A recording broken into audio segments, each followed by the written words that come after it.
gender, culture, and society. We would like to extend our gratitude to the Rector of Universitas Andalas, Dr. Eva Yonedi, SE, MPPM, AKT, CA, CRGP. The head of Asosiasi Pusat Studi Wanita, Gender, dan Anak Indonesia, Association for the Center of Gender, Child, and Family Studies in Indonesia, ASWGI, Profesor Dr. Insinyur Kepi Sukesi, MS. Ladies and gentlemen, there are 6 keynote speakers for this conference. Professor Madia Dr. Khadijah binti Alafi from Center for Research in Psychology and Human Wellbeing, Citra, Universiti Kebangsaan Malaysia. Dr. Anita Gurumurti, Executive Director, IT for Change from Bangalore, India. Dr. Dina Afrianti from Australian Catholic University. Foni Indah Mutiara, SP, MEM, PhD from Universitas Andalas. Professor N.I.M. Gate from University of Wisconsin-Madison, USA. Dr. Nur Ismah from National University of Singapore and distinguished guests. To our speakers, presenters, and participants, it is both an honor and joy to have you here with us. Although gender equality was included as a part of the international human rights law within the United Nations Declaration of Human Rights and adopted by the UN General Assembly by as early as 1948, which was then also followed by numerous declarations and agreements related to narrowing the inequality gap. The concept of gender is still foreign to many. Progress has been made, that is clear. There is still a long road ahead, more than a few bumps along the road, and the fight continues. Therefore, it is imperative that we contribute to this effort according to our specific roles, be it lecturers, researchers, students, activists, policymakers, and more. Within these 2 days, in this conference organized by the Center of Gender, Children, and Family Studies Universitas Andalas, or PPGAK, in collaboration with ASWGI, speakers and participants will share their knowledge, experiences, research, and suggestions to topic related to our theme, Reimagining Equality, Intersectionality, Technology, and Sustainable Features in Gender and Culture. A total of 101 papers will present research related to the 8 sub-themes of ICGCS. We hope that this conference would not only broaden your knowledge, award you with hope, but also become the start of a network which is devoted to the fight for gender equality.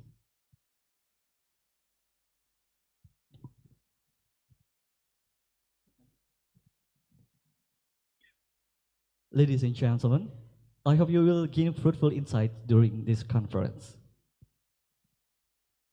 Distinguished guests and participants, shown on the screen is the conference agenda for this first day. Opening remarks will be delivered by the head of the committee, the mayor of Padang City. The head of the Association for the Center of Gender, Child, and Family Studies in Indonesia, ASWGI, and Director of Universitas Andalas in this occasion will be represented by Vice Rector 4. This will be followed by the keynote speech where they are going to present their topics. Dr. Anita Gurumurti from India, Professor Madia Dr. Khadijah binti Alafi from Universiti Kebangsaan Malaysia, Dr. Dina Afrianti from Australian Catholic University. Foni Indah Mutiara, PhD from Universitas Andalas, Professor N.I.M. Gate from University of Wisconsin-Madison, USA, Dr. Nur Ismah from National University of Singapore. Ladies and gentlemen, the Indonesian National Anthem, Indonesia Raya. We would like to invite everyone to stand as we playing the Indonesian National Anthem.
Ladies and gentlemen, please take your seats again.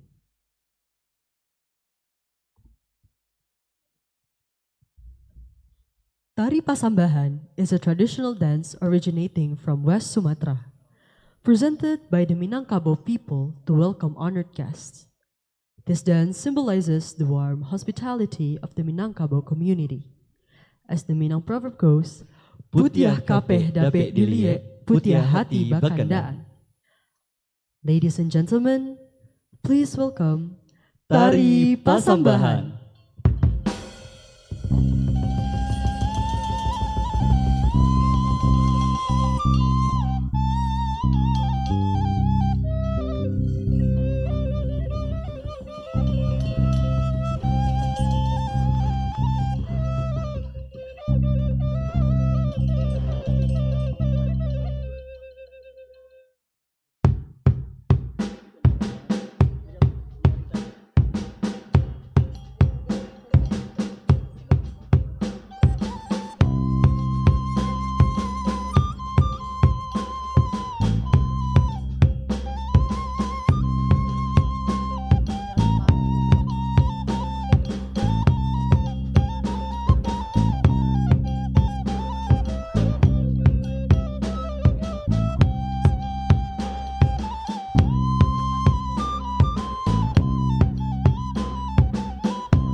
Distinguished guests, speakers, and participants, please let us introduce Universitas Andalas, the home of PPGAK Universitas Andalas.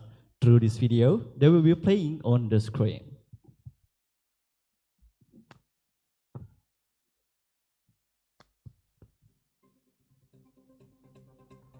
In the heart of Sumatra Island, Indonesia, stands an educational institution with a vision of excellence and dignity, namely, Universitas Andalas. Established in 1956, this university, as a state university, has consistently contributed to advancing education in Indonesia. In 2021, Universitas Andalas took a significant step towards autonomy by acquiring legal entity status, PTNBH. With this status, Universitas Andalas can expedite its efforts in advancing education for the nation's youth. Universitas Andalas consists of several key leadership components, responsible for setting the direction and strategic policies of the university. These include the Board of Trustees, the University Senate, and the Rector, who leads the university. To support the tasks of the Rector, there are assisting leadership elements, namely the Secretary of University, the Internal Audit Unit, the Quality Assurance Institute, and 4 Vice-Rectors, coordinated through the Secretary of University.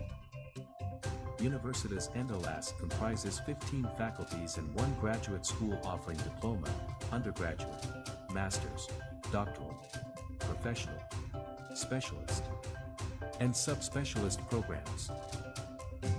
Each educational level has quality control circle tasked with ensuring the implementation of academic functions, adheres to established quality standards.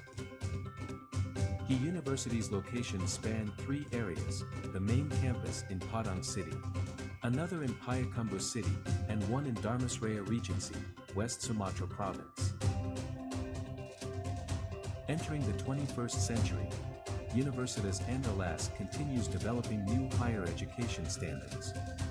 Through the Quality Assurance Institute, the university adopts a curriculum based on a holistic learning approach centered on students, implementing outcome-based education, OBE. This implementation has created a more dynamic learning atmosphere, providing a more holistic educational experience. Academic teams and instructors collaborate to design structured curricula and establish specific and measurable learning objectives for each course, emphasizing skills relevant to industry and society's needs. In classrooms, students are tasked with memorizing facts and applying knowledge in real-world contexts. Problem-based discussions, collaborative projects, and simulations are standard learning methods that foster critical thinking and creativity. Assessment systems are outcome-based, utilizing project-based learning and case-based methods, where assessments may take the form of portfolios, rubrics, and presentations, integral to the evaluation process. Moreover, lecturers are more proactive in guiding students toward achieving learning objectives. They provide regular feedback, assist students in understanding their strengths, and offer support when needed, making the guidance process more interactive. Additionally, the university provides an online platform through a learning management system, LMS, supporting the implementation of OBE. The LMS enables students to access learning materials anytime, anywhere, participate in online discussions, and submit assignments. Close ties with the business and industrial sectors and the local community are one of the university's strengths, realized through certified internship programs, independent studies, independent projects, and joint projects with industry partners. UNIVERSITAS ANDALAS encourages problem-based research and innovation. Both students and faculty actively engage in research, making the university a center of innovation in various fields. UNIVERSITAS ANDALAS continuously enhances its facilities and infrastructure within the campus environment, providing interactive classrooms, modern libraries, and other support facilities to create a more conducive academic atmosphere. Beyond academics, the university also places particular emphasis on student development. Leadership mentoring programs, life skills training, and extracurricular activities support holistic student development. Universitas Andalas is committed in providing world-class learning experiences for its students. The introduction of OBE, outcome-based education, at this university creates a dynamic learning atmosphere, motivating students to actively engage in their education. Students feel more responsible for their own education and see their value in every effort they invest in their studies. So I hope by the end of their journey at this university, students not only possess an academic degree, but also skills, knowledge, and a deep understanding of how to apply their learning in their future lives and career. So Universitas Andalas will increase investment in education, research, and innovation in the future.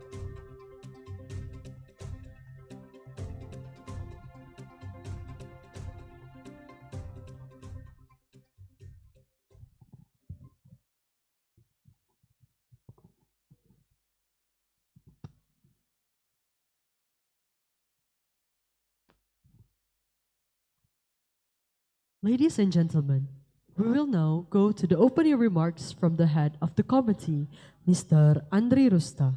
To Mr. Andri Rusta, the floor is yours.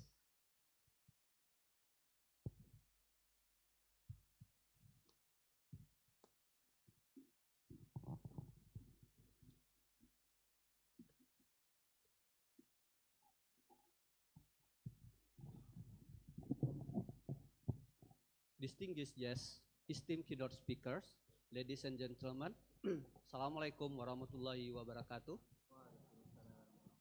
Good morning and welcome to the third International Conference on Gender, Culture and Society ICGCS 2025. It is both an honor and privilege for me, on behalf of the organizing committee, to extend my warmest greeting to all of you. Today, we are deeply grateful to be joined by several distinguished guests whose presence adds great meaning to this conference. The Honorable Mr. Fadli Amran, Mayor of Padang, Professor Dr. Hen Maidi, Vice Rector of Universitas Andalas for Research, Innovation and Cooperation, Professor Dr. Insinyur Kepi Sukesi, Chairperson of ASWGI, the Indonesian Association of Women, Gender and Child Studies Center, who join us online, Dr. Jendrius, Chairperson of PPGAK, the Center for Gender and Child Studies at Universitas Andalas. Our esteemed keynote speakers, Dr. Foni Mutiara from Universitas Andalas, Dr. Khadijah from University Kebangsaan Malaysia, Dr. Dina Afrianti from Australian Catholic University, Dr. Nur Isma from National University of Singapore, who already joined us on site, and Dr. Anna M. Gate from Wisconsin University, and Dr. Anita Gurumurthy from IT Cheng, India, who joined us online. On behalf of the organizing committee, it is my great honors and privilege to welcome you all to Padang, West Sumatra for this important gathering of scholars, practitioners, policymakers, and students from around the world. This is the third edition of ICGCS, a biennial conference continuing our mission to foster dialogue and collaboration across discipline and borders. This year, we are joined by more than 100 presenters, both on-site and online, covering a wide range of subthemes from gender and politics, technology, economic and health, to education, language, and literature. We are also proud to announce that the output of this conference will be published in four international journals that index by Scopus, as well as in SHS Web of Conference Proceeding, EDP Science indexed by Scopus. This reflects our commitment to ensuring that the knowledge that's shared here, not only for locally, but also to the global academic community.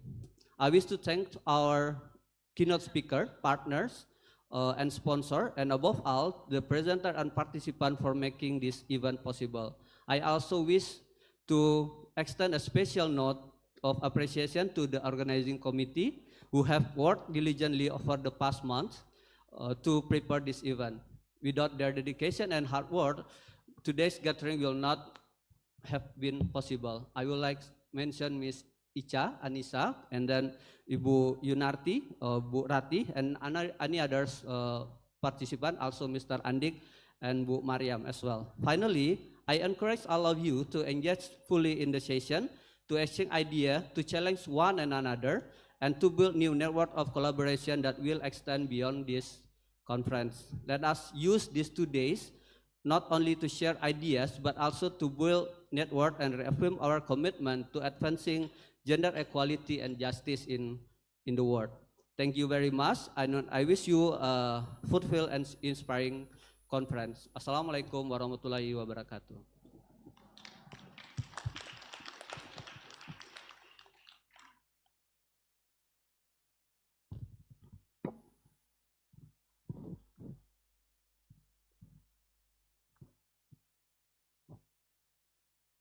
Thank you, Mr. Andri Rusta.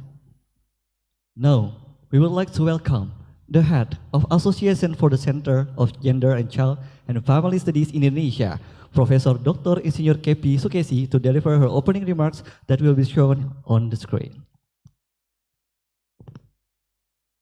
Assalamualaikum warahmatullahi wabarakatuh. Good morning and a very warm welcome to all participants of the International Conference on Gender, Culture and Society, ICGCS. Distinguished speakers, the Honorable Dean of the Faculty of Social and Political Sciences, Universitas Andalas, esteemed Organizing and Steering Committee of ICGCS. It is with great honor and gratitude that I am able to join this significant event virtually.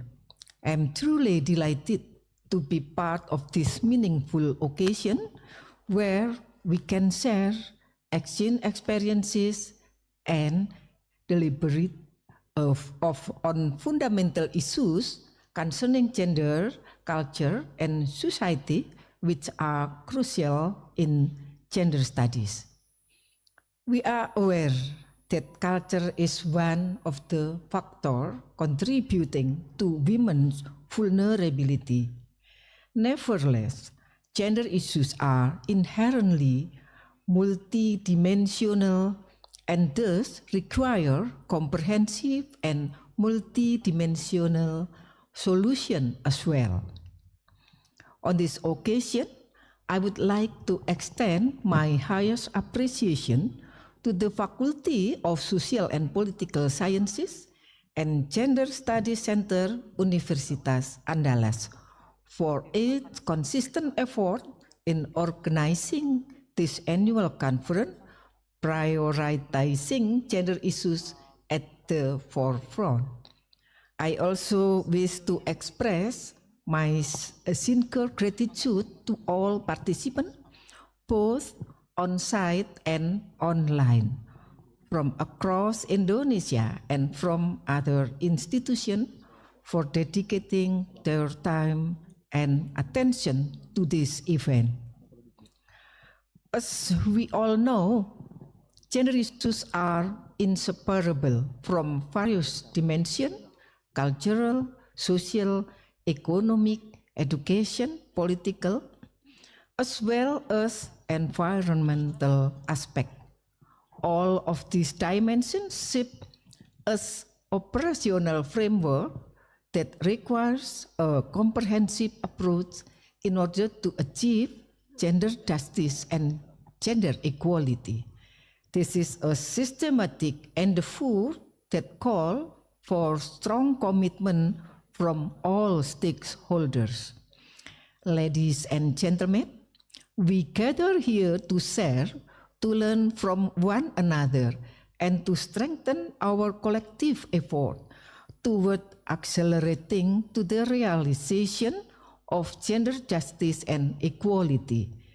In the context of development, we must ensure that no woman is left behind. It is indeed an honor for us at ASWGI, Indonesian Association of Women, Gender and Child Studies Center, to be invited to collaborate in this prestigious event, the International Conference on Gender, Culture and Society. May this conference reinforce our shared commitment to achieving gender justice and equality. I sincerely apologize for not being able to attend in person due to other unavoidable commitment. I wish you a fruitful and successful conference. Thank you very much. Wassalamualaikum warahmatullahi wabarakatuh.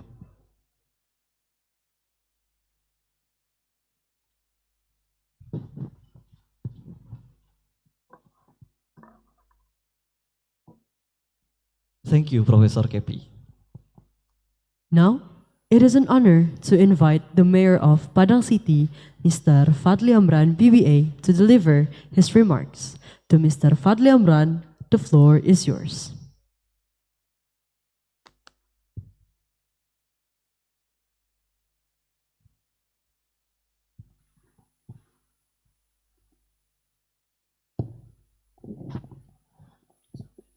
Assalamualaikum warahmatullahi wabarakatuh.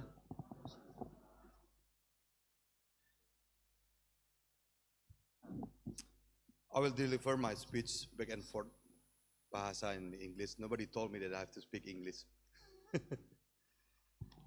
Yang sama kita hormati, Profesor Dr. Insinyur Kepi Suksesi MS. Yang sama kita hormati, Bapak Rektor Universitas Andalas yang hari ini dihadiri oleh Bapak Wakil Rektor 4 Unand, Bapak Profesor Henmaidi. Sama-sama kita hormati Dekan FISIP, Bapak Dr. Jendrius MSI. Yang sama-sama kita hormati Dekan FIB, Ibu Profesor Dr. Ike Revita MHum. Yang sama-sama kita hormati Ketua Panitia, Bapak Andri Rusta, SIP, MPP, dan distinguished speakers. Ada Ibu Foni dari Universitas Andalas, Ibu Prof. Madia, Dr. Kajidah binti Alafi, Universitas Kebangsaan Malaysia, Ibu Dr. Dina Afrianti dari Australia, dan Ibu Nur Ismah PhD dari Singapura, dan tentunya seluruh narasumber yang tidak bisa saya sebutkan satu persatu. All colleagues, scholars, distinguished ladies and gentlemen, welcome the City of Padang, dan tentunya terima kasih atas pelaksanaan kegiatan International Conference on Gender, Culture, and Society 2025. Tentunya kami berbahagia bisa hadir di tengah Bapak-Bapak dan Ibu semua dalam kegiatan ini. Dan relevansi dari kegiatan ini terhadap Kota Padang tentu akan sangat-sangat bermakna. Tentu kami sangat menunggu masukan dan juga pemikiran-pemikiran terhadap apa yang menjadi cita-cita Kota Padang 5 tahun ke depan. Kota Padang hari ini menginisiasi menjadikan kota ini kota yang kolaboratif. Makanya di visi kita kalimat pertamanya adalah menggerakkan segala potensi. Ini berbicara tentang kolaborasi untuk mewujudkan Kota Padang sebagai kota pintar dan kota sehat. Jadi this main goals is for the city to become healthy city and smart city, recognized by the Central Government of Indonesia. Artinya penilaiannya dilakukan 2 tahun dan 1 tahun sekali. Target kita menjadi yang terbaik dalam pencapaian dalam skala kota menengah. Jadi kita bisa mengetahui bahwasanya smart city dengan 6 indikatornya dan kota sehat dengan 9 indikatornya, ini dinilai oleh pemerintah pusat sebagai pencapaian masing-masing kota dan kabupaten se-Indonesia. Makanya kalau kita excel dalam pencapaian 2 indikator ini, saya rasa kita sudah sedikit memenuhi apa yang menjadi cita-cita nasional ataupun asas-cita dari Bapak Presiden. Karena Kementerian Kesehatan dan juga Kementerian Komdiji akan menilai pergerakan kita. Sehingga we are striving to be one of the best in Indonesia. Jadi pertemuan kali ini pun juga saya rasa sangat relevan, karena kalau Bapak dan Ibu lihat, saya spesifik saja ke Padang Melayani, itu ada indikator perlindungan terhadap anak dan ibu. Ya. Spesifik kita buat di situ. Karena saya rasa itu yang bisa kita jadikan tolak ukur. Karena kalau berbicara tentang program pemerintah, ini harus terukur. Ya. Seberapa banyak kasus yang ditangani, laporan yang disampaikan, sehingga ada input, output, dan outcome. Jelas apa yang kita kejar selama 5 tahun ke depan. Kalau Bapak dan Ibu lihat Smart Surau, tadi saya berbicara dengan Bapak Wakil Rektor tentang Smart Surau. Kenapa kita breakdown menjadi Subuh Mubarakah, Remaja Masjid Reborn, dan ruang pembelajaran digital masjid?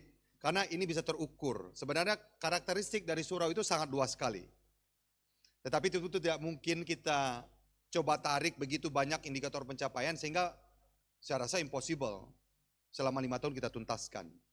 Nah begitu juga dengan Padang Melayani, salah satu karakteristik yang kita pilih khususnya terhadap isu gender adalah perlindungan terhadap ibu dan anak. Kenapa?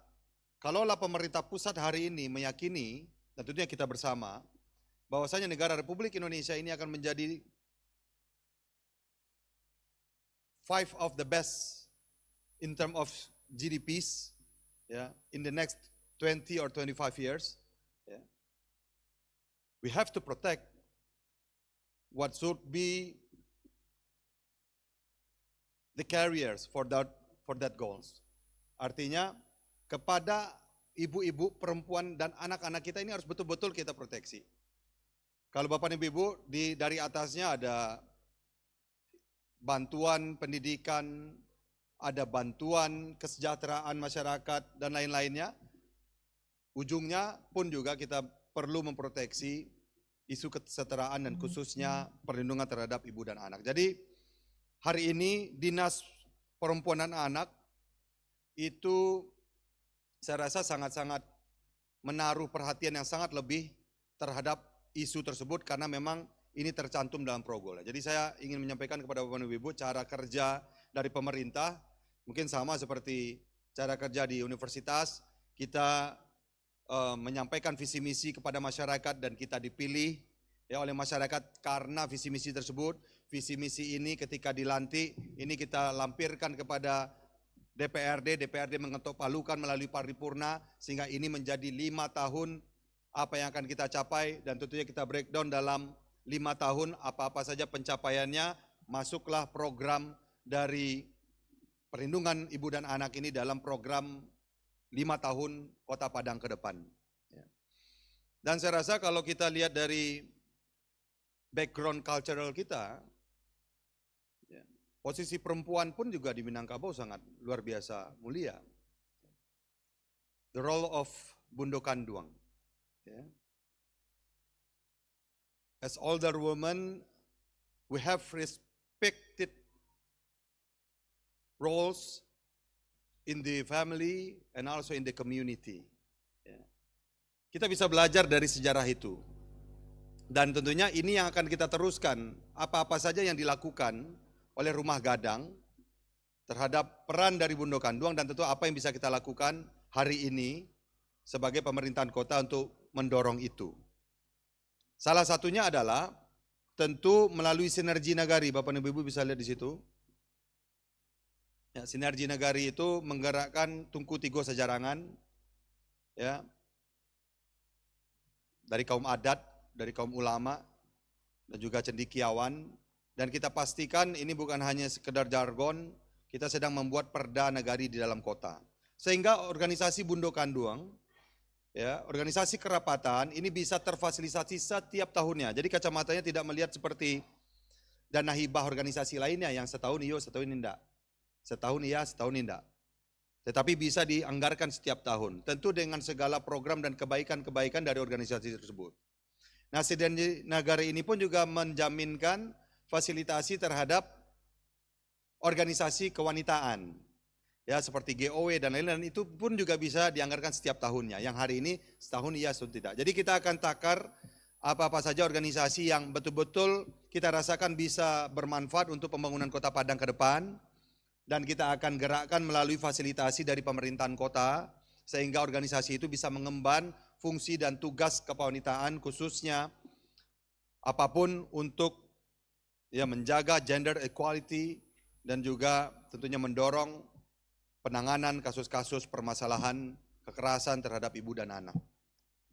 Coba buka slide dari Dinas Perlindungan Ibu dan Anaknya. Di sana bisa kita baca, Bapak dan Ibu, beberapa program yang sudah kami laksanakan. Kalau boleh saya berbicara sedikit, yang kita lihat hari ini fenomena yang kita rasakan atau kita lihat yaitu hanyalah ujung dari puncak es yang tergenang di glasier atau di tip of the iceberg. Ya. Jadi kasus yang nampak di permukaan, betul-betul itu adalah kasus yang saya rasa hanya mewakili bagian kecil dari fenomena yang terjadi. Karena sangat-sangat bertolak belakang ya, kalau misalnya pemerintah kota hari ini sedang menyelesaikan penanganan kasus, kadang-kadang ada mindset kita untuk menyembunyikan kasus itu di tengah-tengah kehidupan kita, baik di ujung tombak keluarga karena dianggap aib. Kalau di kelurahan berusaha untuk menutupi itu karena takutnya nanti kalau dibuka nama kota pun juga menjadi permasalahan. Nah, hari ini saya mencoba merubah itu Bapak dan Ibu semua. Karena saya sempat bertanya kepada dinas, saya agak kurang yakin terhadap jumlah kasus yang dapat kita lihat di slide tersebut, ya. Jadi kita bisa lihat rekapitulasi kasus kekerasan terhadap perempuan dan anak dari tahun 2020 sampai tahun 2024. Itu ada 78 kekerasan terhadap anak dan terhadap perempuan. Sekali lagi yang akan meng-carry generasi emas ini. Yang akan betul-betul bisa membawa perubahan terhadap cita-cita generasi-generasi terbaik Indonesia insya Allah di beberapa tahun yang akan datang. Kita nikmati itu hari ini melalui bonus demografi. Namun, ini fenomena kasusnya. Dan saya meyakini, dan saya harus jujur Bapak dan Ibu semua, selaku saya wali kota Padang Panjang dulu dan juga wali kota Padang, kasus ini mohon maaf, kasus-kasus yang ada di lapas itu tidak jauh dari kisaran narkoba, pencurian, dan kekerasan, abuse, baik itu seksual ataupun kepada anak, atau bullying. Ya. Sehingga kasusnya bisa jadi lebih besar daripada ini. Nah, bagaimana mengidentifikasinya? Apa yang bisa dilakukan oleh pemerintah dan kita bersama untuk mengidentifikasi dini permasalahan-permasalahan kekerasan terhadap ibu dan anak. Saya memang diminta oleh Bang Andri untuk membahas khusus tentang kekerasan ini Bapak dan Ibu, karena saya yakin tentu keynote speaker selain bisa berbicara tentang genders dan gender equalities. Namun pada hari ini saya ingin menyampaikan tentang khususnya bagaimana penanganan pemerintah terhadap penekanan kasus-kasus tersebut. Ya. Nah, bisa kita lihat breakdown lebih dalam lagi, ya, kasus KDRT, fisik dan psikis, ya, dari tahun ke tahun, ya. Kita bisa lihat Bapak dan Ibu, kekerasan seksual ini menempati posisi tertinggi dalam fenomena kasus-kasus beberapa tahun terakhir. Next. Pun juga kita lihat dari tahun ke tahun meningkat dan mungkin tahun depan pun juga akan jauh lebih meningkat karena saya meminta dibentuknya PATBM. Ya. Ini boleh ke slide terakhir, upaya Pemko Kota Padang. Ya, jadi perlindungan anak terpadu berbasis masyarakat ini adalah frontliners yang kita filter dari tokoh-tokoh wanita dan masyarakat kita di tingkat paling ujung, yaitu di kelurahan-kelurahan, dan melalui PATBM itu berbasiskan dengan progul yang saya sampaikan tadi itu, kami membuat sebuah gerakan, ya, secara nama itu namanya panic button, ya. Tetapi panic button sama dengan 112. Bapak dan Ibu familiar tidak dengan 112? Ada yang tahu 112 itu apa? Ada yang tahu? Tidak ada, berarti ini masih banyak juga pekerjaan dari Kominfo Kota Padang ini. 112 itu one stop service, ya, emergency, kalau di Amerika 911 kan begitu ya. Kalau di Kota Padang di Indonesia, Bapak dan Ibu pencet saja handphone itu secara random. Ya mungkin Bapak-bapak dan Ibu tahu, pencet saja handphone secara random itu akan nelpon 112. Ya, jadi kalau misalnya stuck somewhere, ya, di kondisi emergency, Bapak dan Ibu tidak bisa melihat nomor angkanya, pencet saja random handphonenya, itu akan menelpon 112. Ya. Kalau kita lihat dari satu sisi, 112 ini kan hotline, ya. Tapi kan tidak sesimpel itu. 112 ini adalah gerakan. Karena kalau ditelepon 112 oke, ya, itu adalah hotline. Tetapi kan komunikasi antara command center itu kepada kepolisian, dari kepolisian kepada polsek, Babin Kamtipmas, hari ini Kota Padang mempunyai Dubalang Kota, ya, 2 perkelurahan adalah unit-unit dari nagari-nagari tadi itu yang kita minta kepada nenek mama untuk menjaga lingkungan kita, ya, dan juga komunikasi terhadap instansi terkait. Ini bukan hanyalah hotline, tapi ini adalah sebuah gerakan kesiapsiagaan. Nah, begitu juga dengan panic button, mungkin paling terakhir. Ya. Walaupun panic button itu ada di Padang Mobile, ini aplikasi yang saya dorong Bapak dan Ibu mohon download ya. Walaupun hari ini masih alpha version, cuman hari ini kalau Bapak dan Ibu ada yang naik busway Trans Padang, itu sudah bisa lihat Trans Padangnya sedang di mana, nggak perlu lama-lama nunggu, ada CCTV-nya. Tapi intinya ada panic button di situ. Sekali lagi, ini bukan hanya berbicara tentang media panik button-nya, tetapi gerakan yang kita lakukan. Artinya apa? Harus teridentifikasi dini kasus-kasusnya. Bapak-bapak dan ibu bisa baca ya, itu ada program-program yang pun juga tadi sudah kita lakukan di pemerintahan kota, pembentukan pusat pelayanan terpadu pemberdayaan perempuan dan anak, ada pusat pembelajaran keluarga, dan juga hari ini ada perlindungan anak terpadu berbasis masyarakat, dan panik button ini salah satu highlights-nya.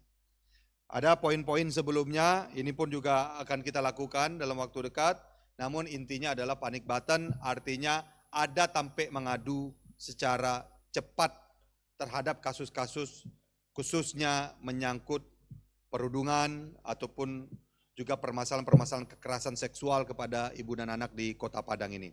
Kita akan melantik unit ataupun agennya, dan tentunya pemikiran dari bapak-bapak dan ibu semua, dari semua narasumber pada hari ini tentang kesuksesan program tersebut, ini akan sangat-sangat kami perlukan.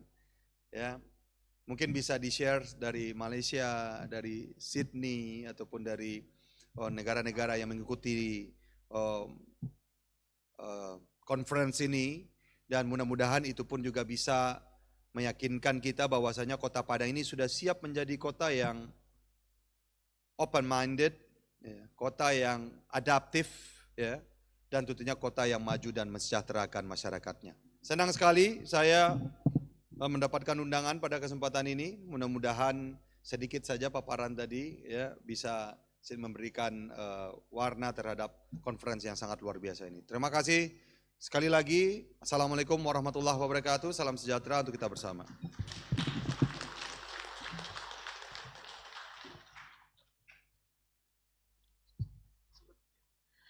Thank you very much to Mr. Fadli Amran.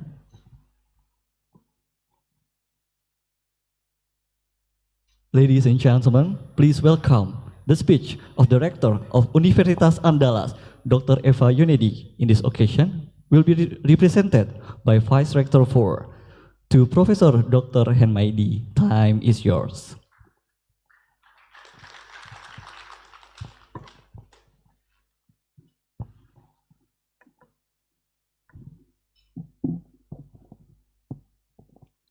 Bismillahirrahmanirrahim. Assalamualaikum warahmatullahi wabarakatuh. Alhamdulillah, Allahumma salli ala Muhammad wa ala ali Muhammad. Distinguished guests, esteemed speakers, and honored participants in this conference. Buah mangga, buahku ini, tumbuh dekat pohon durian. Untuk apa kita di sini?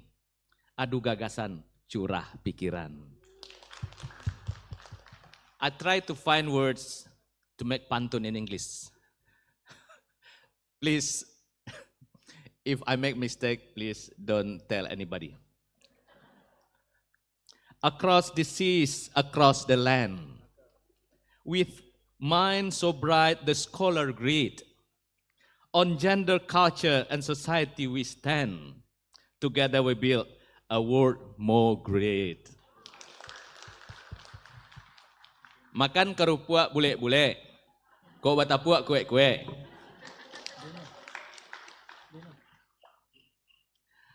Universitas Andalas is honored to host the 3rd International Conference on Gender, Culture, and Society this year in Padang, West Sumatra.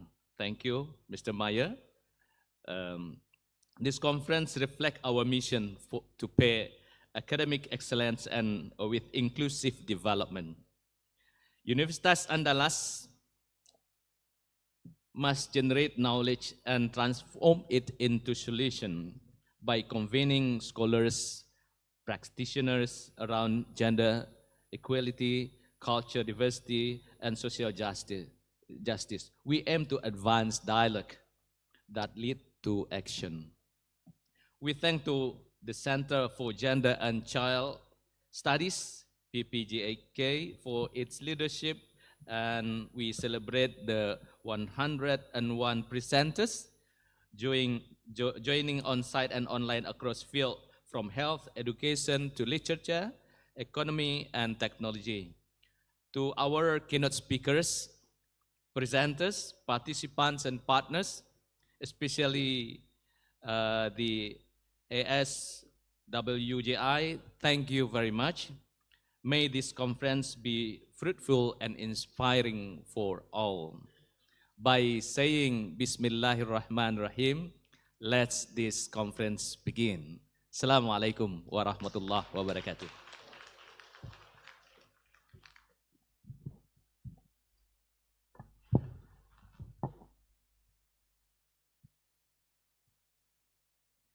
Thank you, Professor Dr. Henmaidi, for giving a speech.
distinguished guests, speakers, participants, and ICGCS committee.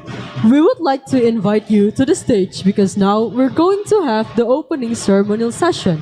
We're inviting Dr. Eva Yonedi, or representative by the Vice Rector, Professor Dr. Henmaidi, Mayor of Padang City, Mr. Fadli Hamran, Mr. Andri Rusta, Professor Dr. Kepi Sukesi, Foni Indah Mutiara, PhD, Profesor Madia Dr. Khadijah binti Alafi, Dr. Dina Afrianti, Dr. Nur Ismah, Yayu Lestari, Dr. Nazina Zuryani, Deni Yarmawati, to go along with the Rector of Universitas Andalas and the Mayor of Padang City, because we will have a photo session.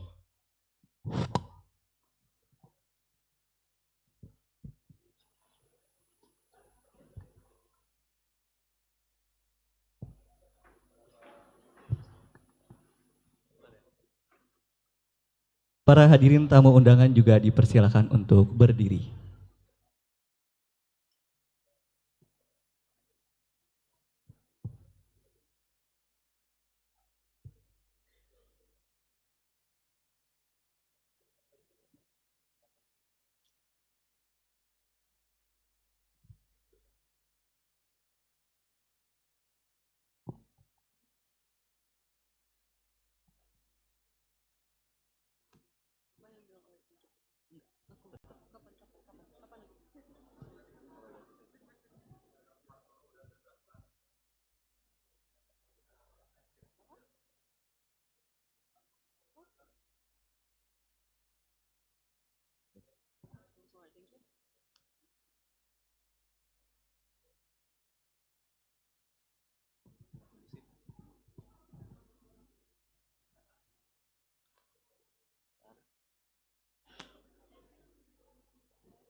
All right, thank you. Please return to your seats.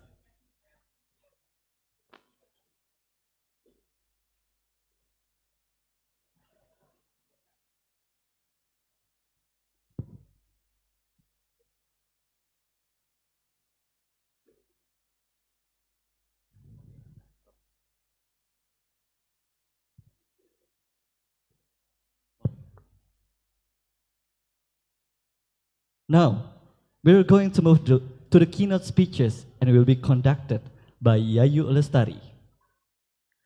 Yayu Lestari is a lecturer and researcher at the Communication Science Study Program, Universitas Andalas. Her academic focus lies in journalism, media and democracy, digital journalism, and political communication. She has conducted research on media consumption, civic engagement, and communication. The effects of social media on misinformation, hoaxes, and hate speech. Beyond academia, she actively contributes to community engagement through training in communication literacy, citizen journalism for MSMEs, and anti-bullying education programs in school. Currently, she is pursuing her doctoral studies at Nagoya University. Ladies and gentlemen, please welcome Yayu Lestari.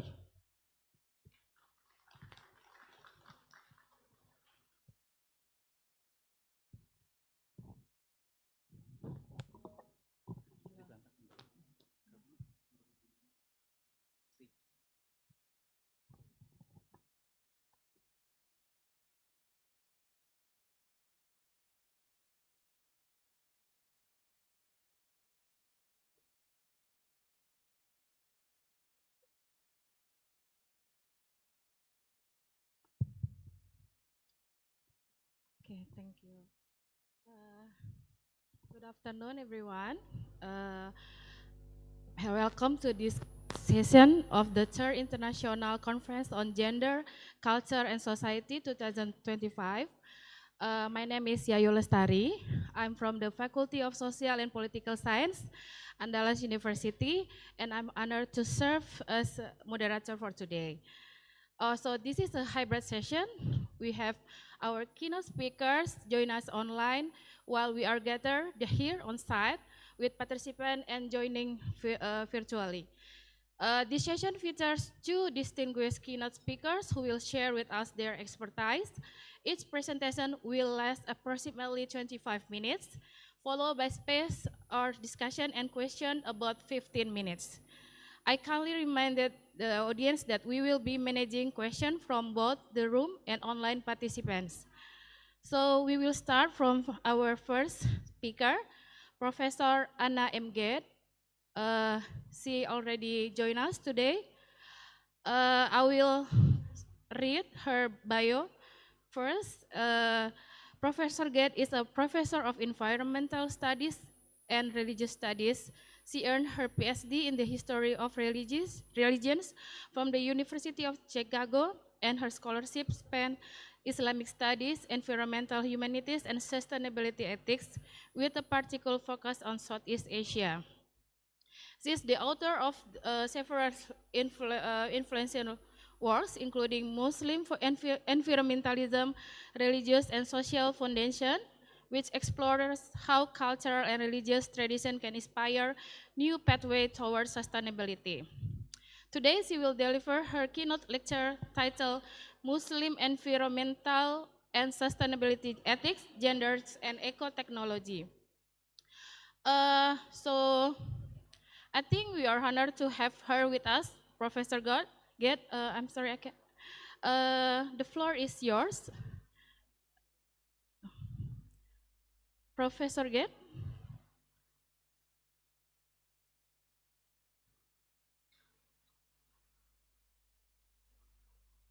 I'm sorry.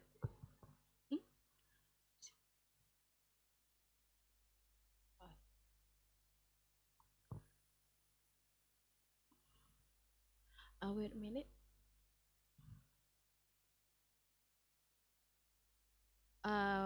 Maybe we'll check the audio first.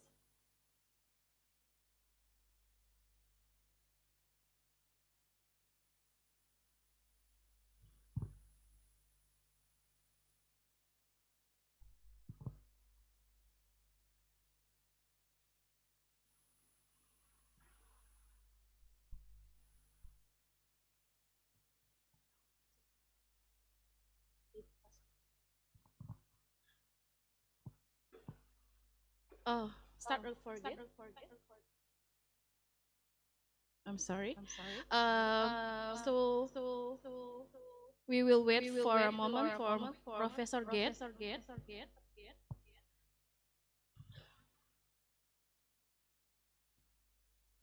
Okay. So Professor Gate book is about Muslim environmentalism, religious social foundation. I think it's a kind of a new thing for me. I'm sorry, everyone. Sorry. Ulang. Oh, okay. Okay, Professor Gate. We are ready to. Professor Gate. Do you hear my voice? I can hear you. Can you hear me? Professor Gate? Yes. Okay. There's a delay on the audio, so it's difficult for me. Professor Gate? Because of the feedback. Okay, it's okay. I'll just give it as best I can. Assalamualaikum wabarakatuh. Yang terhormat, faculty of Social and Political Sciences, Gender Studies at ANDALAS University. The feedback is really bad on this. Can you possibly stop the feedback?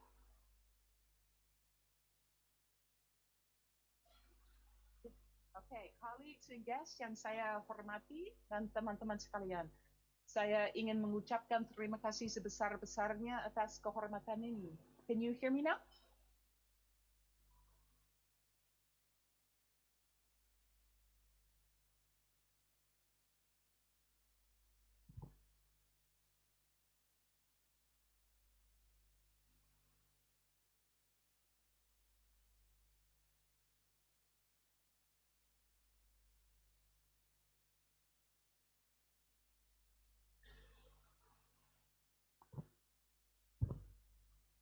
Okay, let's try again. Bismillahirrahmanirrahim. Can you hear me? Yes. Yes. Okay. All right. So starting again. Assalamualaikum warahmatullahi wabarakatuh. Waalaikumsalam Thank you so warahmatullahi much wabarakatuh. to the Faculty of Political Sciences and Gender Studies at ANDALAS University, distinguished guests, including the Mayor of Padang, teman-teman yang saya hormati, atas kesempatan ini saya ucapkan terima kasih sebesar-besarnya. Saya sangat senang atas kesempatan ini untuk berpartisipasi dalam keynote panel yang luar biasa ini for the ICGCS 2025 conference. For the last year, setelah setahun saya bersabbatical from the University of Wisconsin, it was a great honor to be a dosen tamu at IIU, the Indonesian International Islamic University. It sounds like you can hear me, that's good. In Depok, in Jakarta. Also, I was really happy to be able to visit Padang over the last year. I've been there a couple of times, working with a few universities there, including UIN Imam Bonjol. So I know Padang and West Sumatra well, and I'm really happy to be back. Insya-Allah saya berharap diskusi kita hari ini akan memberikan manfaat tidak hanya untuk kita semua, tapi juga bagi orang lain serta generasi yang akan datang. Amin. So I'm not an expert on gender, but I think my remarks today hopefully will be relevant to gender studies. I've been working on eco-theology, as it's called, in an Indonesian context, and I think that ecofeminism certainly is intersectional with that. Hari ini saya akan menggunakan slide. Apa ada slide? I don't know if you can see them. Can someone please tell me if you can, maybe in the chat, if you have slides queued, or if you would like me to share my screen? Ya, mudah-mudahan ada. Hari ini saya berharap menggunakan slide dalam bahasa Inggris, namun saya akan berusaha menyampaikan presentasi ini dalam bahasa Indonesia. So I'll mix it up, English and Indonesian, and of course saya memohon maaf sebelumnya jika terdapat kesalahan dalam penyampaian saya, and of course there's going to be mistakes in my Indonesian, but I'll do my best. Okay, great. Thank you for the slides. I can see them. Yang berikutnya. Advance the slide, please.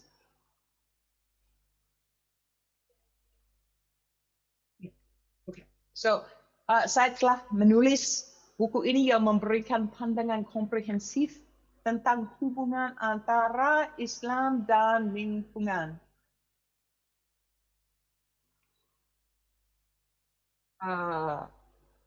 Sorry, there's stuff coming in the WhatsApp there. Sejak diterbitkannya buku yang berjudul Muslim Environmentalisms ini itu pada tahun 2019 ya, banyak developments telah jadi di Indonesia dan di tempat lain sehingga bidang ini semakin berkembang dengan bimbingan dari Kementerian Agama serta dedikasi para akademisi dan stakeholders penting lainnya.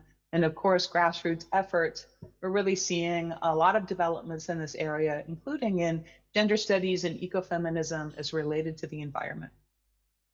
Secara umum, buku ini menjelaskan really two things. Pertama, bagaimana Islam dapat dijadikan sarana untuk kepentingan lingkungan dalam rangka melestarikan alam semesta.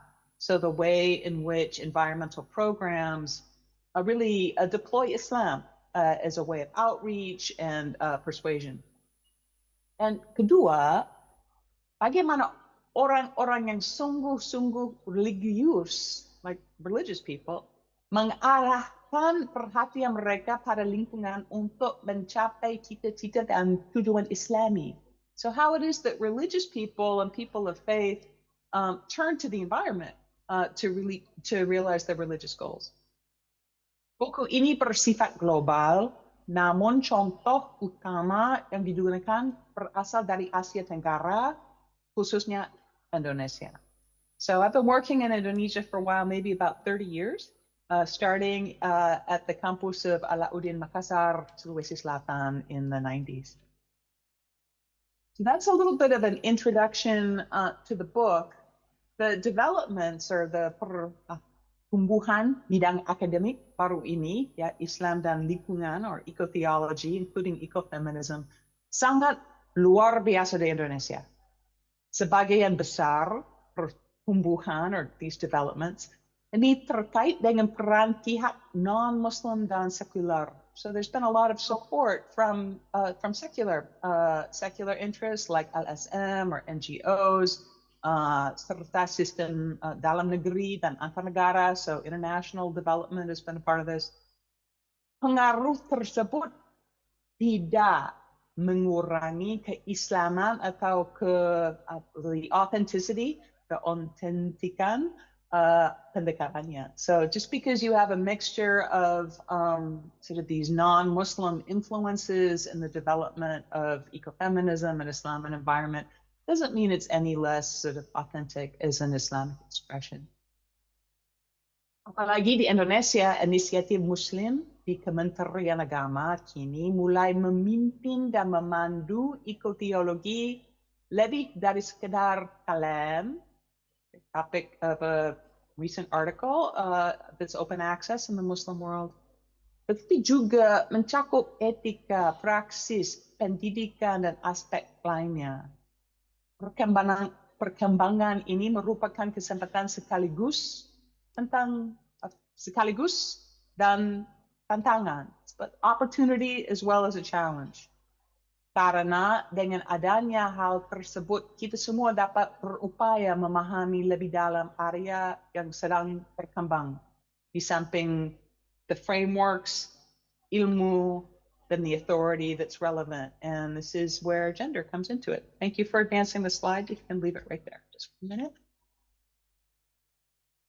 So I want to start by just talking a little bit about eco-theology in the Quran and introducing how a gender perspective could be a part of that, if you wanted to draw those connections. Kita akan mulai dengan eco-theologi Al-Quran, namun kita semua tahu that the theory selalu erat kaitannya dengan praktik. So here's an example of eco-theology that is earth-based. Banyak eco-teologi Muslim kontemporer masih menggunakan konsep khalifah or khilafah, pimpinan or stewardship, sebagai dasar normatif. Meskipun konsep ini tidak sepenuhnya setara dengan konsep dominion yang terdapat dalam the book of Genesis in the Hebrew Bible or the Old Testament. It's a little bit different. Jika kita mempertimbangkan ayat-ayat Al-Quran yang relevan dalam konteksnya, ungkapan ini sering muncul dalam kaitannya dengan konsep al-ard or the earth or bumi, seperti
or environmental corruption or degradation.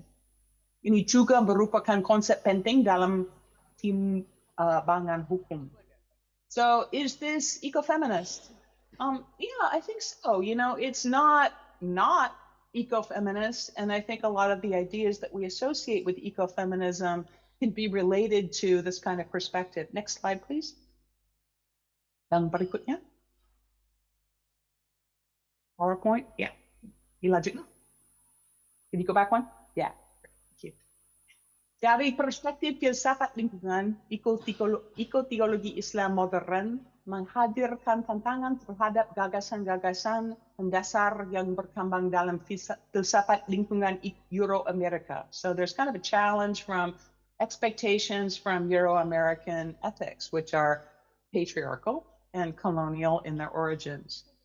Khususnya anggapan bahwa persoalan utama etika lingkungan terletak pada anthropocentrisme. So that's kind of a post-Christian idea that anthropocentrism is the central problem. Pendekatan lebih baru ini menggeser cara pandangan kosmologis dari model lama, man and nature, menuju apa yang disebut transcendental divide yang ditegaskan dalam Al-Quran Al-Karim, yaitu pemisahan antara makhluk, segala yang diciptakan, termasuk manusia, di satu sisi, dan Allah, Al-Khaliq, Sang Pencipta yang Maha Esa, Subhanahu wa Ta'ala, di sisi lain. So there's a different understanding of cosmology to start, which decenters the human and the patriarchal as well. Sebagai contoh, sarjana seperti Sarah Tlili, she's a scholar in the United States, mengeksplorasi bagaimana ayat-ayat Al-Quran yang berbicara tentang penciptaan or creation dapat berfungsi sebagai model etis bagi manusia dalam memperlakukan lingkungan. So how it is that nature provides the model for human action, which you could call a kind of ecofeminism. Selain itu, dalam praktik ekoteologi, saya sendiri pernah menemukan bahwa para pengajar di Indonesia memiliki pemahaman yang canggih tentang al-akhirah, or the end, or the ultimate ends of life, the last things, yang selaras dengan ekosufisme. Misalnya, ada keyakinan bahwa mencari ampunan Allah berarti merawat ciptaannya. Dalam bidang etika iklim, pemikiran seperti ini sangat penting. Tidak ada framework untuk gagasan seperti future generations dalam sistem sekuler, karena yang belum lahir secara ontologis belum ada.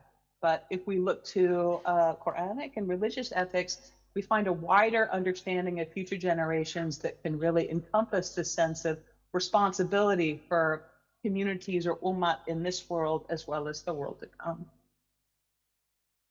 Okay, so sekarang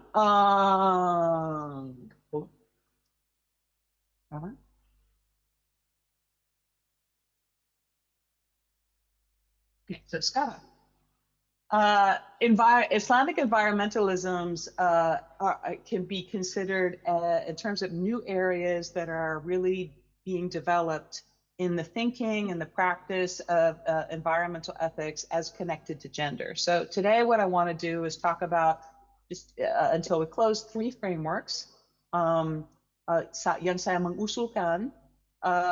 Ini yang paling mutaakhir dan penting saat ini berdasarkan pengalaman saya di bidang environmental studies dan sustainability di Amerika Serikat. Ketiganya adalah first, pendekatan multispecies, yaitu yang melampaui fokus pada manusia. So multispecies perspective, which is, kind of characteristically ecofeminist. Yang kedua, hak-hak alam, the rights of nature. And yang ketiga, adilan lingkungan, or environmental justice, or EJ. So, okay, yeah. So the next one, please. Yang berikutnya. So to begin, all of these are in an article that's open access in the Muslim world. And if you want to read more, you can certainly get it right there. There's the URL below, but it's easily searchable. Okay. Next slide, please. Penerapan multi-species muncul sebagai respons terhadap pendekatan extensionism dalam etika lingkungan berbasis Inggris. So it's a kind of an understanding that one widens the sphere of considerability or what matters from the human to the non-human, yaitu yang cenderung memperluas untuk dari manusia ke entitas non-manusia tanpa mengubah paradigma utama secara mendasar. So you extend what rights there are. And a good example of this, at least from a Islamic perspective, might be the well-known verse from the Quran that menyatakan bahwa haiwan-haiwan juga membentuk komunitas atau umat seperti kalian. Hal ini sejalan dengan surah-surah tentang animal or the bees as well. This multi-species approach that's inclusive of the non-human is characteristic of ecofeminism and work like Donna Haraway. And I think it opens the way to think about gender justice that includes communities that are human and non-human alike. And berikutnya. The next idea from environmental ethics that also is a challenge to patriarchal understandings and certainly neoliberal understandings of environment and sustainability is rights of nature. Rights of nature dan environmental personhood or kepribadian lingkungan adalah dua konsep yang terkait namun tidak identik. Meskipun keduanya berada di garis depan praktik dan advokasi global. So rights of nature is one of the most important areas right now for advancing environmental justice. Contohnya, pemberian hak kepada sungai atau gunung sering dipahami sebagai hak kolektif komunitas. So the right of the natural object is actually a community-based right. Karena pada akhirnya yang berbicara atas nama alam, who speaks for nature, adalah masyarakat yang hidup bersama dan merawatnya. Seringkali komunitas adat, right? And there's a lot of this, of course, in West Sumatra and throughout Indonesia with indigenous communities. Dalam hukum Islam terdapat beberapa precedents historis untuk hal ini. Misalnya dalam hadits, there's some examples right there on the slide, serta dalam hukum komunitas dan pengelolaan air, baik untuk irigasi maupun hak atas air minum or hak al-shifa or untuk. This kind of perspective, I think, is a participatory form of governance. You could go back to, yeah. It's a participatory form of governance often associated with feminist understandings of society in an anti-patriarchal and certainly an anti-Lockean kind of an approach. Okay, yang berikutnya. Akhirnya kita sampai pada environmental justice or EJ atau keadilan lingkungan. Sebuah bidang yang sangat penting terutama bagi negara-negara di Global South. Islam memberikan banyak kontribusi dalam hal ini, baik secara ajaran maupun praktek. Seperti halnya liberation theology dalam teologi Kristen Katolik. Environmental justice or EJ berbasis pada advokasi komunitas dan aktivisme grassroots.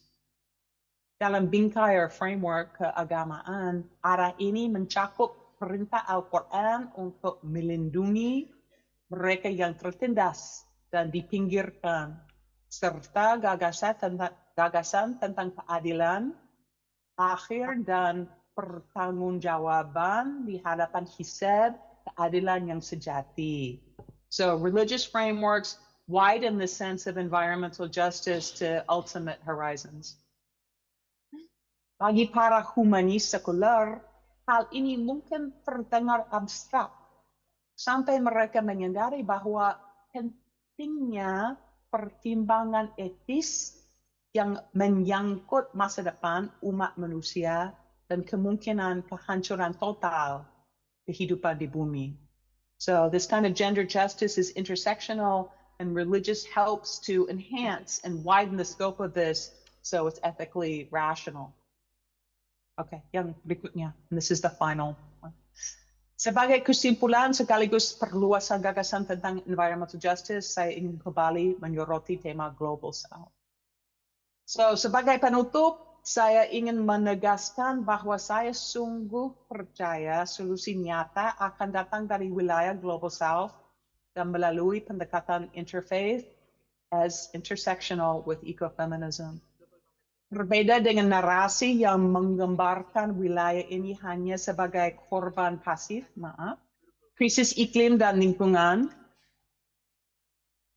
seperti foto viral yang Musalla Waladuna that's shown here di Jakarta Utara yang sudah hilang. This still has the roof there in this picture. Mahasiswa-mahasiswi yang saya kenal di Indonesia setiap hari menunjukkan bahwa solusi dan aksi nyata sedang dan akan terus dikerjakan. So with this, may we all work together to find pathways for environment, sustainability, and climate action. I think an understanding of inclusivity and gender justice, as well as the perspectives of the Global South, are essential to this and in fact lead the way. Thank you very much. It's really an honor to be here, and it's great to be back in Padang. I wish I could be there in Sumatra Barat with you today. So, Assalamualaikum warahmatullahi wabarakatuh.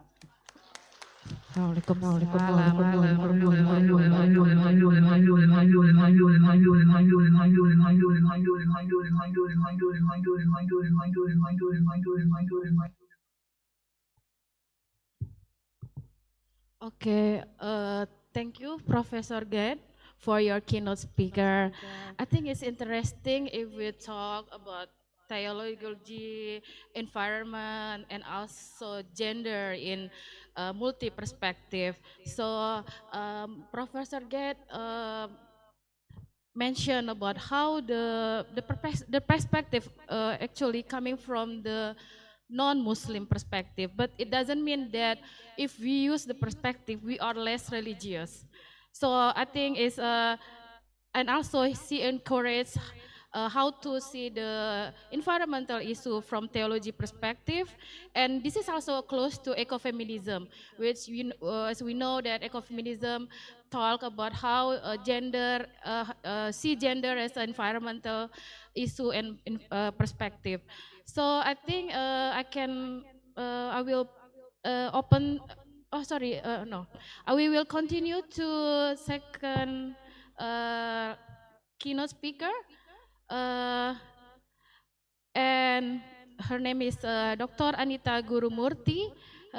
She joined us from India, and she is the Executive Director of IT for Change, a pioneering organization working on digital governance, feminist approaches to technology, and inclusive development.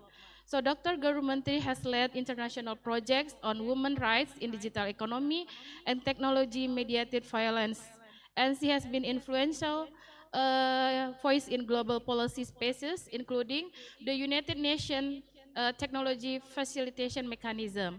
So today she will deliver her keynote lecture with title Gender, Technology, and Digital Justice, Bridging the Gap. So we are delighted to have her with us, Dr. Gurumurthy. So the floor is yours. Thank you very much. Am I audible? All okay? Are you able to hear me?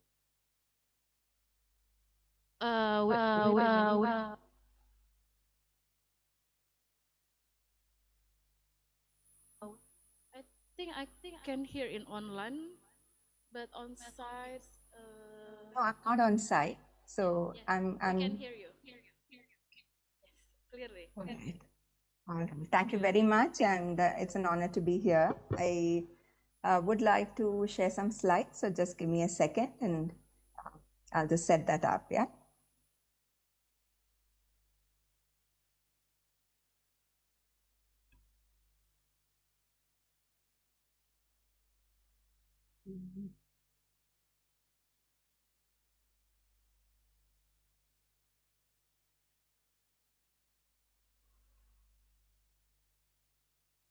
I'm just trying to locate the panel and let me just share the slide.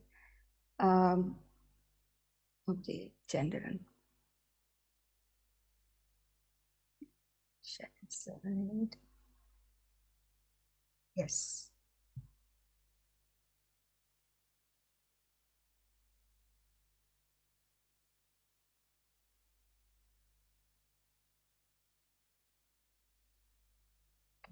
So I'm assuming that you're able to see the slides. Just confirm, please. Yes. We can. I'm echo. Am I also, is my sound also echoing for you? I hope not. From your end, I'm hearing an echo, but that may just be temporary. All right, let me just begin. And thank you for inviting me. And I regret that I'm not able to be present physically to be able to participate in this very erudite discussions, particularly at the intersection of gender and identity in this very, very complex universe. This, I think, is a particularly fraught moment geopolitically and geoeconomically.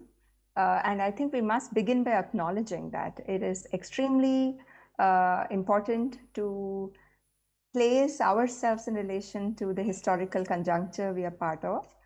And the digital context, the whole idea of digital society and the digital context is, yeah. Hello. Sorry, continue. Okay. So the context of the digital society complicates things because society is co-constituted by technologies. And this is something that is very vital to recognize. What I want to really focus on is a re-socialization of gender power in what may be called digital sociality or digitality. The idea that post-human assemblages are what characterize our existence. By this, we mean that we are all in some ways constantly waking up with our gadgets, going to bed with our gadgets.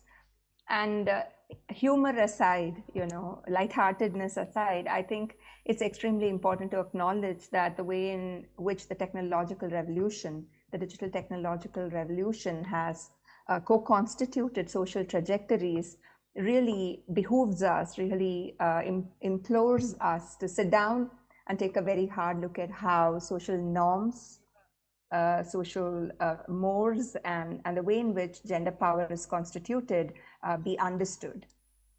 Obviously, I think technology, as many people have asserted, many sociologists and anthropologists have asserted, is really a structuring mechanism, right? So technology is not a tool that is out there, but it is actually a co-constitutive part of what constitutes social interaction.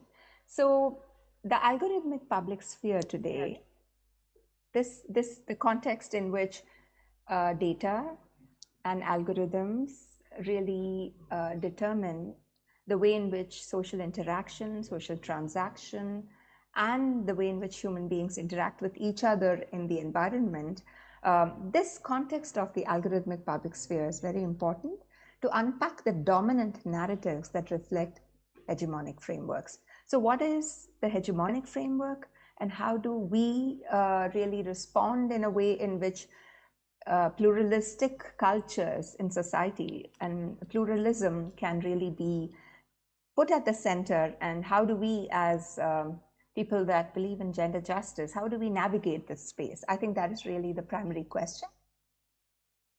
We cannot forget that economistic frameworks, right? The dominant economistic frameworks often use the idea of the marketplace of ideas, right? That your idea and my idea are on this kind of a very flat, equalizing plane, but seldom do we actually see that in operation. So in some way, the fact that power dictates the way in which online exchanges, the public sphere, is designed, is structured and orchestrated is what I think we really need to acknowledge. And here is where I'd like to share some insights and findings from the way in which IT for Change, which is my organization, has done its research and what insights actually come out. I'd like to point out that markers of religion, caste, class, gender, sexual orientation, all of these become fodder. They become very important feeds into the capitalist machine, which really churns out the kind of nudges, the kind of nudge economy tendencies that we perceive in the online communicative public sphere. So the report I'm talking about, and I'm happy to share this after this talk, is called Profitable Provocations. My organization and my colleagues, we undertook a research study of hateful, abusive, and problematic speech on Twitter. This was just before the pandemic, so around 2019. And we really looked at 20 Indian women in public political life. So these were all people who in some ways belonged to the public sphere.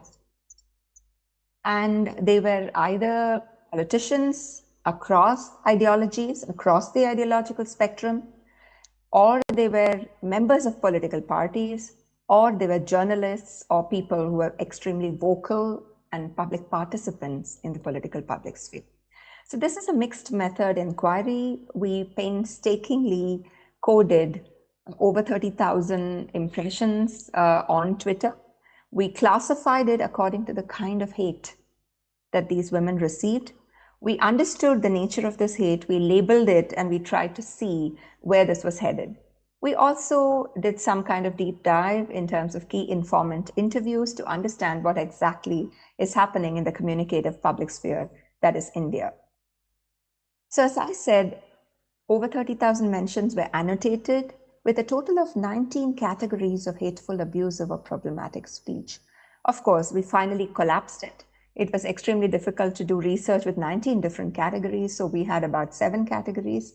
And each mention, so if somebody said something that was a slur, that was abusive, it would be classified up to a maximum of 3 categories, right? So it was possible for us to take one utterance of somebody engaging online in hateful speech against women and take that mention and categorize it in 3 different ways under our categories. So as the methodology here suggests, we had 20 research subjects.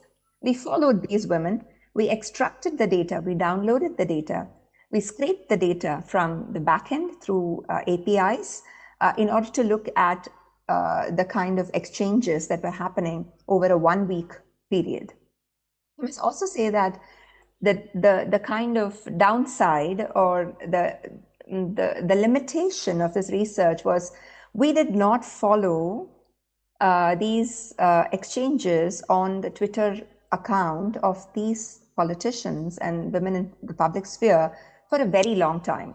This was just kind of bookended. It was kind of bounded within a week so that the data that we gathered was really over a week. So it must be kept in mind that external events indeed influence a platform like Twitter, right? So we are constrained in this analysis by the fact that the week that we chose for downloading the data, you know, the world was going through something, and that was reflected in the mentions that we analyzed. The key findings of this study are, you know, a kind of 4-way classification. The first is the pervasiveness of misogyny.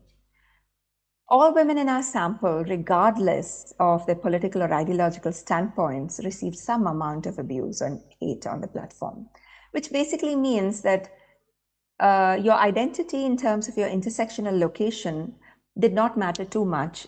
If you were a woman, then you received hate. The second is that there was herd aggression. What this means is that if one person who was misogynistic made an awful comment against you, then many people kind of bandied along, you know, got on top of this bandwagon and decided to strategically target these women and exploit virality, right? So if one comment goes viral, then others who were prone to engaging in sexism online or misogyny online simply decided to allow the algorithm to amplify this content through their own hate. So this is a kind of a bandwagon phenomenon. The third is very important. Amount of hate or the nature of hate that was received was certainly different for different locations. So here is where it's extremely important to understand that majoritarian cultures and particular form of majoritarian cultures do treat women of minority locations in a very, very misogynistic manner.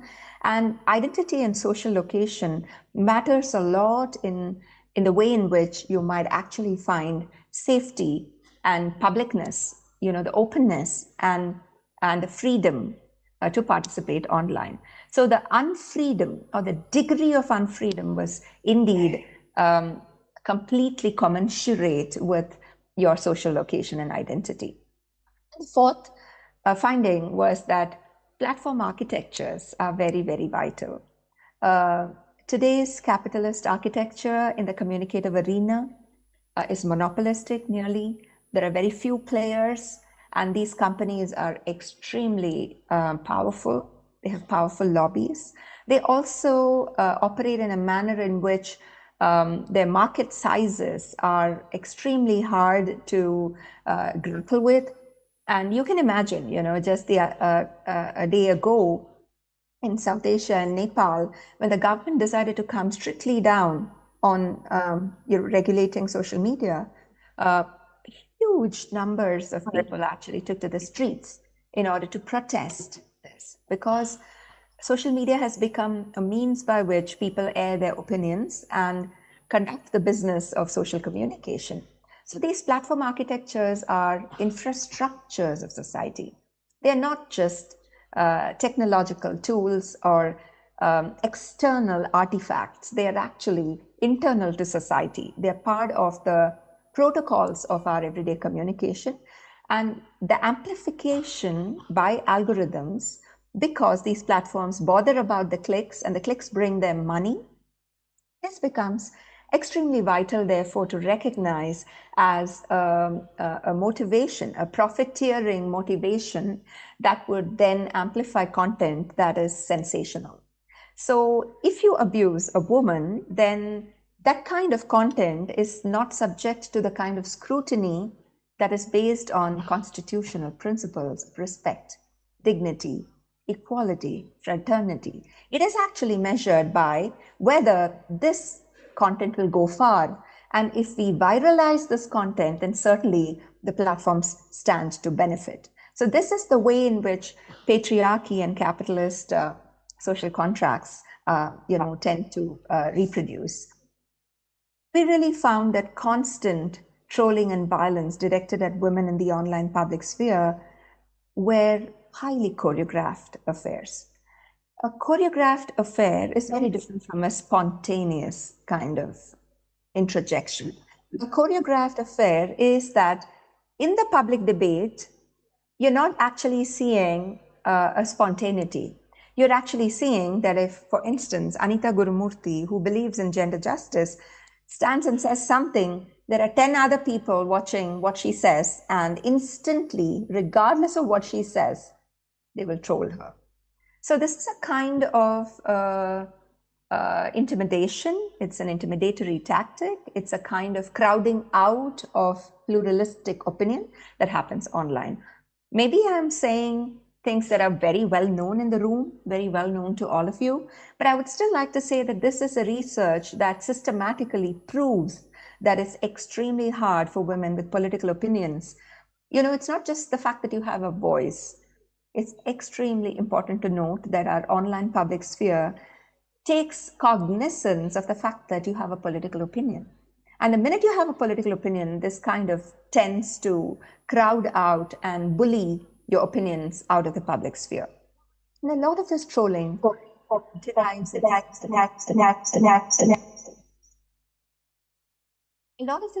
derives its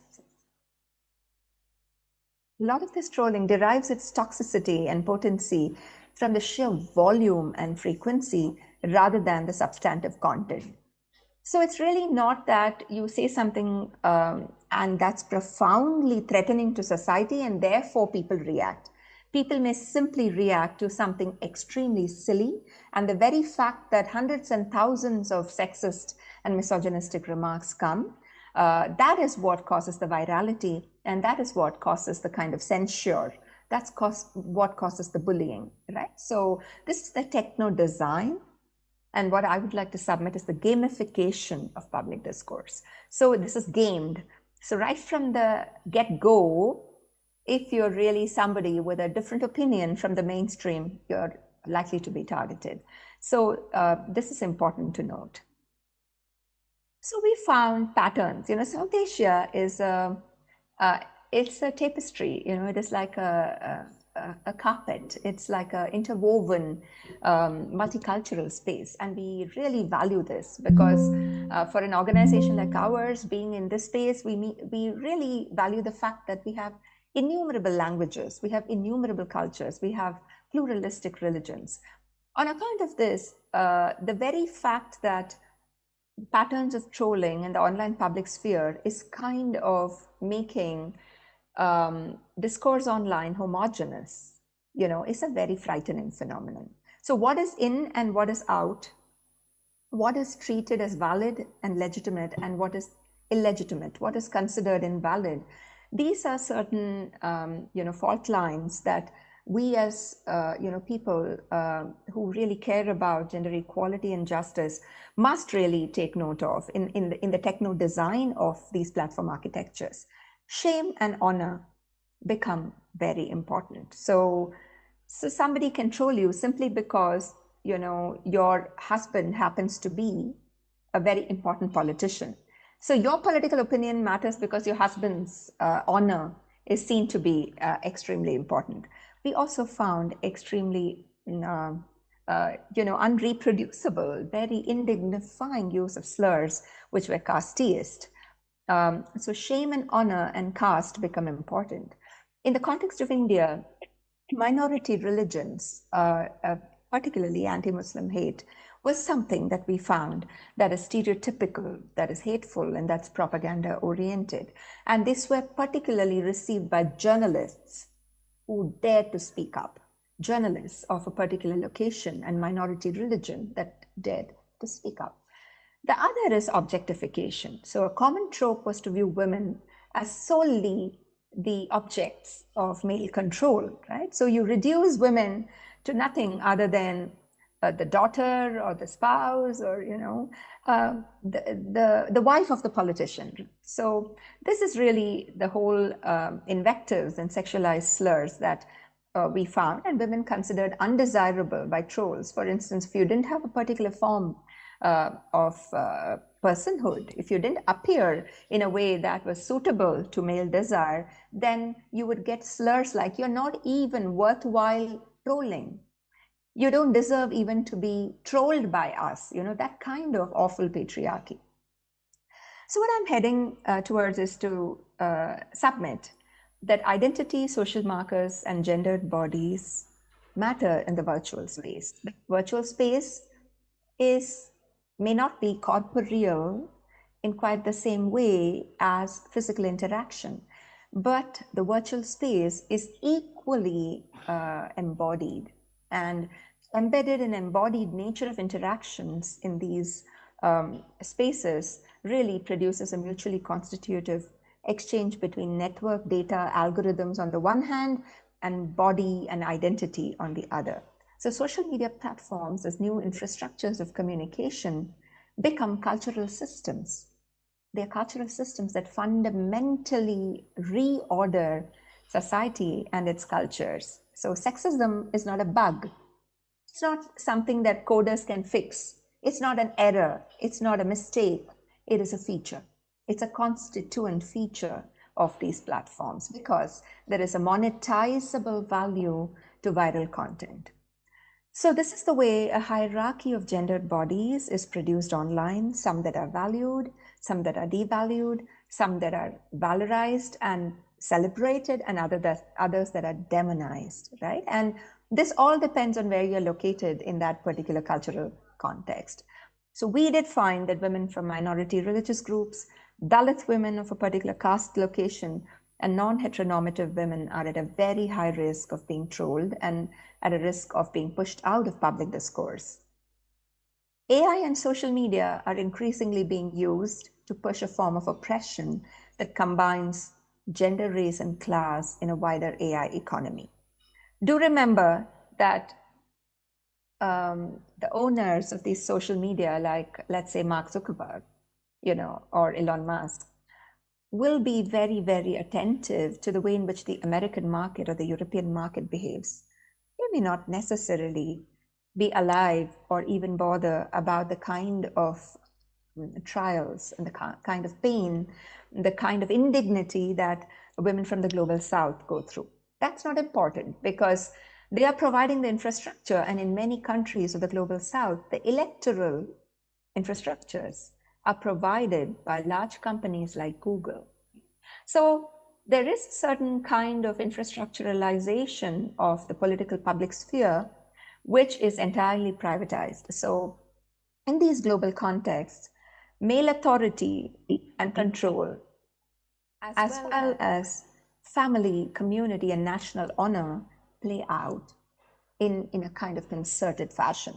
Household patriarchy will kind of prevent a young woman from owning a mobile phone because patriarchal families might think that women go out of their boundaries on account of the mobile phone. At the same time, even if a young woman dared to be online, there are people in the community out there who are constantly keeping a watch on the kind of social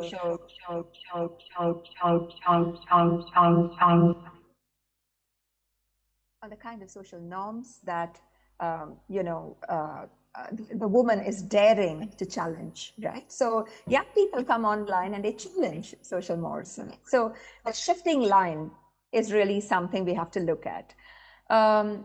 I also want to point out the harms of deep and immersive technologies like metaverse. So we are poised to see a huge technological shift because image-based sexual abuse is a very deep problem. There are many apps, you may have heard of these. These are Nudify and others, which allow frighteningly for women's bodies to be morphed and for want of a better word, a nudification of our bodies to circulate in the cyber public sphere. And this has lifelong consequences for the way in which women's social perception gets affected. Of course, there is a trauma. The trauma can't be denied, but in societies like ours, where it really matters that women are negotiating household patriarchies, community patriarchies, it really becomes extremely difficult for them to get rid of this kind of extremely hateful and vengeful kind of actions. It may be that somebody's boyfriend got extremely upset that this girl said, no, I'm not interested, right? And that becomes a reason for this kind of online image-based sexual abuse. So more is coming, so to watch out. All of you may have heard of the rise of the manosphere. And for those who know about it, this may not sound shocking at all. But if you have not heard of the rise of the manosphere, this is basically an idea that the echo chambers of the online internet, which means the fact that you can actually interact with those you want to interact with. Well, if you were an extremist and if you didn't believe in women's rights, you could very comfortably interact with those who hate women. So this entire idea of the inscrutable hyperlocal fraternities, these are not visible to us. We don't know, and we can never have membership. We can never enter these completely impregnable spaces. The bro clubs, right? Clubs where, once upon a time, these clubs used to exist at the street corner in South Asia. So men used to have a smoke and they used to have a discussion. But at least we knew they existed, right? But we don't know where all these bro clubs exist now. This is the new age machismo, men training men to become comfortable with using sexualized memes to assert male entitlement, to hook women to brand women, to label women. Let's not forget that Facebook was invented when Mark Zuckerberg was still a teenager, and it was a way by which they would, in the college campus, rank women according to what they thought were pretty or not pretty. You know, so this is the origins of this kind of public sphere. So the proliferation of post-gender ideas of equality, the whole idea that, you know what, we are men, we've been discriminated against. You know what, women hate us. You know what, we will never have a chance. You know what, we will never have an equal opportunity. It's become a feminist world, you know. This kind of victimhood that is self-ascribed by young men is an extraordinary challenge for all of us as parents, as teachers, as responsible citizens in society. We do need to actually tell young people that you need to examine why all these thoughts exist in these echo chambers, right? So we don't have a chance to do critical media literacy. So this is, I think, an important thing. I will conclude. I'm almost done. These are my last few slides. So what I really want to conclude with is that the architecture of virtual social space is building a generation of women who really want to have disinhibition. Women who seek this online space to be free, to express themselves, to be uninhibited, right? But of course, this is somewhat complemented, unfortunately, by the toxic disinhibition that men display in these virtual spaces. So the disinhibition, the freedom that I seek as a young person, as a young woman, is about freedom. And the way in which we see particular categories of men and young men work and operate in this space is that they want to be toxic. They want to be free in a way that causes unfreedoms for women. So the freedom of free speech on these platforms is to be interrogated for the unfreedoms it brings women, especially young. So can we reimagine the terms on which public discourse is mediated and organized on the internet so that we build a democratic society that's critical and agentic, so that freedom for all does not mean unfreedom for some? So I leave you with a few thoughts on public culture. And public culture is something that's very, very dear to me and dear to the mandate of my organization, because I think that the question of public and private spheres has been central to the questions of feminism and gender equality. And the idea that this technological existence or our existence within digitality is complicating the lines between the public and private is something that we all need to theorize about. I think we all need, I think, as political scholars, right? Scholars engaged in understanding location and identity, we must grapple with. And so we cannot assume that everybody is operating with a sense of autonomy and cognitive autonomy when algorithms are making us somehow lose track of what natural intelligence is all about. Right? So the world of AI or artificial intelligence really puts under siege the idea of feminist political subjectivity. Our subjectivity as thinking, contributing actors who question given ideas about gender and society, right? So this is something we need to ask, what does it mean to be fully human, right? So I think that's the question for us. And it's terrifying. Our work only becomes more important at this conjuncture because today, early this year, some of these big platforms said, you know, what's the point? We won't do any content moderation. Hate is okay. Because why do we want to interfere in free speech? So they actually rolled back their fact-checking initiatives. They sent many people home. So many people lost their jobs. They were all part of this content moderation industry. And in Silicon Valley, there is a certain renewed kind of normalization, I would say, of misogyny, of the fact that facts needn't be checked. You can say anything, especially about women who have a political opinion. So the question here is, what next? So the right to be heard is extremely important, and it's as important as the right to speak. And we would all agree that publicness is important because publicness is not about display. It's not only about performance. It's about a relationship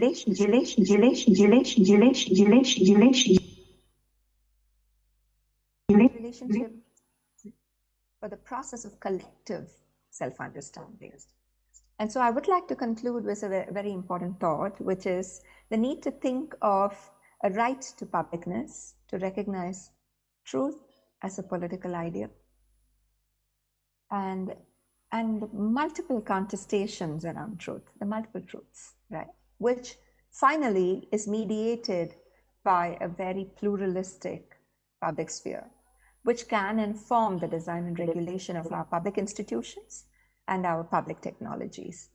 So the question here is really about how can we move into a space of the architecture of feminist public culture in the age of digitality. Thank you very much. I stop here. Thank you, Dr. Anita. Thank you, Dr. Anita, for your insightful thoughts. And then I think we can relate for what Dr. Anita mentioned about hate speech and also misogyny that happens in India. And also it's happened also in Indonesia when women cannot talk freely. If we would talk like something strict and then maybe well, the man will what Dr. Anita mentioned about manosphere. I think it's a new term for me. How it's like bro club. They will teach you how to be a man, so you could interact who you want to interact. It's like echo chamber. So it's a new it's a new echo chamber that manosphere create. So I think that that's the reality and how to fill the gap that we can discuss later. And she also encouraged us as a woman to become more public, more brave to state our idea. So we need to perform the right to speech. So do not afraid of what men's idea or men's thing about feminism. Sometimes feminism get hate speech from the social media, calling like woke feminism. I don't know, maybe you're familiar with the term also. So I think that's the speech from our keynote speaker. So now we have 15 minutes for discussion. I invite the audience here in the room to raise your hand if you have any question, and we will bring the microphone. And for those joining online, please raise your virtual hand or type in the chat. Okay. If the audience here have any question for our two keynote speaker, you can raise your hand. Okay, thank you.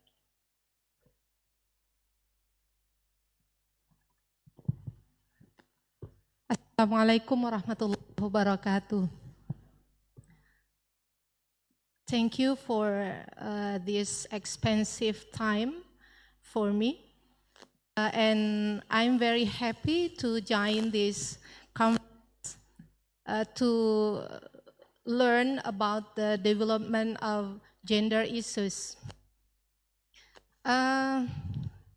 Mrs. I am very interested in your explanation that how eco-theology relates with equality, justice, and harmony. But I would like to ask you more explanation about do men and women have the same position, the same rule, or the same responsibility to care our word or or all of the creator of our God? I think that's all. Thank you. Assalamualaikum. Waalaikumsalam. Thank you. I'm sorry I didn't catch your name and your institution. My name Riri Fitria from Imam Bonjol State Islamic University in Padang. Okay, thank you, Bu Rini. Now, okay, for the second question, anyone would like to ask the question, or maybe in online? We'll check online. Okay, anyone? So I think we will try to ask the first question first as we wait for the second question. Okay, Professor Anaget. So Mr. Rini asked about how ecology relate to ecology justice, and also the women and men have same position to keep the environment. Okay, thank you. Yeah, thank you, Burini. Uh-oh, the delay is back on the audio. Yeah. Can you hear me okay now? Yes, we can hear you. All right. Well, first off, salam to Uyan Imam Bonjol and to all of my friends there. I miss you all very much. I look forward to being back soon, inshallah. Yeah, it's a good question. I heard the main part of your question is essentially being, according to most contemporary Muslim eco-theologians, is responsibility for environmental care gendered in some way? And the question makes sense, right? Especially if you want to talk about ecofeminism through a lens, especially of kind of first wave feminism, which would see sex and gender as being different.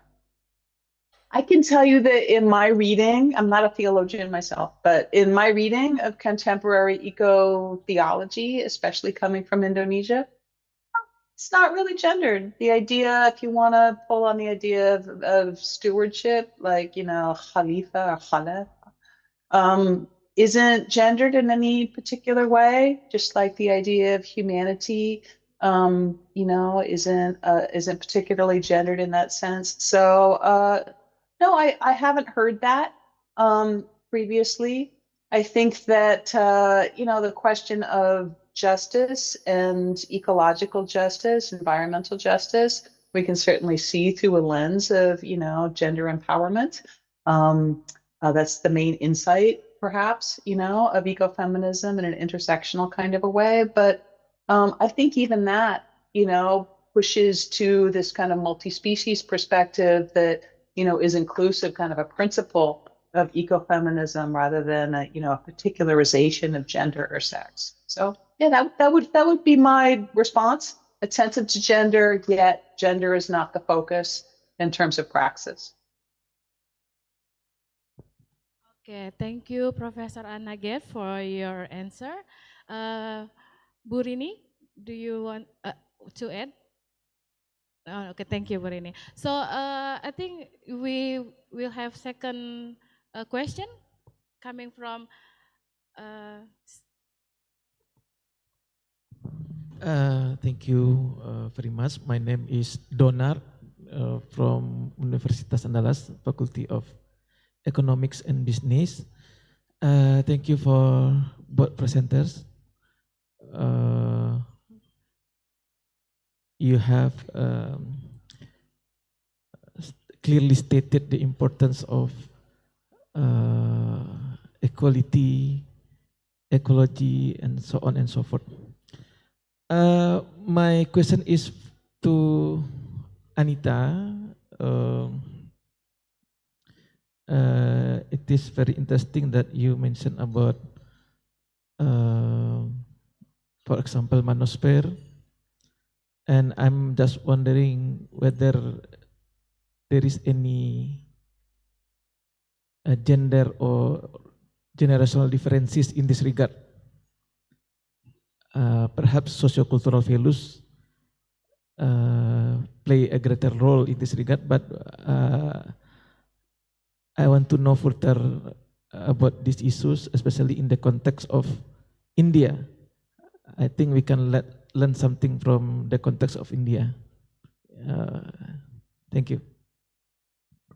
Thank you, Prof. Donar. Okay, Dr. Anita. Prof. Donar here has a question for you, and he mentioned about manosphere that we just learned today from you, and how the social culture values for India context in this situation. So maybe we can, because also in Indonesia we have the same situation. Sure, sure. Thank you. I think I appreciate and deeply respect the fact that you raised this question. And I think, actually, I think more than being shocked at the dynamics of the manosphere, it's important for people, I think, our generation, people who are in the position of being tutors, teachers, exemplars, mentors, and guides, to really understand why there is a crisis of identity. Why is it that younger people in this kind of race to own a gadget, to participate, to be on real time, to be on always on, it's an obsession. I think that it is because, and I would actually blame young people less and ask the question about societal values and societal priorities, and recenter the question like that, because it is very easy to dismiss this as a patriarchal phenomenon in which only young men are recruited. I think that would really be an erroneous kind of conception. There is a huge role, I think, that our schools can play, our college institutions can play in terms of interpreting the fact of identity and algorithmic virality.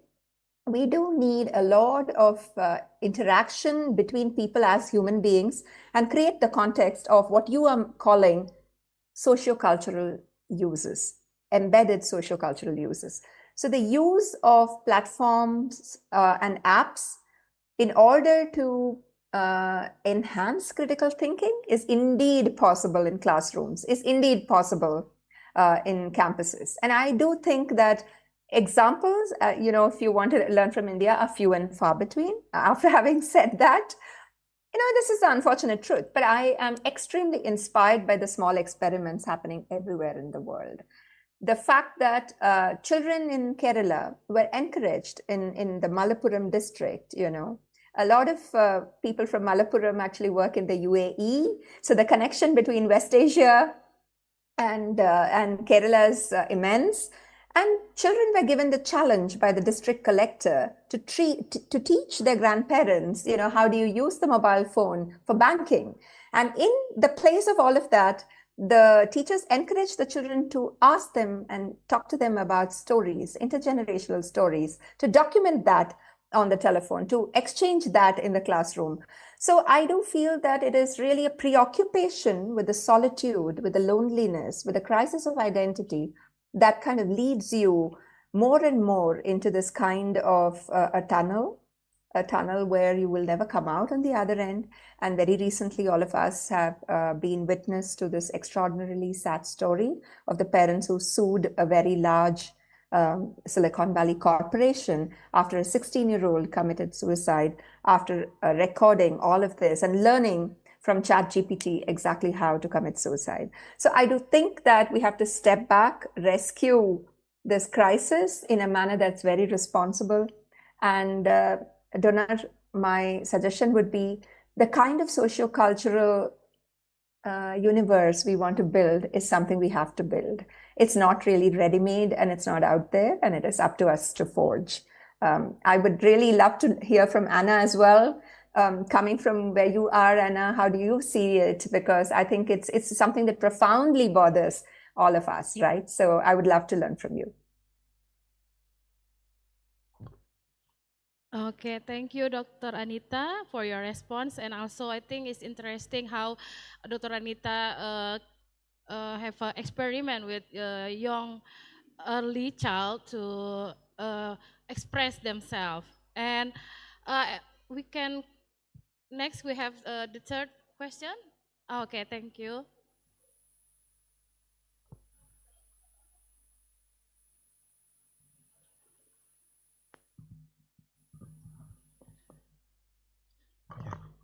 Okay, thank you for the opportunity. Assalamualaikum warahmatullahi wabarakatuh. Good day, everyone. My name is Arif, and I am from the Department of International Relations, Universitas Riau. My question especially to Ibu Professor Gate. I feel so interested about the concept of eco-theology.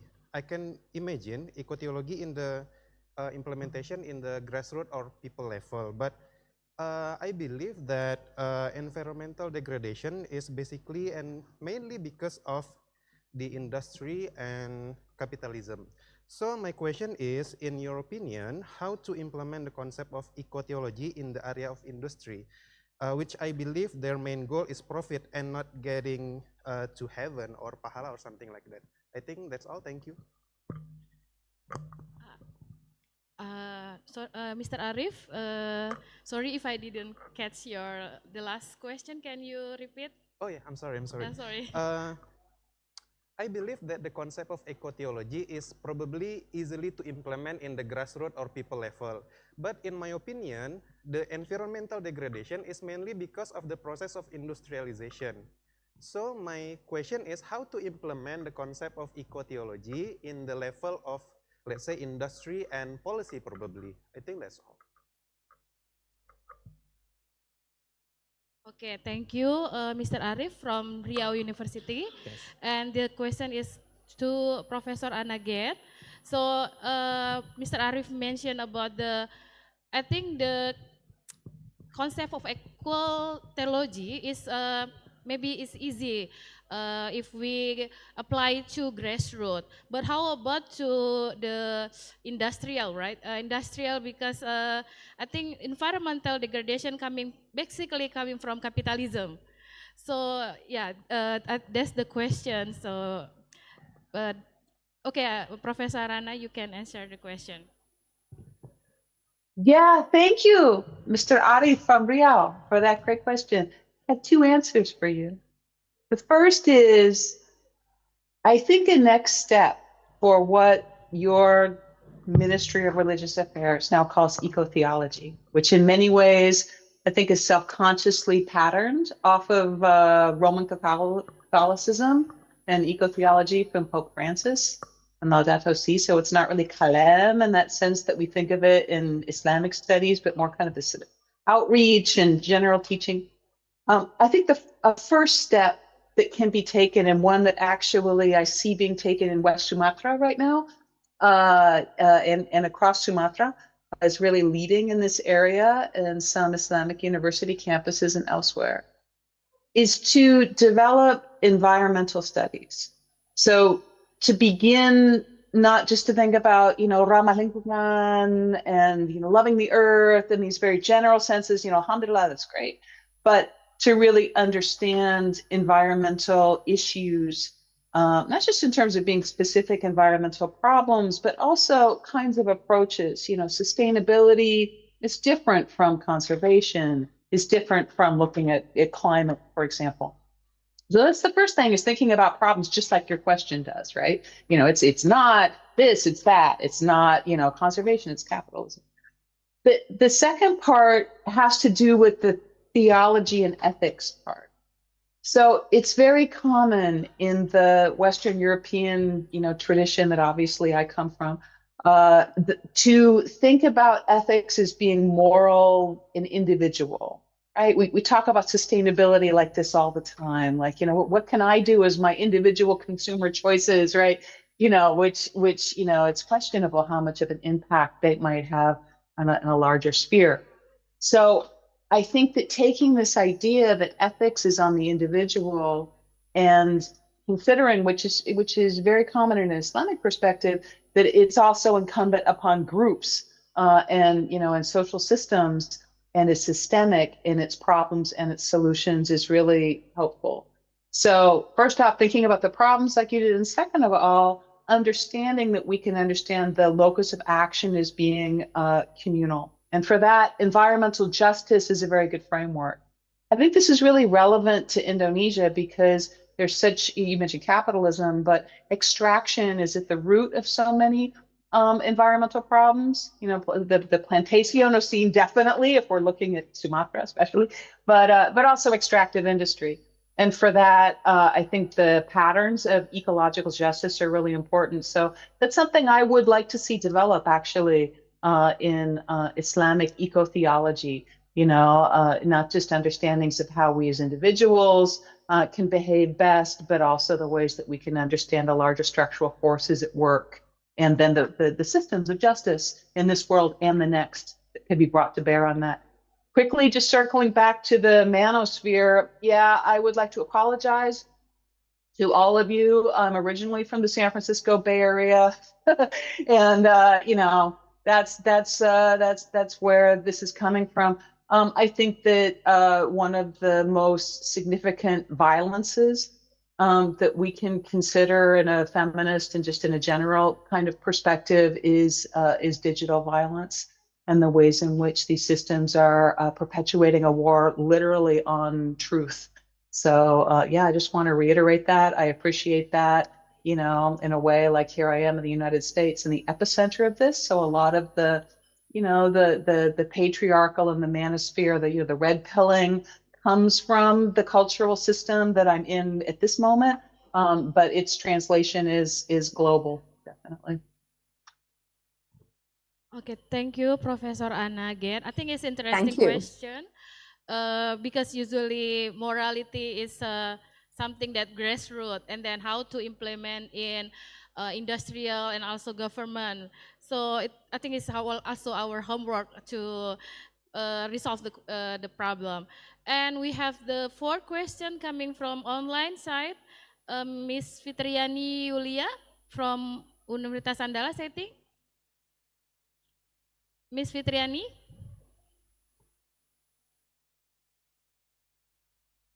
Miss Fitriani?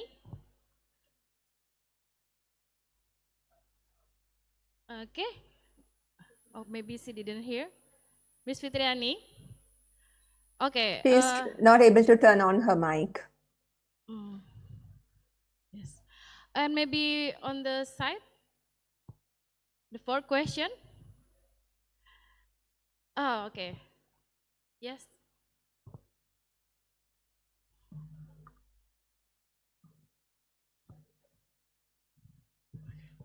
Assalamualaikum warahmatullahi wabarakatuh. My name is Muhammad Atarik. I'm from Andalas University. I have a question for Professor Gate. Okay, so my question is, in Indonesia, where many communities depend on industry like palm oil, mining or logging for their livelihoods, how can Islamic teaching on stewardship of the earth encourage more sustainable practices while still considering people's economic needs? Thank you. Okay. Coming from Tarik, yeah, from communication, Andalas University. I think, Professor Anna, do you get the question? Because yeah, Yeah, okay, thank you. Yeah, I got it. Yeah, thank you, Mr. Product. Yeah, so first off, you know, I just want to say it again, I'm not an imama, you know, I don't speak in a theological mode. I can make an observation, however, which is that I think that in Indonesia, it's fascinating how questions about sustainability and Islam are at the forefront of the public sphere. You know, and this has happened recently and prominently with the Ormas controversy, you know, whereby for those of you who might not be as familiar with this, whereby concessions for mining have been offered to religious organizations, and there's been opinions on, you know, coming from a variety of directions about that. To me, what's interesting about that, you know, you asked sort of like a normative response, like, so, you know, what does Islam say about that? I don't know. But what I think is interesting is the different kinds of registers of Islamic authority that are put into play. So what kinds of public reasonings we're seeing around sustainability in Islam, I think, are fascinating, including ideas about, you know, the essential like meaning and purpose of the law, or maqasid al-sharia, as well as understandings of public good like istislah and maslaha, it's an environmentalization of classical sort of discourse, which is fascinating.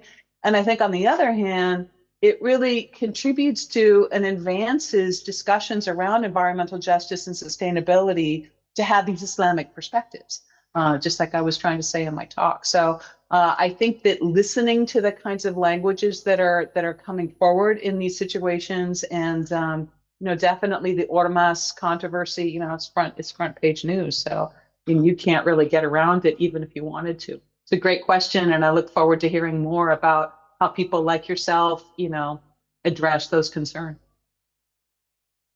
Okay, thank you, Professor Anna. And we have last question coming as well from student, right? I am Jeffrey. I am a student from Department of Sociology, Universitas Andalas. Thank you for the valuable opportunity and for the insightful material from Prof. Anna shared. I want to ask, you emphasize the importance of gender frameworks in Islamic environmentalism. Given that Muslim women often have direct life experience with environmental degradation, particularly in the global south, where they are primary caregiver, water gatherers, or food producer. And so how can their ecological knowledge and daily practice enrich or even reshape dominant understandings of environmental justice? Prof. Anna, that's all from me. Thank you. Yeah, thanks, Jeffrey. I'll answer that quickly because I think that Bu Fitriani was able to put their question in the chat. But quickly, I really appreciate that question. It's kind of a counterpoint to the first question about the gendering of environmental responsibility, where I said, no, I think it's gender neutral if you read it, in a Quranic sense, according to most Muslim eco-theologians that I'm listening to these days. On the other hand, your question brings up a known fact, right? Which is that women, global south or not, but especially in the global south, are disproportionately impacted by environmental issues. And also research shows that the empowerment of women in these settings also has a disproportionate potential impact in terms of change and betterment of, social conditions as a whole. So yeah, we know this, and a capacities-based approach, like Martha Nussbaum or something like that, is really consistent with that. So how in particular to gender Islamic activism, a lot of times, at least here in North America, it is women who are at the forefront of movements for environmental justice, particularly if you look at communities of color. In North American urban contexts. So, I think that we can just take this as an empirical fact that doesn't need actually that much more theorization and use it as a basis for praxis. Thank you very much for the question. Thank you very much, Professor Anna Gate. And I think that's our last question. So I would like to say, because I already mentioned about the monosphere. So this is, I think, our public sphere. We are declare ourselves freedom to speech, and also we have a brave to talk freely. So I think that's also Miss Anita, Dr. Anita mentioned, and also Professor Anna Gate mentioned about how I think it's very interesting about the ecology and ecofeminism, and also the Muslim sustainability ecology intertwined in this context. So we coming to the closing, and on behalf of the conference organizer, I would like to sincerely thank both for our keynote speakers, Dr. Anita Gurumurthy and Professor Anam M. Gate, for the rich and insightful contribution. And I would like also to thank all of you in the audience, both here on site and online, for your engagement. So I think this concludes our keynote session. Please join me in giving a warm round of applause to our speaker. Thank you. Thank you again. And now I hand the floor back to our Master of Ceremony to continue the program. Thank you again. Assalamualaikum.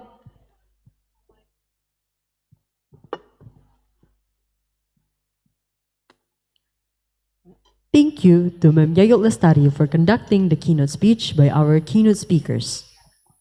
As an appreciation from the committee, we would like to invite Mr. Andri Rusta to come to the stage to deliver the token of gratitude to our moderator and keynote speakers. Professor Anna M. Gate, University of Wisconsin-Madison, Dr. Anna Gurumurti, Executive Director, IT for Change, and our moderator, Yayut Lestari.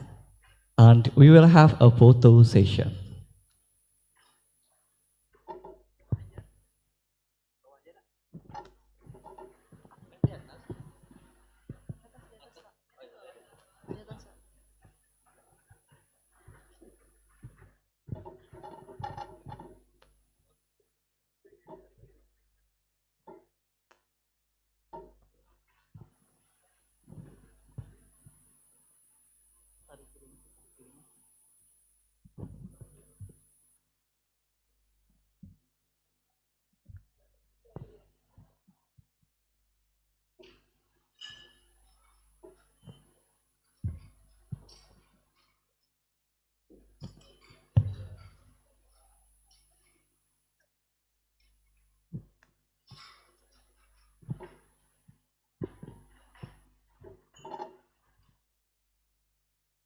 All right, thank you. Please give warm applause to the moderator, Yayut Lestari. Tari Piring is a traditional Minangkabau dance from West Sumatra in which dancer performs while balancing plates on their palms. Symbolizes gratitude for the harvest and prosperity, while also showcasing skill, agility, and discipline. Additionally, the dance serves as a symbol of social harmony and mutual cooperation within the community, and as an offering or tribute to ancestor and customary powers. Ladies and gentlemen, please welcome Tari Piring.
Salam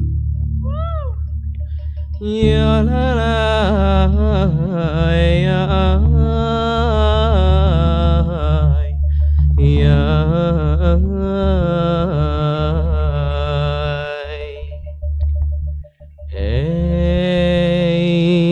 danga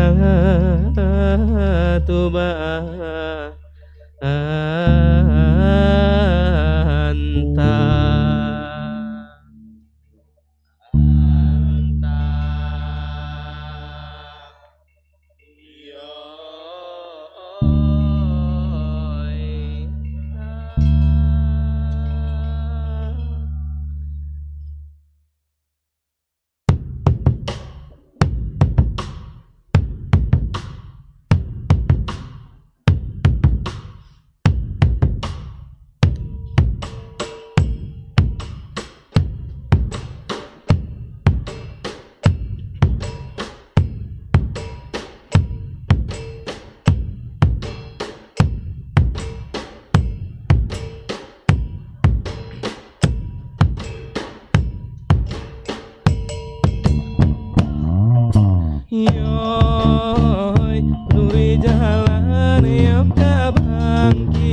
jalan makasila kota dape babirilai anta tumbuh di badan surang kota dape babirilai anta tumbuh di badan yoy luruh jalan yo kabangkinang babelo jalan kapaukumbu kami manari bukan nyoriang kau behati onarusu kami manari bukan nyoriang kau behati onanru yoy rami pasar sungai garingging kami de anak muda tari bana tari piring sanang panonton kasadonyo tari bana tari piring sanang panonton kasadonyo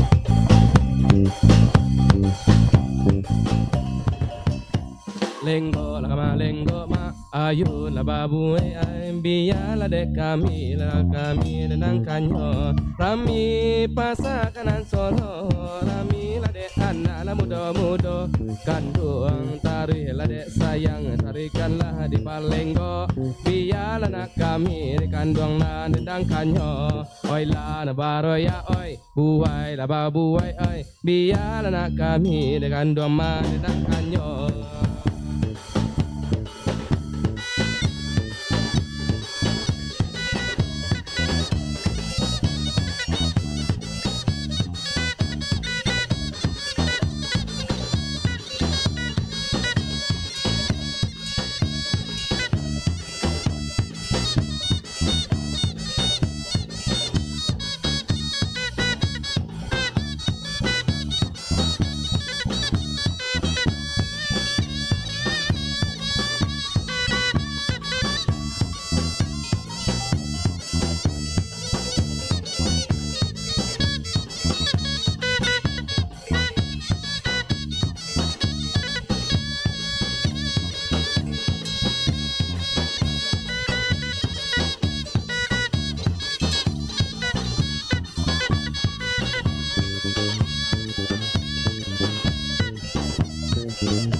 Give formal applause to Saniba. Ladies and gentlemen, thank you for attending the opening ceremony and keynote speeches. Now, we will go on a 40-minute break. The next sessions of keynote speeches will start at exactly 12:55 p.m. Once again, 12:55 p.m. All speakers, moderators, and participants were encouraged to be punctual because our next session will start on time. You need to go back to this ballroom again. Thank you.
Dr. Anda Nazrina Zuriani, MA, PhD, is a senior lecturer and researcher in the Department of Sociology, Faculty of Social and Political Science, Universitas Udayana. She earned her undergraduate degree at IKIP Negeri Jakarta, her master's degree at the Australian National University, and her doctorate at Newcastle University, Australia. Her teaching and research focus on political sociology, cultural sociology, feminist theory, gender and development, as well as gender and science. She has published extensively on issues of gender, politics, health, inclusive tourism, and community studies, including works on the party accountability and democracy in Bali. Beyond academia, she has served as Vice Dean for Student Affairs and Information at FISIP Udayana from 2017 to 2021. Chairs the Bali chapter of the Indonesian Sociological Association and is active in community service and cultural initiative. Ladies and gentlemen, please welcome Dr. Anda Nazrina Zuriani, MA, PhD.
Bismillahirrahmanirrahim.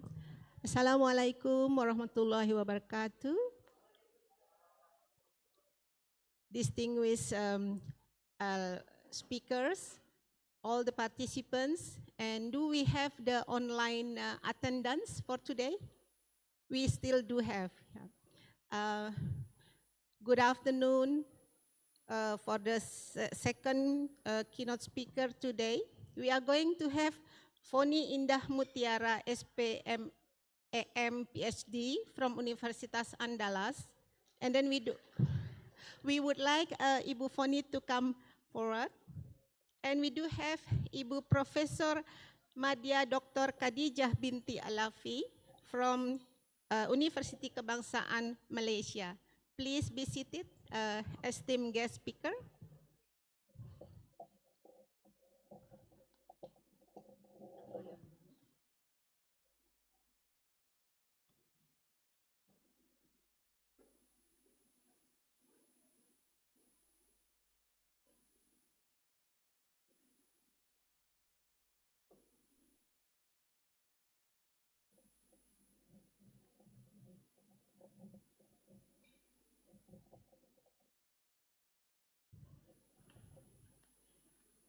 This afternoon, after our lunch, I hope that all participants have good lunch and good occasions since the morning.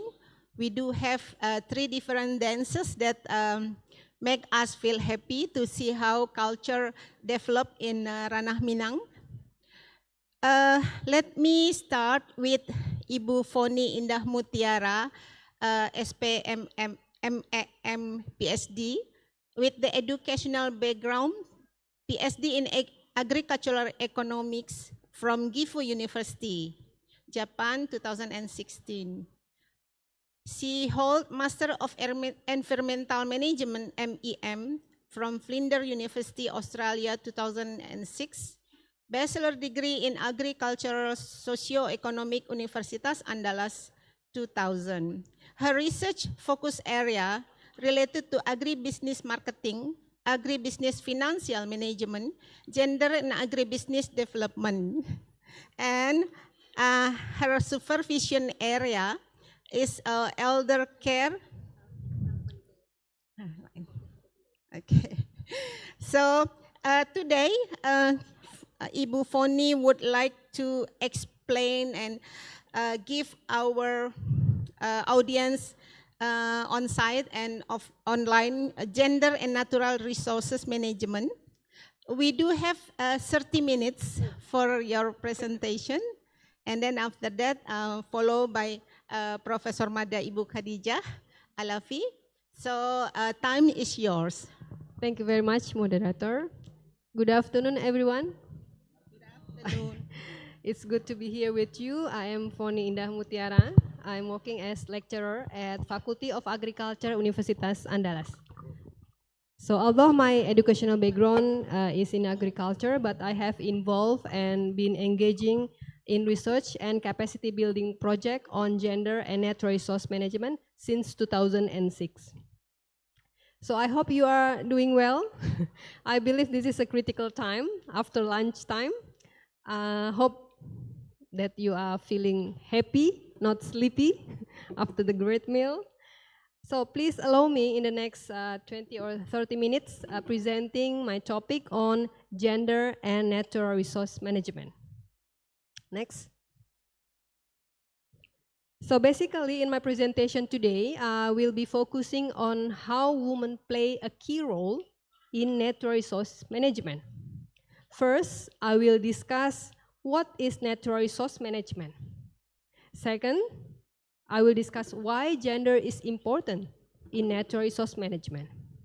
And the last, I will talk about a lesson learned from Nagari Indudur in West Sumatra on how women play a role in natural resource management. Next. So let's start by understanding what natural resource is. The natural resource defines all the resources which can be directly obtained from the nature and utilized for human benefit.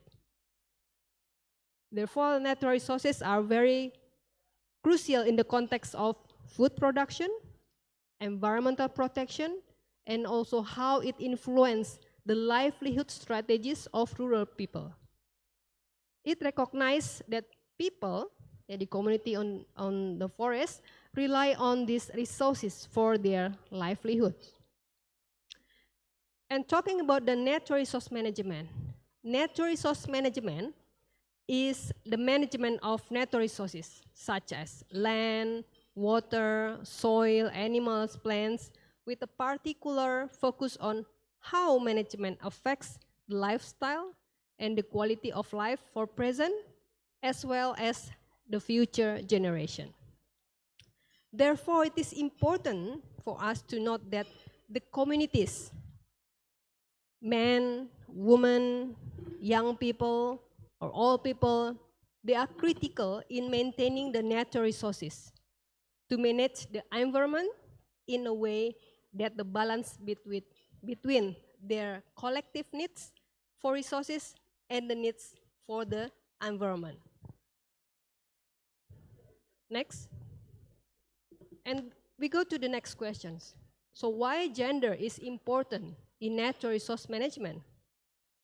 It is now generally accepted that rural development policy, including natural resource management, need to be gender sensitive. We know that gender sensitive means recognizing the differences, inequalities, and specific needs of women and men within a specific context. So the roles and responsibility between men and women have in a society influence how decisions are made and resources are accessed and how they control and manage it. Next. Now let's discuss the importance of gender in natural resource management. I would like to highlight two main gender issues that relate to natural resource management. First, different roles played by men and women. Second, difference between men's and women's rights to access and control natural resources. Next.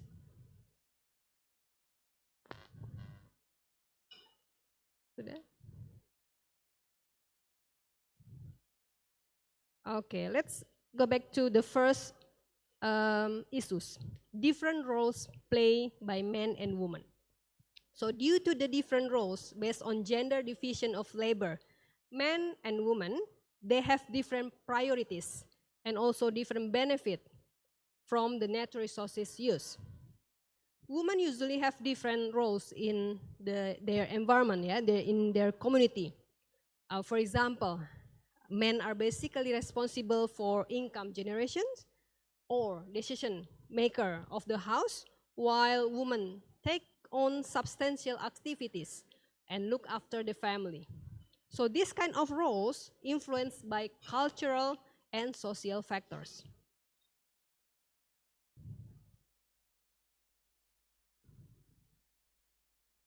Sorry. Yeah. I would like to give an example in Minangkabau system. Yeah. There's a statement, correct me if I'm wrong, yeah, with the men in here from Minangkabau. There's a statement, if it's not good for community to know that men doing domestic work, especially if the man held as a clan leader or a community leader. So men are not allowed to do domestic work. They will be ashamed to be known by the community. That's kind of cultural. Another thing is like a migration or migrate tradition, yeah, merantau, yeah. Mostly men go to other city to find better job. So it's only women, elderly people or children who stay at home. So all the domestic works and sometimes productive work in the forest become women's responsibility. Sometimes community framing women involving in natural resource management become their domestic responsibility as well. So here, women play or have a potential role to play a critical role in this process. How they use and manage land, other natural resources, while meeting water, food, energy, and needs in household, as well as communities. Next, the second. So the second is the differences between men's and women's right to access and control natural resources. Right and access to land and control over it are often also different from men and women. For instance, women usually lack of tenure right. The same goes for other resources. Women frequently carry out labor on land. However, in some part of the world, women don't even hold a formal tenure right to that land. Well, this is a bit different in the context of West Sumatra, yeah, where we have matrilineal system. The inheritance distribution system is based on a descent system drawn from the mother's line. So Minangkabau culture in Indonesia, as you know, has the biggest matrilineal system of kinship in the world. So here women play a central role in the social structure. We have Bundo Kanduang here as part of the community. So to sum up, when it comes to natural resource management, men and women are also likely to have different opinion, different attitude, different priorities, and even different power over resources. Men and women interact differently with environment, which provide them different opportunities to protect and manage it in more sustainable manner. Next. Is it already lesson learned? Yeah, the slide, lesson learned? Yeah, okay. So, after we understand about the natural resource management and why gender is important in natural resource management, Let me show you one of my findings in Nagari Indudur village in West Sumatra. It will show how women access, use, and control over forest resource, and to what degree women's contribution in natural resource management. Next, there will be 3 dimensions will be discussed in this research findings. The first dimension is gender division of labor, including analysis of the productive and reproductive works in the family or in the community. The second dimension is access to and use of resource of men on women, including how the resource and the benefit are distributed by men and women. And the third dimension is decision-making authority, how they control, including the livelihood activities, expenses, and also the use of income at the household level. Next, is it the map? Yeah, before, okay. Here is the map of Nagari Indudur. Yeah, it is about, I think, 2.5 hours from driving from Padang city, yeah. So in Nagari Indudur, the utilization of non-timber forest product has been managed by local government. We call it Nagari. Nagari Indudur, as you can see from the map, it is surrounded by hills in a protected area. It's about like 532 meters above the sea level, so quite hilly. And most of the community activities is in the forest because of the geographical condition that's surrounded by hills and the forest area. So the total area of the community forest is about 215 hectares, while the secondary dryland forest is about 248 hectares. So forest management aims to obtain optimal benefits for community without neglecting the nature and the characteristics as well as the main function of the forest. Here, management of non-timber forest product involves several activities from land management preparation to post-harvest activities, which have the potential for gender bias. And the fact that forest resources management should be involving community participation, including women. Okay, next. Yeah. In the past, in Nagari Indudur, there were a long drought and the community didn't utilize the forest product in sustainable way. Illegal logging was a common activities there. So in 2008, the Nagari Indudur issued Nagari regulation. We call it Perna, Peraturan Nagari, about the obligation for all the community to maintain and manage forest product. This local regulation was followed by a clear monitoring mechanism. Community was encouraged to plant non-timber forest product in order to maintain the main function of the forest. So it was not only the community leader or farmers group supported this regulation, but also a women's group called Selembar Daun, which was initially just a group of women for family welfare empowerment program at the time. The women group, they had a weekly meeting, and there was a facilitation from NGO. They were facilitated to produce candle nut oil from candle nut atau kemiri bahasanya.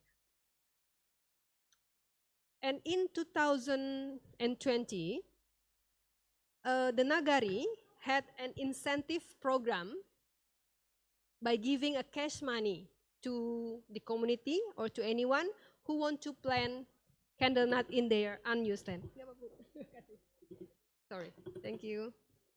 Yeah, it's about like 25,000 rupiah per tree, per candle nut tree.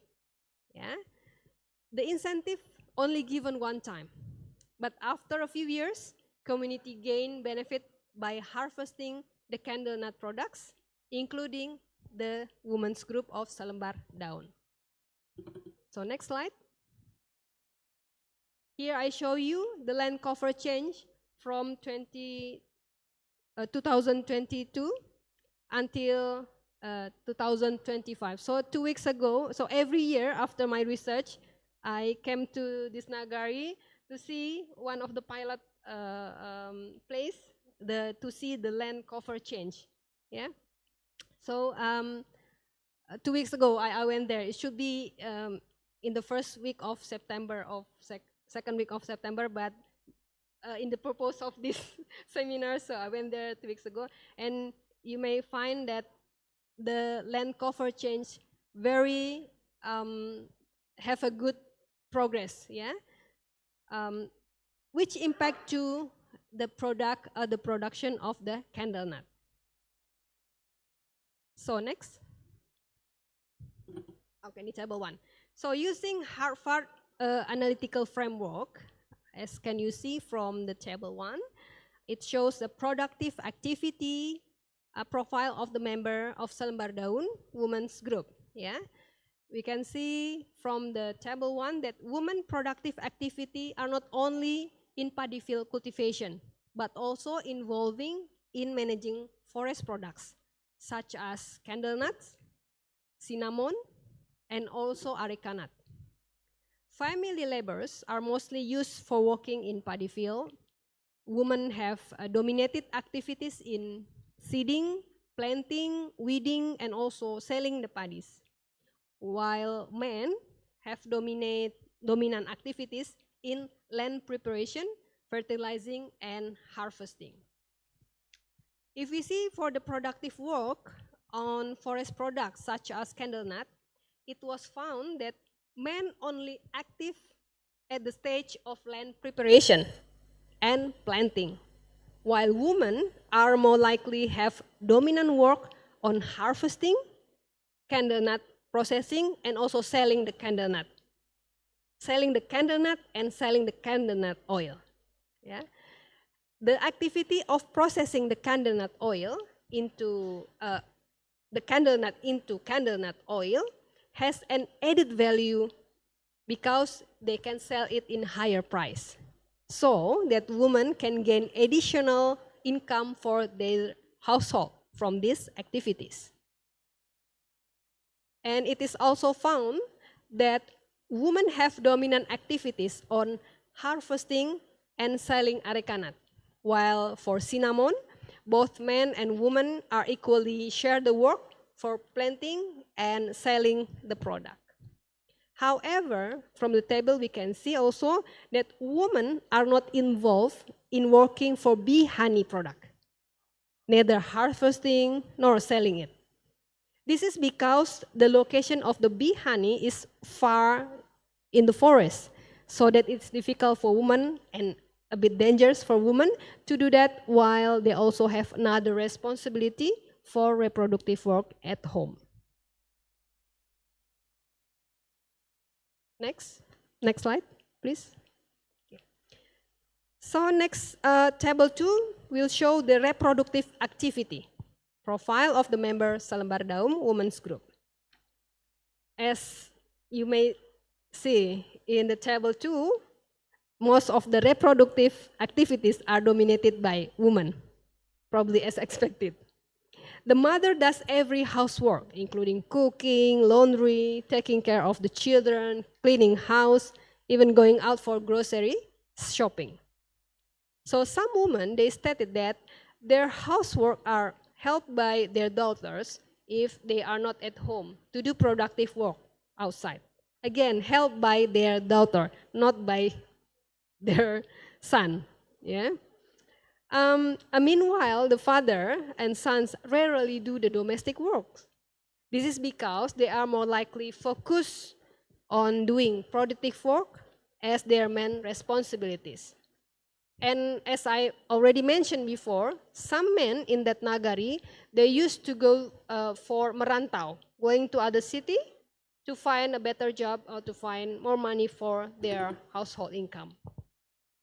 So all domestic works become their woman's responsibility.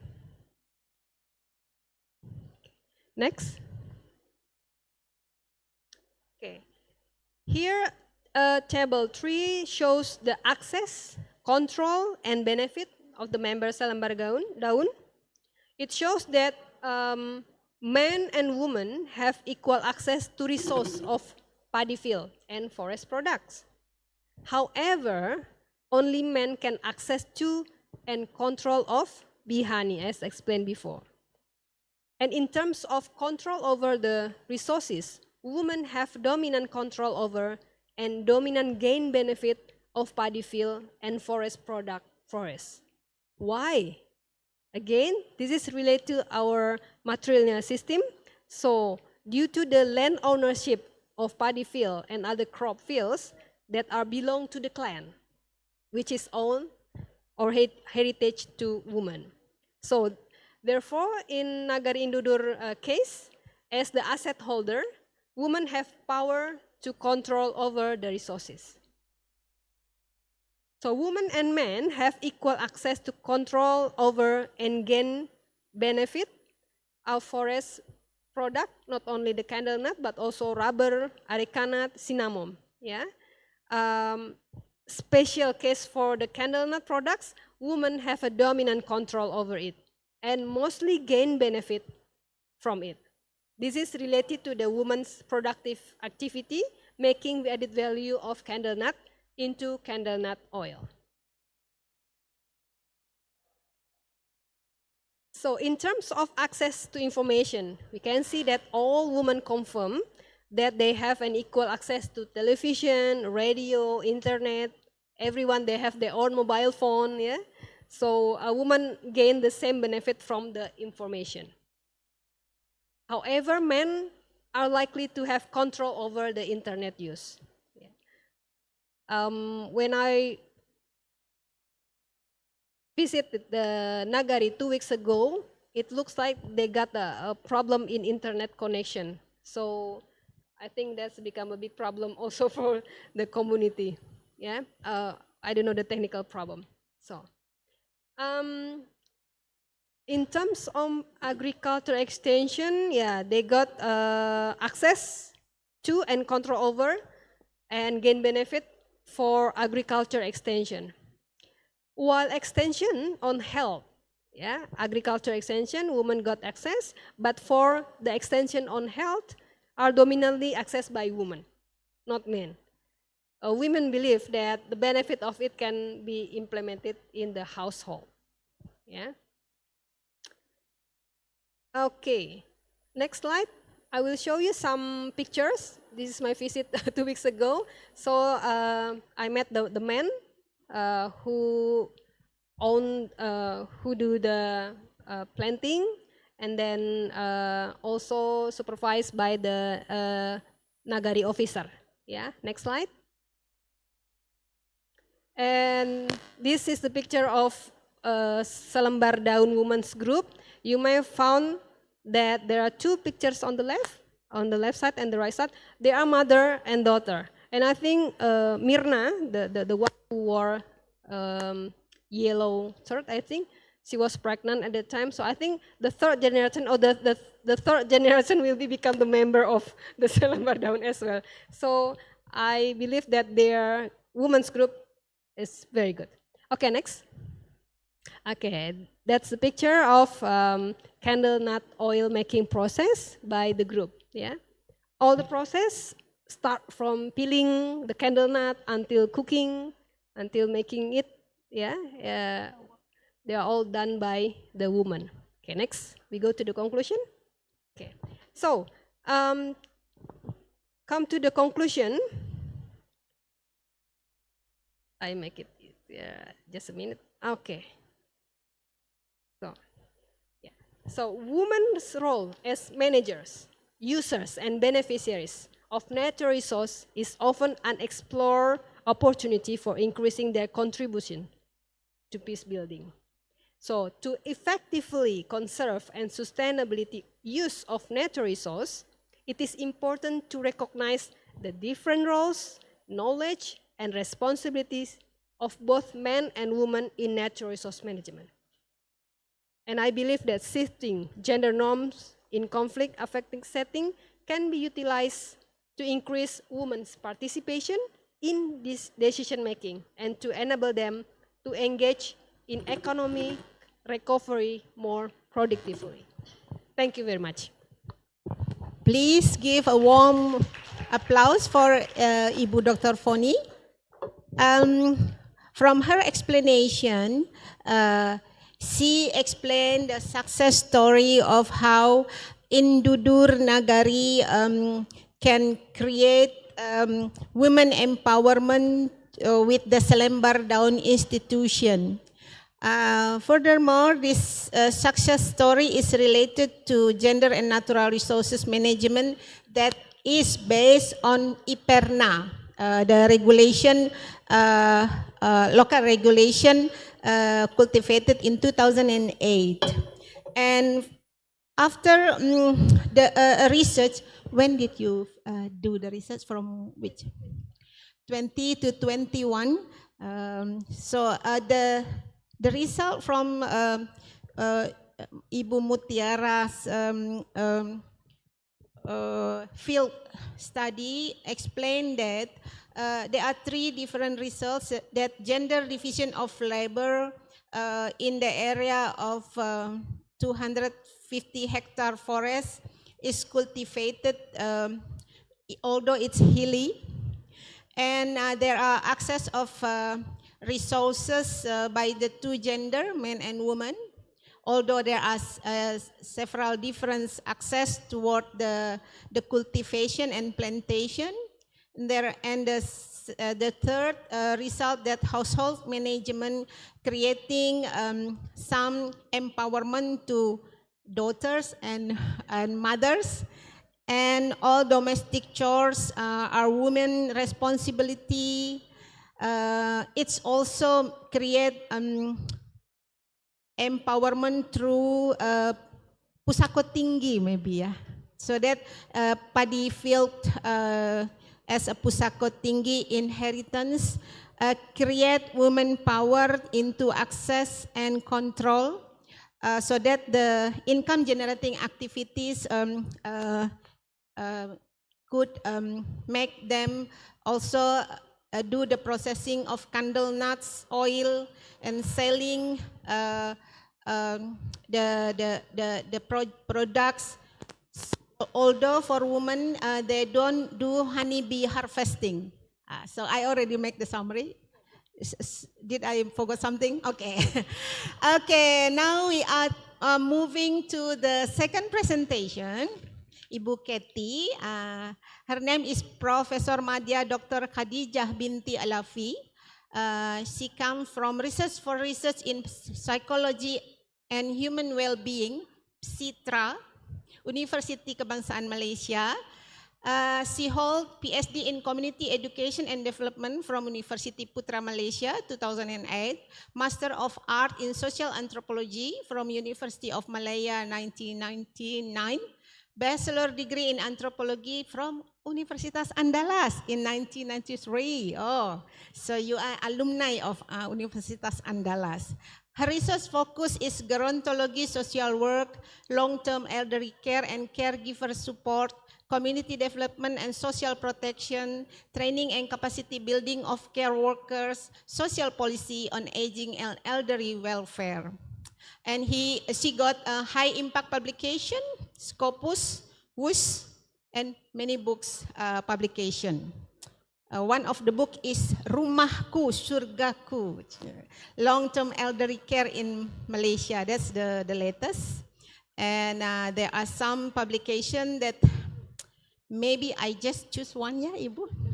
Social entrepreneurship among youth in elderly care, MAG Cafe, CAFE in 2024. It's a Scopus Index publication.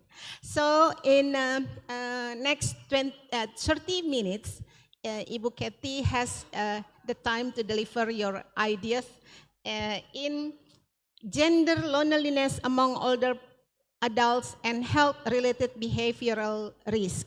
Time is yours, Ibu Kathy. Thank you very much for Chairwoman and my colleague. Okay, Alhamdulillah, terima kasih banyak-banyak dijemput ke Unand setelah hampir 40 tahun.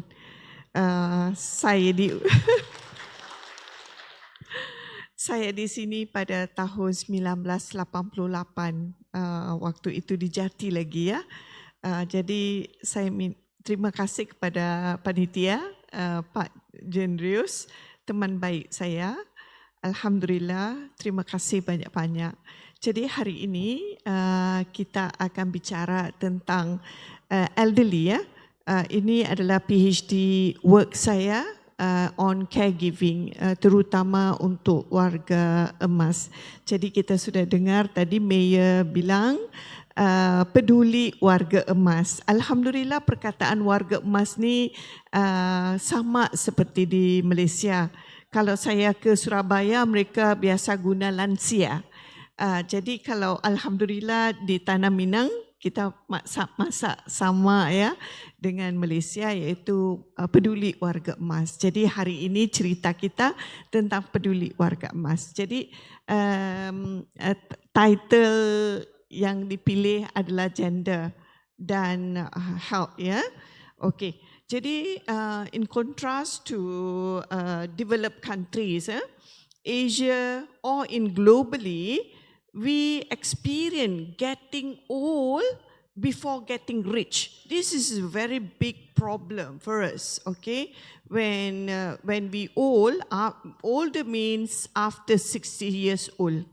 All right. After 60s, we have a lot of physical and mental health problem. All right. Women have lived longer than men. Basically, men die earlier than women, and women stay longer. There's another problem that women have, a lot of physical and mental health problem. The result or suggested type of friendship, the number of friends will reduce. The economic insecurity, health status may be associated with loneliness among older adults, and several related problem among loneliness is differ by gender. It's different from men. Older men have different problem rather than older women. Okay, now in Malaysia, the loneliness we have 37.2%. This is statistic on 2019 regarding the loneliness experience after the COVID-19. It is more increased rather than decrease. All right, because we cannot move. No mobilization in COVID time. A lot of older person having a lot of problem. Now, because of COVID-19 also, we create a lot of innovation among children and their parents. Okay, living alone in a house without other companion, adult children or grandchildren is likely to be lonely. Loneliness can be increased. Mental, such as anxiety, depression, physical, stroke, heart disease, and health risks. Okay, when we talk about what is the relationship of loneliness with the elderly and the gender, past study shows that loneliness impact emotional of older person. Kalau nggak tahu, kalau di Tanah Minang ini, kalau warga emasnya suka menangis, suka marah-marah, suka macam-macam lah. Bingung, kadang-kadang tak tahu, kita tanya sama dia kenapa nangis, dia pun tidak tahu kenapa dia menangis. Dia marah, kita tanya kenapa marah, tidak tahu juga. Jadi ini dalam keadaan begini, memang sebagai anak, sebagai caregiver, kita pun bingung. Jadi mau bikin apa ya? Jadi lack of interaction and social connection can lead to feeling of sadness, emptiness, belonging of togetherness. All right. Loneliness is not the same as social isolation, although it is related. Some people can live alone without feeling of lonely. On the other hand, some people can feel lonely in the crowd. All right. You can feel, you feel lonely in the crowd. It's happened to the older person. All right. Emptiness. Another problem of older person is the children or anybody you take care from the small, fly over. I mean, because of education, because of merantau. Kalau di Minang ni kan anak-anaknya suka merantau. Jadi emptiness syndrome ini bisa berlaku kepada orang tua kita. Jadi emptiness syndrome ini is describe a feeling of sad, grief, of loss of purpose. Ini paling penting loss of purpose ni. Kalau kena yang ini kepada diri kita, memang agak sukar untuk keluar daripada lingkungan itu. Jadi emptiness syndrome ini growing phenomena in many Asian countries where declining of birth rate, misalnya kita punya anak satu atau tidak punya anak, because of all this problem can be related to emptiness syndrome. Parents, especially mothers, experience many negative emotions such as depression when her children left home. Right? The name of phenomena is emptiness syndrome, of feeling of notherless. All right, nothing. You feel in the vacuum. All right. Now come to the meaning of loneliness in Malaysia. We from the research shows that the sadness emotion result in physical reaction as a chest tightness, weak energy, weak muscle, feeling of nausea, and often having stomach pain. All right. Cognitive impact, thinking refers to confusion, bingung ya. This belief about losing loved one for a life, difficulty of sleeping, lack of appetite, not wanting to take care of personal hygiene, linking to isolate themselves. Okay, di sini masalahnya kebanyakan orang tua tidak suka mandi. Tidak mahu mandi. Sebulan tidak mahu mandi. Jadi mereka ini is an anxiety problem. Okay, banyak juga isu-isu berkaitan dengan orang tua ya. Tidak mahu menjaga higiennya dan bau, hamis, kotor dan sebagainya. Ini adalah feeling of mereka merasa tidak berguna atau mereka merasa buat apa lagi bangun pagi ya, dan merasa mau tidur terus seharian. Jadi ini memang masalah warga emas. Jadi why we should care? Okay, persoalannya why we should care. Alright, loneliness is the serious issue that can lead serious physical and mental problem. Jadi the main concern increasing of solitary death, increase of heart attacks, stroke, cognitive decline, depression, and extreme anxiety. Alright, finally, the community need to participate facing the issue and loneliness among the elderly, especially in urban neighborhood. Because in kampung, in village, everybody are very connected. They are friends, families, relatives, rather than in the urban setting. That's why I would like to remind, in Islam, we call tawayyun. Tawayyun means that we should always share good things to others, good vibration, good thoughts and everything, right? Okay, the phases of loneliness. We started with the sadness feeling, okay, and then loss of spouse, property or job, okay, phase of accepting reality of loss. The first week of the month will be a companion of the family. It's normal in our, we have 3 days, 7 days, until 40 days. We have companion of the family if someone lost, right? Okay, died. Okay, this is the adjustment of phases, feeling of the lost individual were still alive and with the memories, all right? With their dresses or anything that they love. Okay, the final phase is accepting the destiny and the possibility to remarriage, okay, take on new roles and so on. This is good for the men. Okay, for women, I don't know the current cultures. The woman want to marry or not, but for men, I think no problem. Normally they will remarriage. All right, this is gender-based problem. Okay. The cause of loneliness, basically what happened is social isolation, loss of loved one, mobility issues, health issues, and cultural issues. All right.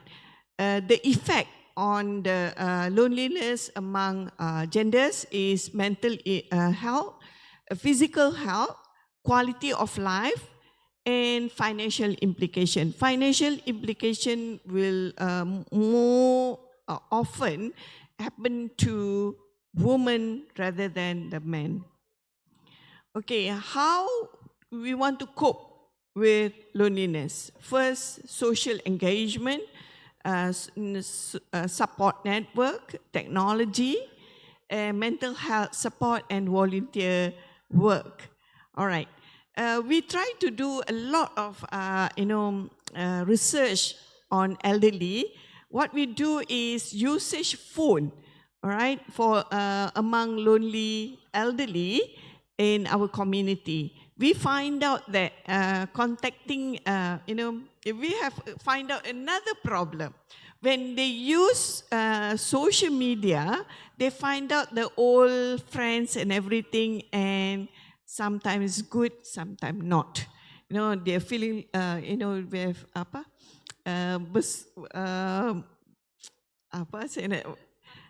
up and down, yeah. Mood is up and down, selalu bertengkar dalam WhatsApp. Because of feeling cepat mudah terasa hati and salah faham. Jadi itu pun masalah juga antara very small matters but can be very big, tidak bertegur sapa gitu, langsung keluar dari grup, left group and macam-macam berlaku ya. Jadi kemudian this thing happened 15 years back.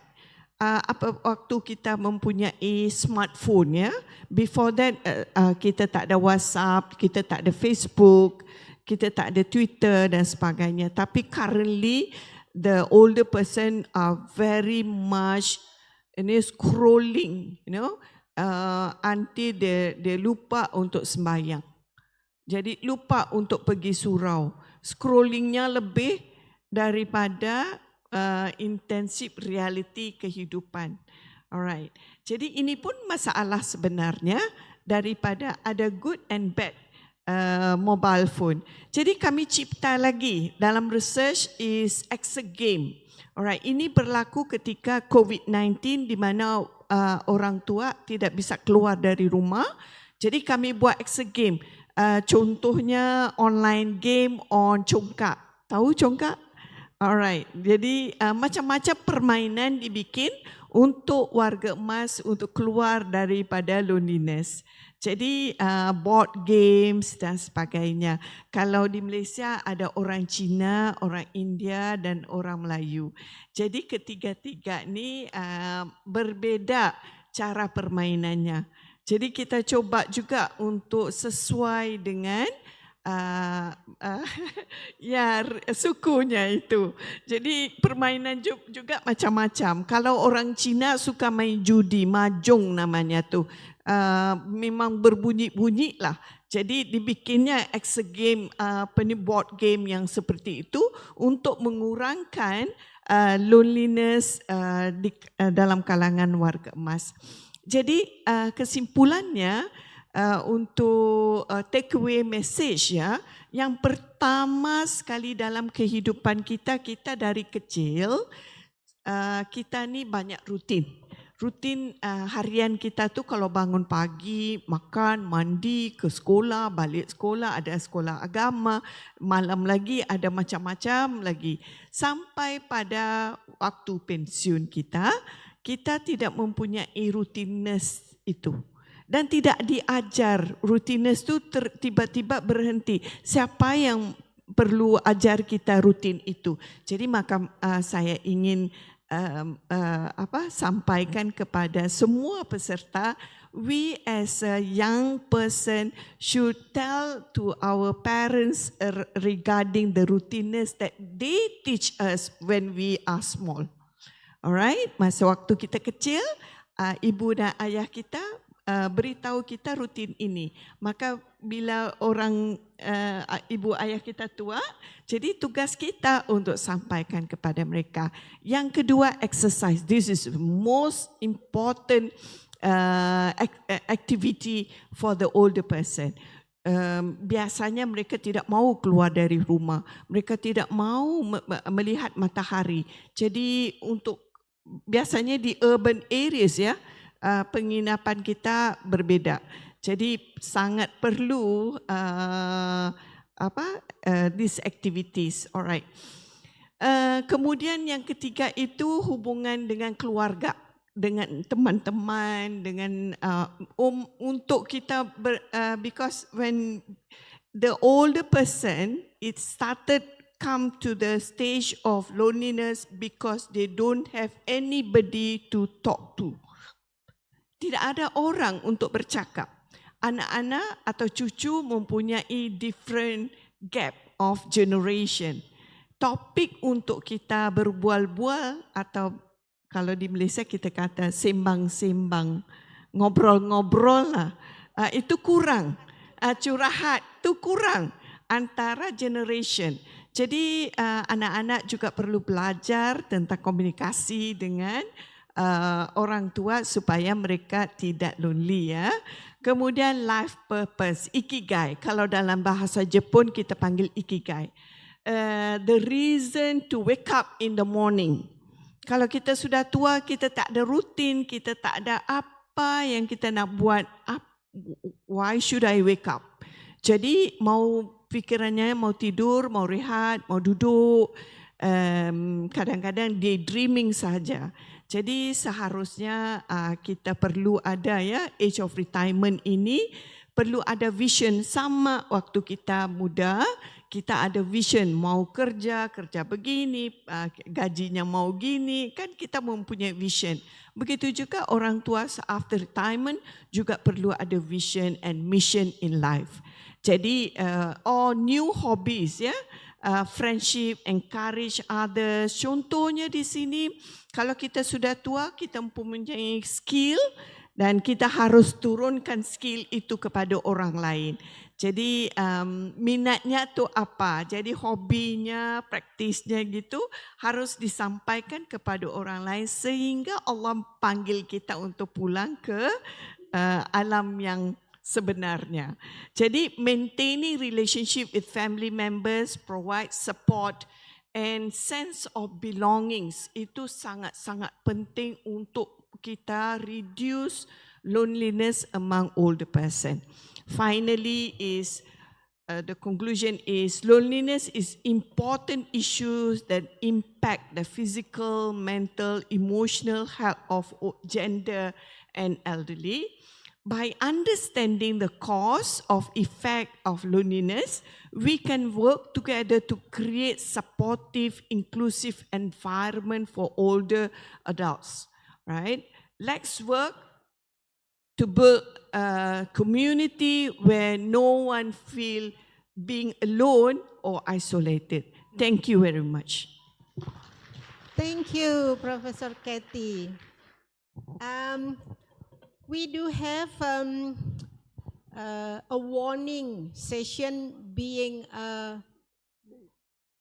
warga emas now.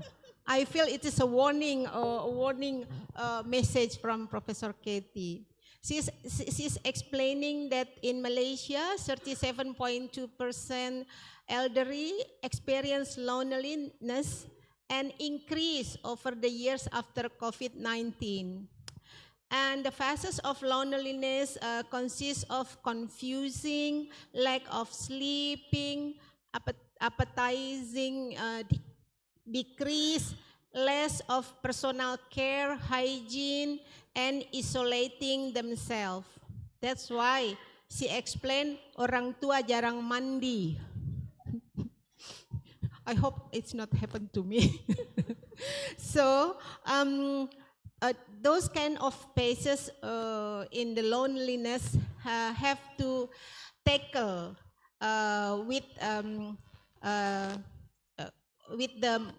the recipe like connecting to each others, making the ups and down mood becoming properly managed, even with the mobile phone, even with the games that are available for the elderly, such as congklak and games, board games, and mahjong.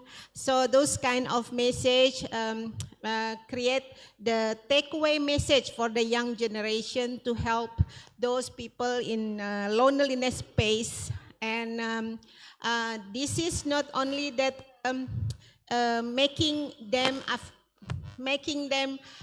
related to new routine, but maybe creating a new mission of life, more friendshipness, and then making their patience increase in some aspect of lives. Ibu Katie said that you do like gardening, right? So that's one of the patients.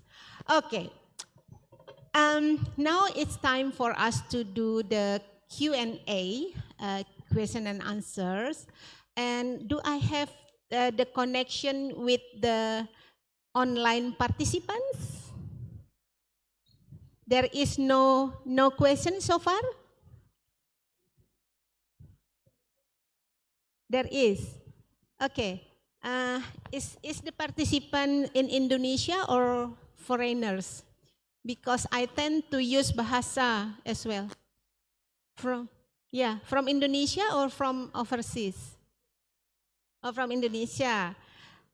Boleh diperbesar mikrofonnya untuk bertanya. Dipersilahkan kepada partisipan online karena kami tidak bisa lihat ke layar besar. Mohon maaf.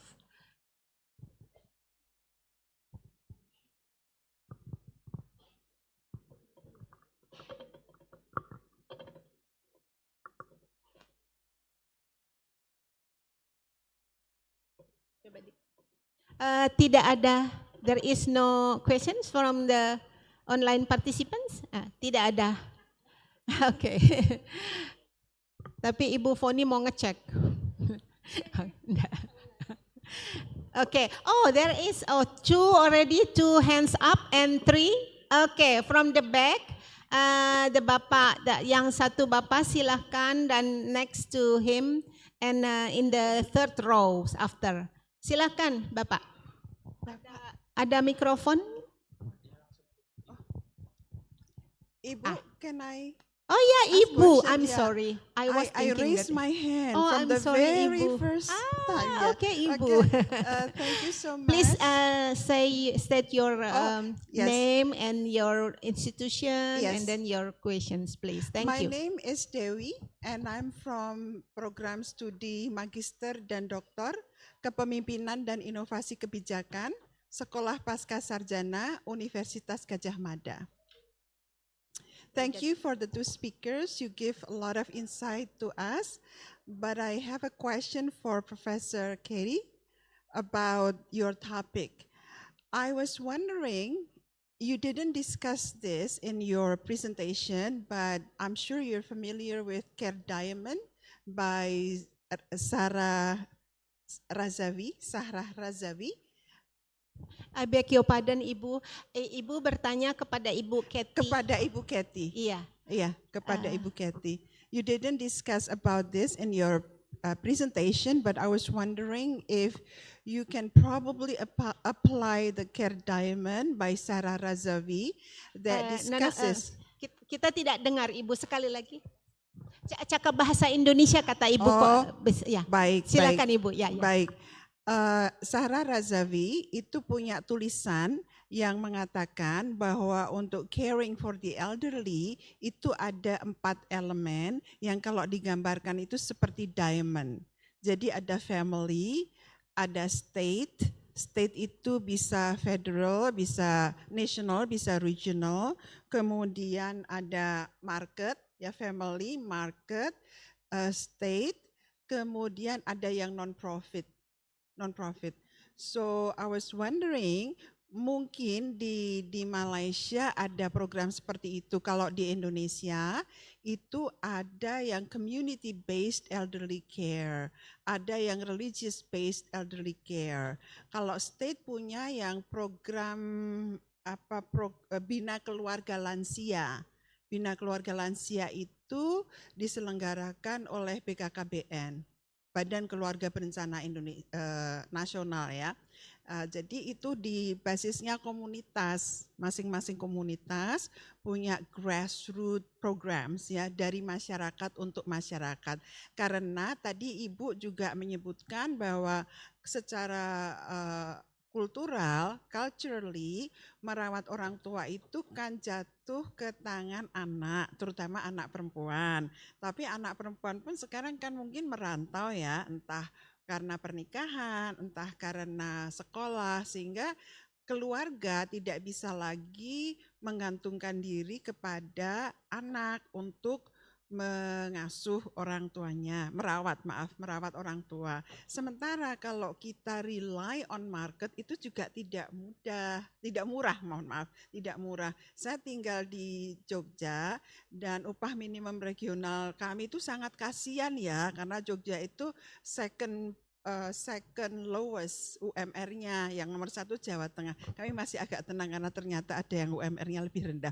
But anyway, itu membuat orang tuh susah ya untuk membayar caregiver yang market tadi ya. Karena kan UMR kami itu 2,4, 2,7, mungkin caregivernya bisa 3 juta sekian gitu loh Bu. Jadi menurut saya akan berterima kasih kalau Profesor Katie bisa menjelaskan bagaimana Care Diamond itu work ya in Malaysia. Ya karena kan tadi Ibu menggarisbawahi keluarga ya, padahal kan ada elemen-elemen lain yang bisa dimanfaatkan untuk melindungi, mengurangi loneliness lansia, warga emas. Ya.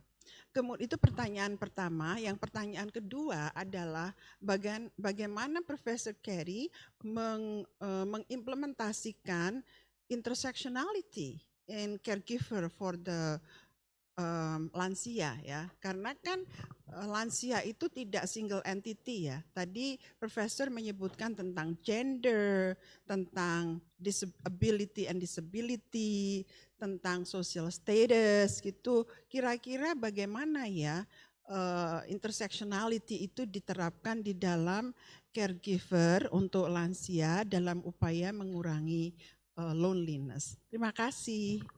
Terima kasih Ibu. Kita beri tepuk tangan kepada Ibu Deli dari Universitas Gadjah Mada Yogyakarta.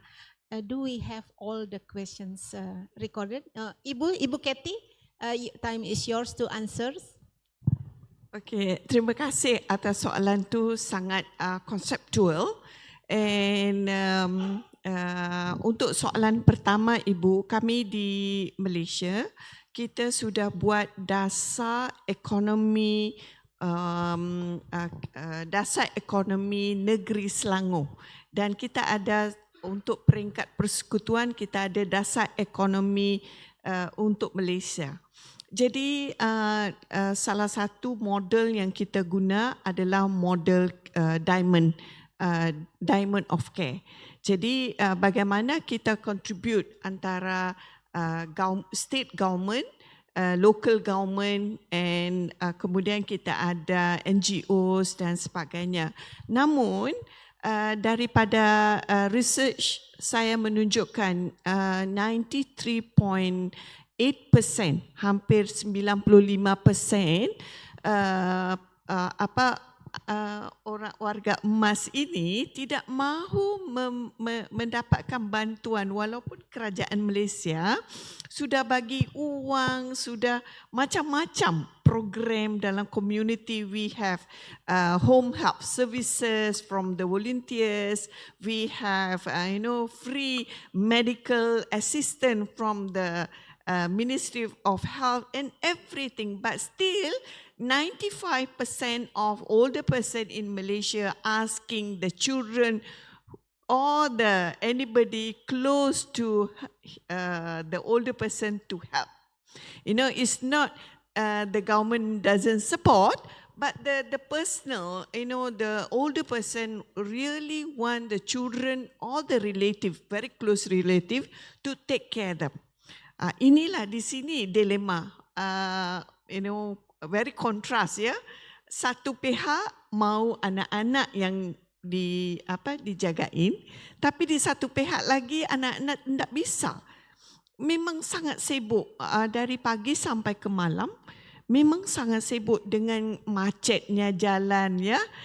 Di Malaysia itu kalau mau pergi kerja balik kerja hampir 4 jam. Itu belum lagi boleh dikatakan kita bekerja tu 14 hingga 16 jam sehari kalau kita bekerja. Jadi anak-anak tu memang tidak mempunyai waktu dari satu aspek ya. Walaupun kita ada diamond care, tapi ianya tidak dapat berjalan dengan lancar dengan bantuan keuangan yang macam-macam.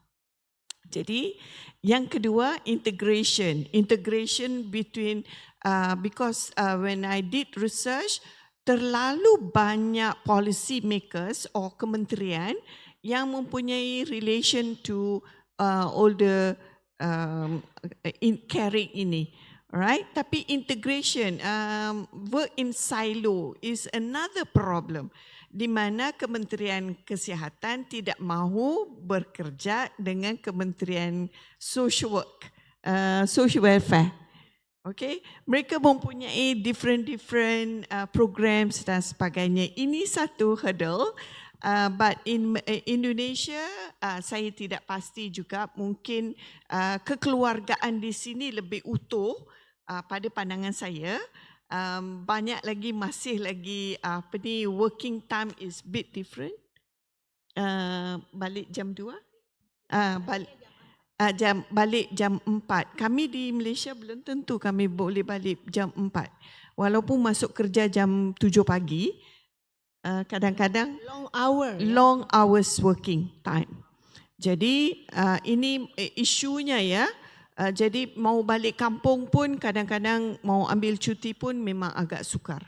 Jadi inilah punca masalah, kami berhadapan dengan masalah. Jadi kami perlukan community volunteers. Sangat-sangat perlukan community volunteers and neighborhood. Jadi sekarang ni Gojek, Grabs, di jarak jauh pun kami boleh hantar makanan. Contoh saya di Kuala Lumpur, parents saya di Kelantan. Jadi saya pakai Grab aja untuk hantar makanan. Mereka tak perlu masak lagi. tak perlu susah-susah ke pasar dan sebagainya. Jadi helping juga lah proses-proses community volunteers. Oke, terima kasih untuk waktu pengingatnya. Tadi ada Ibu dari baris ketiga, rasanya Ibu Deli sudah terjawab semua ya. Terima kasih Ibu jempolnya. Silahkan yang tadi memberi angkat tangan.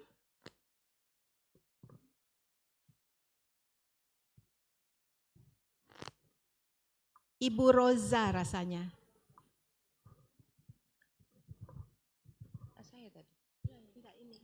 Ibu Roza tadi angkat tangan ya, atau ya Ibu Roza saya lihat tadi. Ya silahkan. Bukan Ibu, ya Ibu. Assalamualaikum warahmatullahi wabarakatuh. Waalaikumsalam. Thank you to the two speaker, that's interest speaker in the front, Miss Katie and Miss Connie. My name is Sri Endang Kornita from Universitas Riau.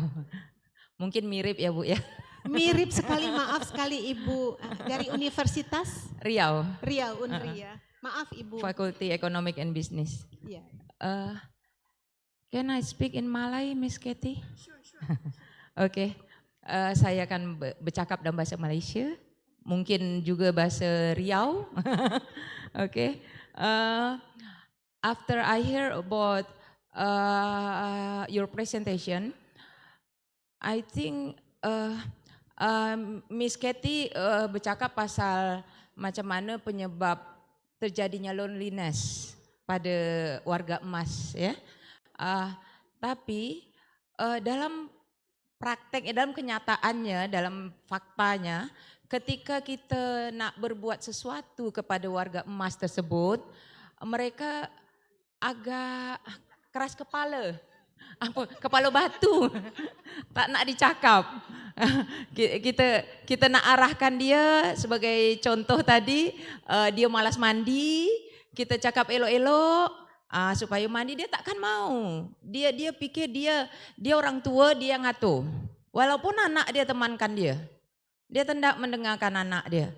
Jadi my question is, after we identifying, setelah kita mengidentifikasi penyebab kenapa orang tua tersebut merasa, istilah kita di Indonesia merasa kesepian ya, loneliness. Lalu kita mencari jalan. Contoh tadi ada beberapa kebijakan pemerintah. Tetapi itu juga terjadi di kita, bahwa antara kementerian sosial, kementerian yang satu dengan yang lain tidak terintegrasi, no integration in the policies.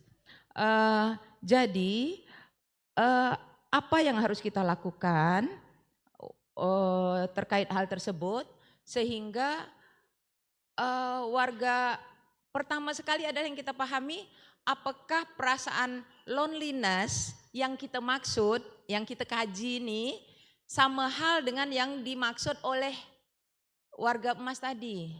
Mereka tak merasa kesepian. Bahkan saya punya orang tua, sudah almarhum keduanya, dia tinggal berdua kat kampung. Saya ajak tinggal dengan saya tak mau. Saya tak mau. Dia ingat ternak dia ingat ikan dia, bunga dia kat rumah. Tinggal seminggu aja kat rumah kita, dia nak balik. Jadi bukan pasal kita tidak rawat orang tua, tapi apakah loneliness yang kita maksud sama hal dengan yang dimaksud oleh orang tua kita atau warga emas tadi. Sehingga menurut saya mengidentifikasi kajian dengan pikiran kita harus kita look at by the subject. Bukan dari kacamata kita pribadi, perspektif kita saja. Tapi bagaimana pendapat dari kacamata mereka. Memang betul kebanyakan orang tua dia mau anak-anak dia ada dekat dia.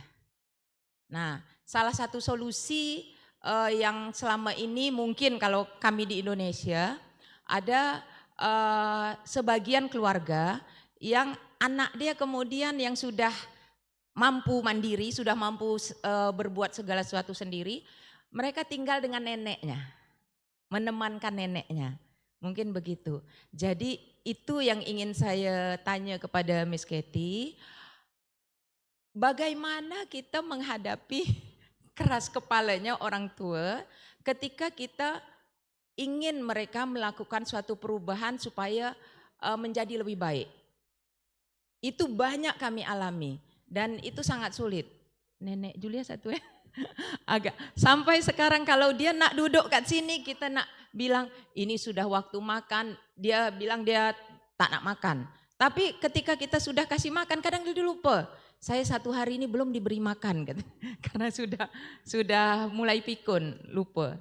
Jadi itu yang ingin saya sampaikan. Terima kasih. Assalamualaikum warahmatullahi wabarakatuh. Waalaikumsalam warahmatullahi wabarakatuh. Mohon maaf Ibu Sri, ayo kita beri tepuk tangan kepada Ibu Sri dari Universitas Riau. Ibu Katie sudah semua bisa?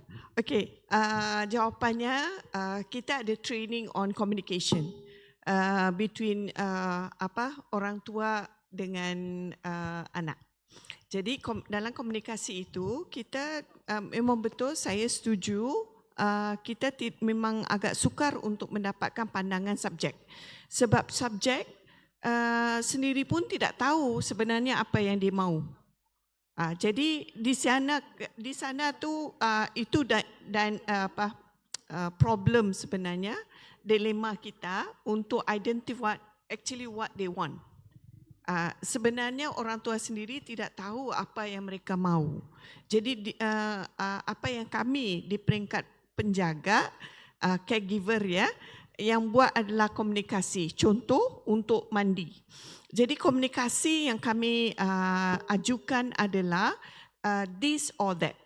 Maknanya mau mandi sebelum makan atau mau mandi selepas makan atau nak solat dulu atau mandi dulu. Jadi di continuum di antara dua ini maka mereka akan choose. Oh, saya mau mandi selepas makan. Tapi setelah makan dia bilang enggak apa-apa, lepas makan nanti saya mau rehat dulu baru saya mandi. Nanti sudah rehat dulu kapan mau mandinya. Jadi begitu terus sampai besok pun belum tentu dia akan pilih pilihan yang kita beri. Jadi di sini kita sudah lihat dia sudah ada tanda-tanda pikun, demensia.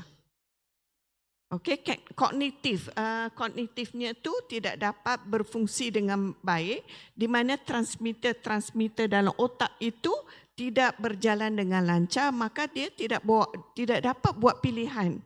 Walaupun di mata kasar kita nampak ibu dan ayah kita tu memang sihat, boleh ngomong dengan baik, boleh jawab dengan baik, tapi inilah tanda-tanda sebagai anak kita sudah identify, sudah mula ada pikun, pikun ni ada 5 stages.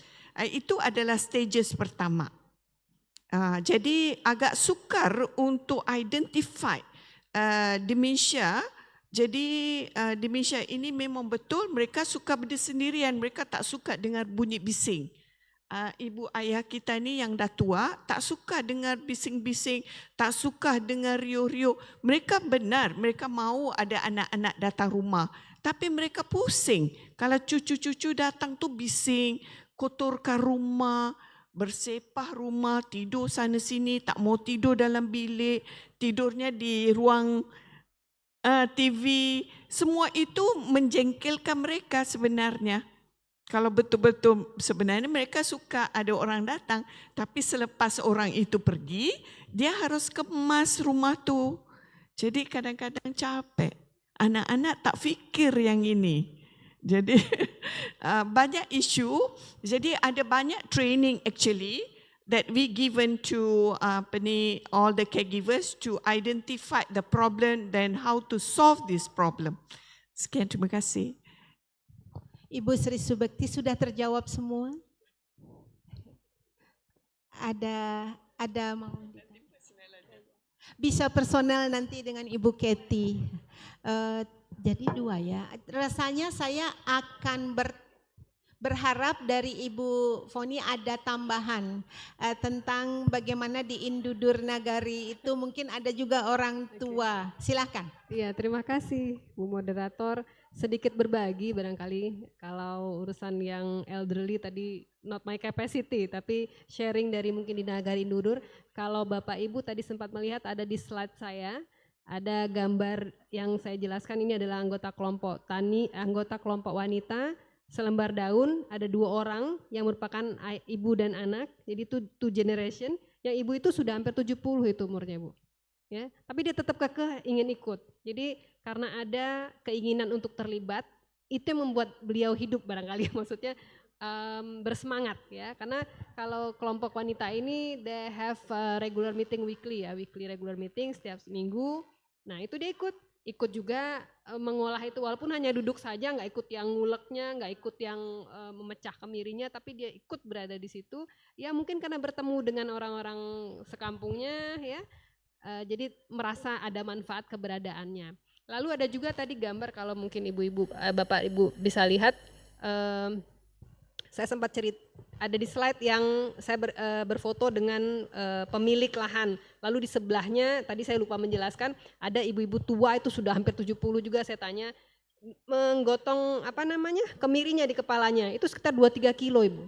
Jadi dia masih kuat.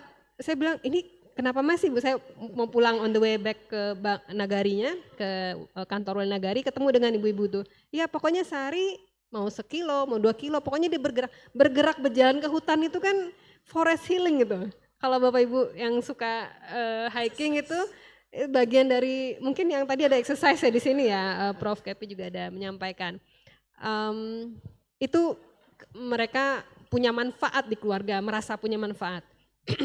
Lalu tadi juga cerita tentang di daerah tersebut kebetulan banyak yang merantau laki-lakinya, jadi di rumah itu kebanyakan perempuan yang tua atau elderly sama anak-anak. Nah ketika yang wanita melakukan kegiatan produktif atau reproduktif worknya, nah si nenek ini yang menjaga si cucunya, jadi ada kebermanfaatan.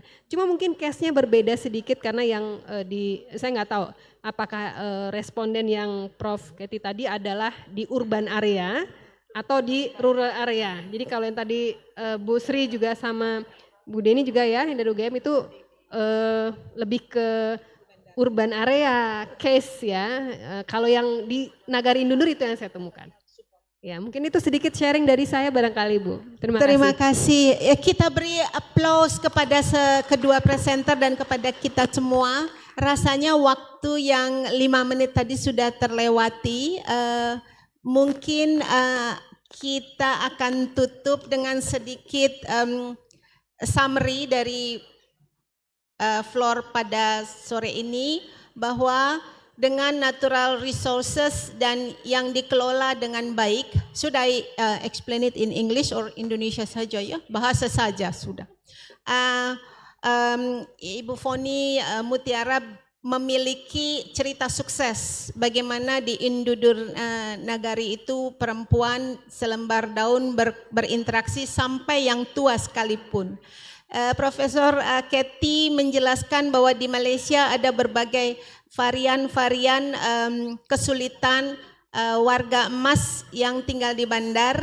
Mereka lebih senang tinggal di bandar, di kota agar punya akses terhadap kesehatan.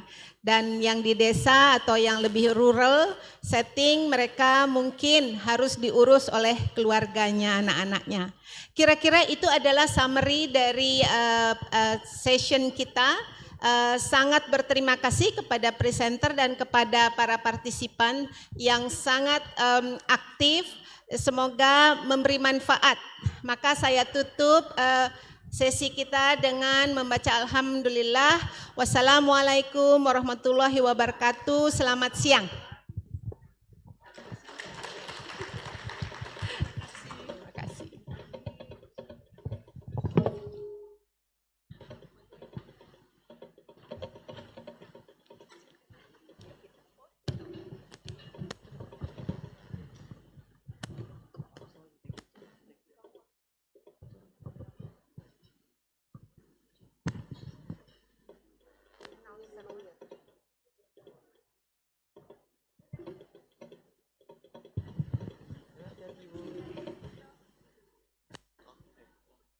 thank you to Ma'am Nazrina Zuryadi, PhD, for conducting the keynote speech by our keynote speakers.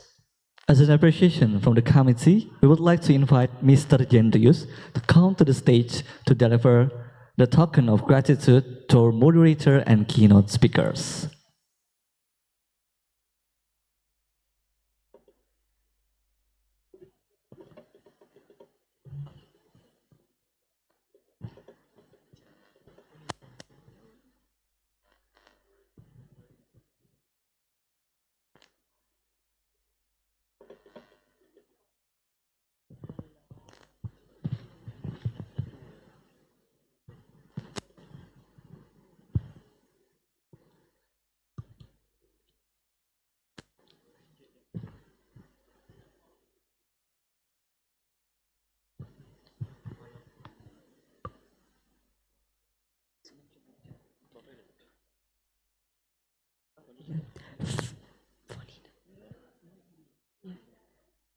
Foninda Mutiara, SP, MAM, PhD from Universitas Andalas. Profesor Madya Dr. Hadijah binti Alafi, University Kebangsaan Malaysia, and our moderator Nazrina Suryani, PhD. We will have a photo session.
Taruh dulu kali ya, di bawah.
Okay, everyone, give applause to our moderator and our keynote speakers.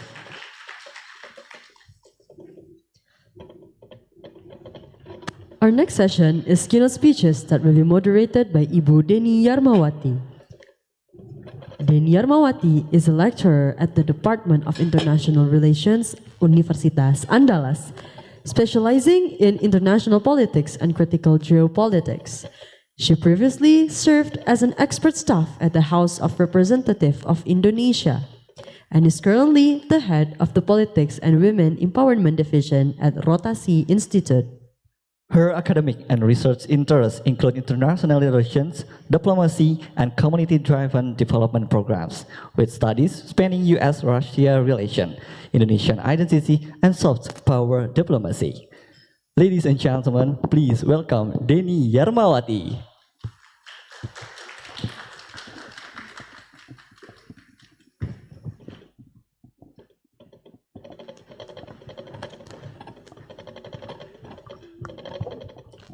All right. Assalamualaikum warahmatullahi wabarakatuh. Bismillahirrahmanirrahim. Good afternoon, everyone.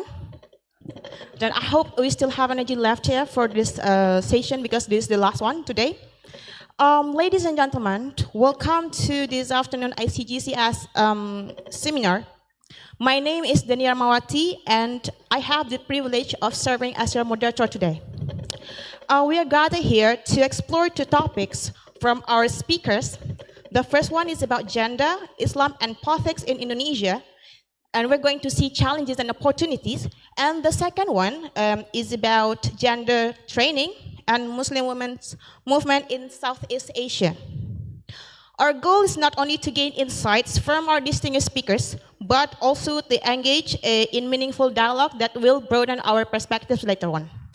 But before we begin, I would like to extend my gratitude to the organizing committee for making this event possible, and to each and every one of you for staying here today until our last session.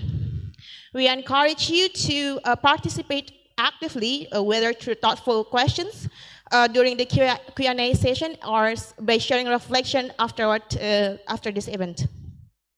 All right, moving forward, we already have two keynote speakers with us today.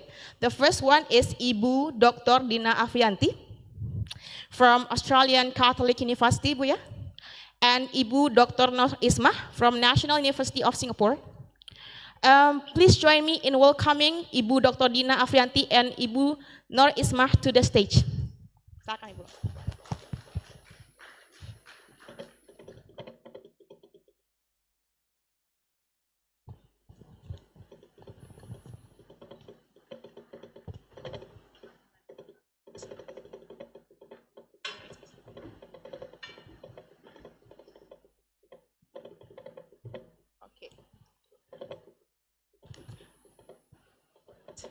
Denny, Ibu. Yes. Okay. Okay. It's such a great honor to be on stage with you, to experts who have already contributed to this field, Ibu. And without further ado, it is my pleasure to introduce to you our speakers. The first one we have here, Ibu Dr. Dina Afrianti. She is currently a lecturer at Australian Catholic University and a research fellow at Lathrop Law School, Lathrop University, Melbourne, Australia, and she holds a PhD in arts law from the University of Melbourne and is the author of Women and Sharia Law in Northern Indonesia. Her research focuses on gender and Islamic law, disability inclusion in Islamic context, and human rights in Southeast Asia. She has held research fellowships at Columbia University and the University of Melbourne and serves on the editorial board of Studia Islamia. Betul ya, Ibu ya? And then we also have here Ibu Nur Ismah. Yeah, Ibu Nur Ismah is a scholar specializing in anthropology, gender, and Islamic studies, with a focus on women's knowledge and female Islamic authority in Indonesia. She earned her PhD in Southeast Asia Studies from Leiden University. Her work has been published in leading journals such as Asian Studies Review, History and Anthropology, and the International Journal of Islam in Indonesia. She has received numerous fellowships and awards, including the Gosling Lim Postdoctoral Fellowship at the University of Michigan, the Colibri Fellowship at Humboldt University, and recognition as an emerging scholar in Asia Studies at the University of Delaware. And currently, she is affiliated with the National University of Singapore. All right. Moving forward, we are coming to our first talk. The first topic will be delivered by Ibu Dr. Dina, and she will be presenting on gender, Islam, and politics in Indonesia. We're going to see the challenges and opportunities brought by the spectrum, saya Ibu ya. Okay, Ibu, without further ado, the time and stage is yours.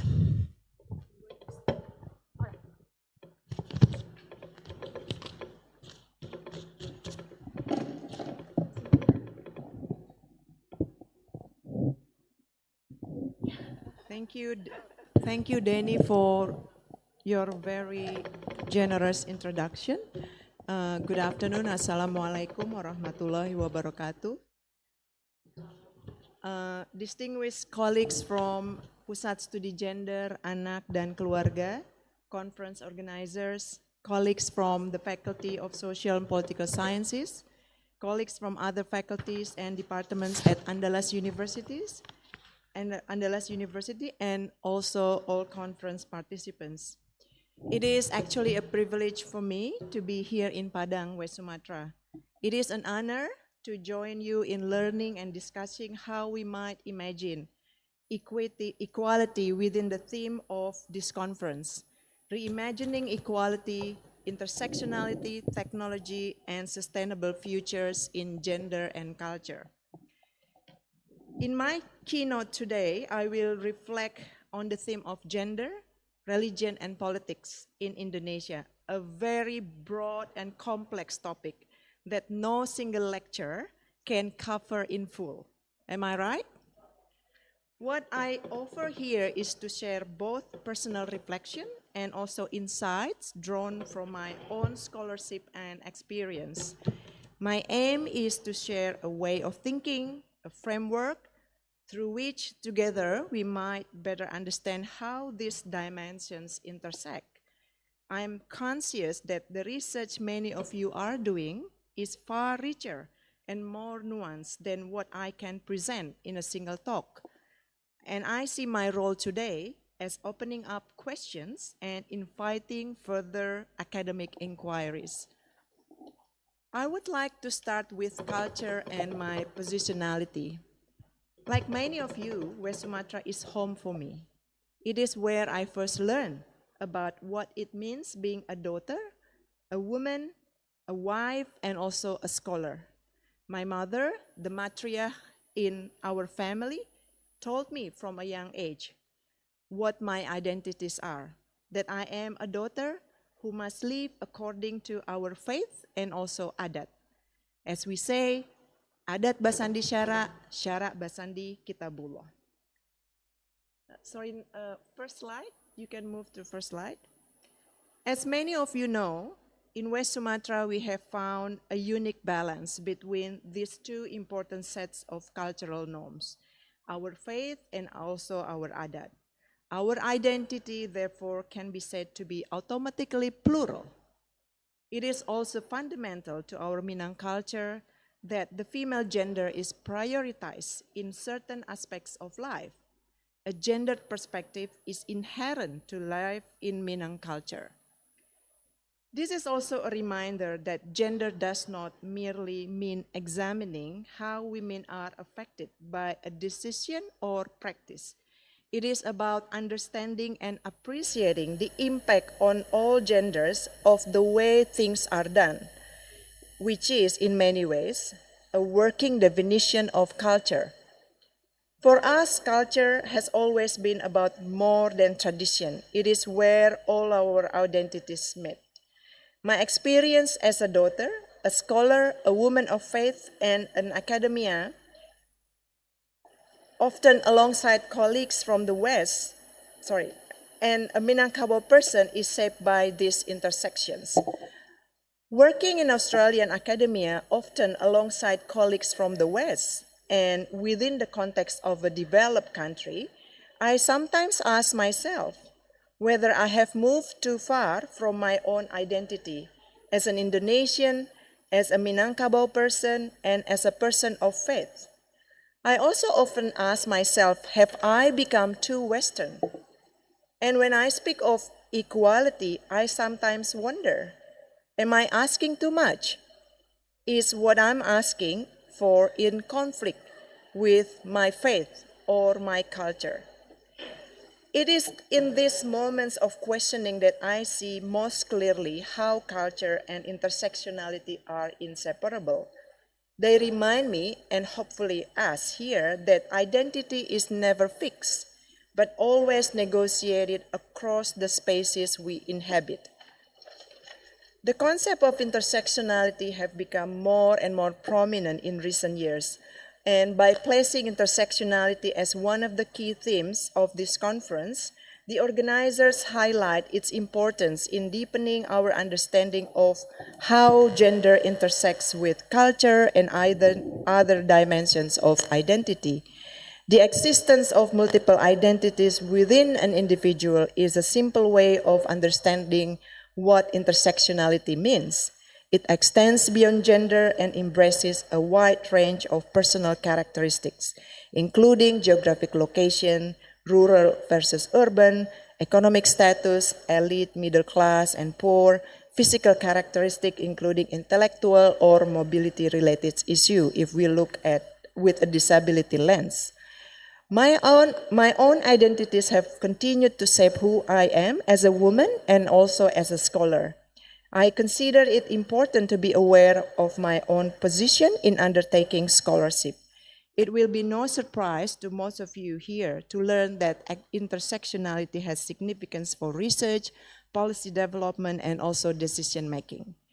Recognizing the complexity of our identity is not only vital for scholarly debate, but also for politics and policy making.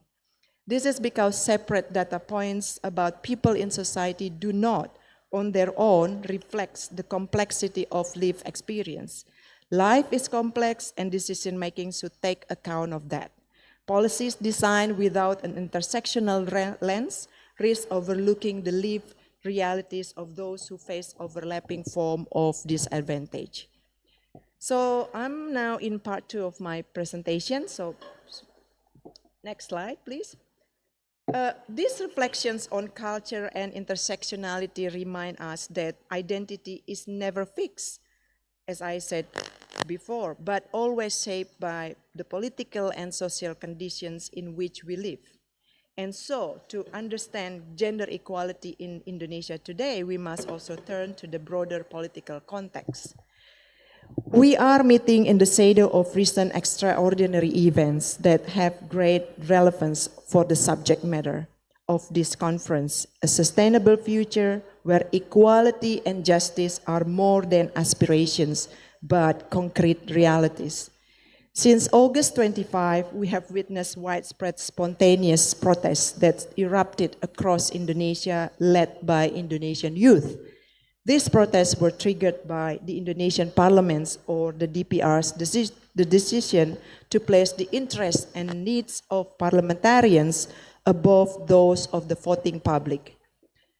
This has only, yet again, served to highlight the vast gap that exists between the ideals of Indonesian democracy and the lived reality and expectations of its citizens. These protests are not merely expressions of discontent.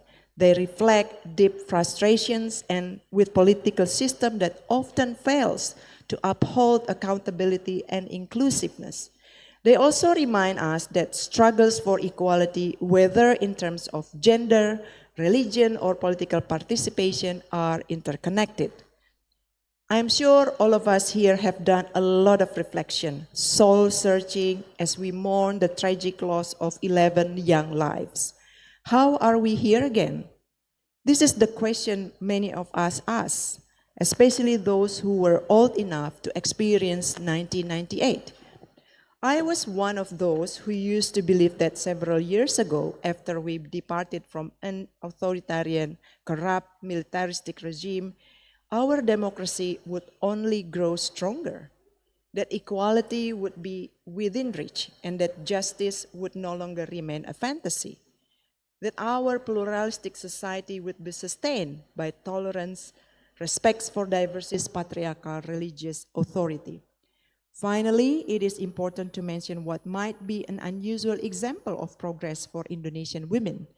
Rates of divorce in the religious courts experienced a steep and steady increase over a decade or more, commencing in the early 2000s. Study of this phenomenon was supported and facilitated by the courts themselves, which were well aware of the trend.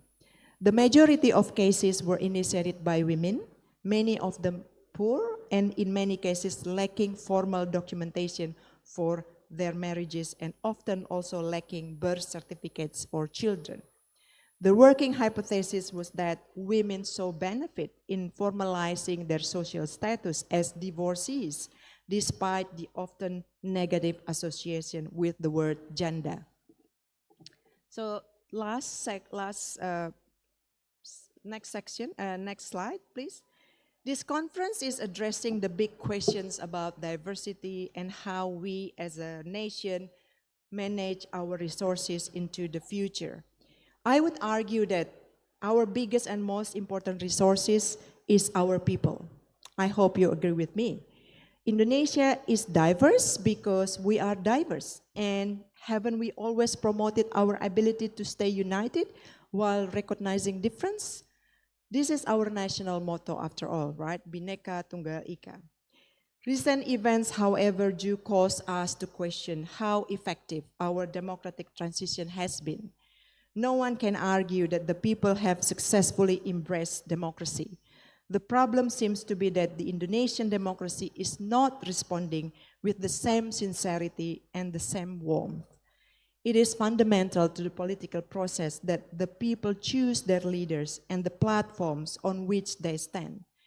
But democracy is not a singular process based on casting votes on election day.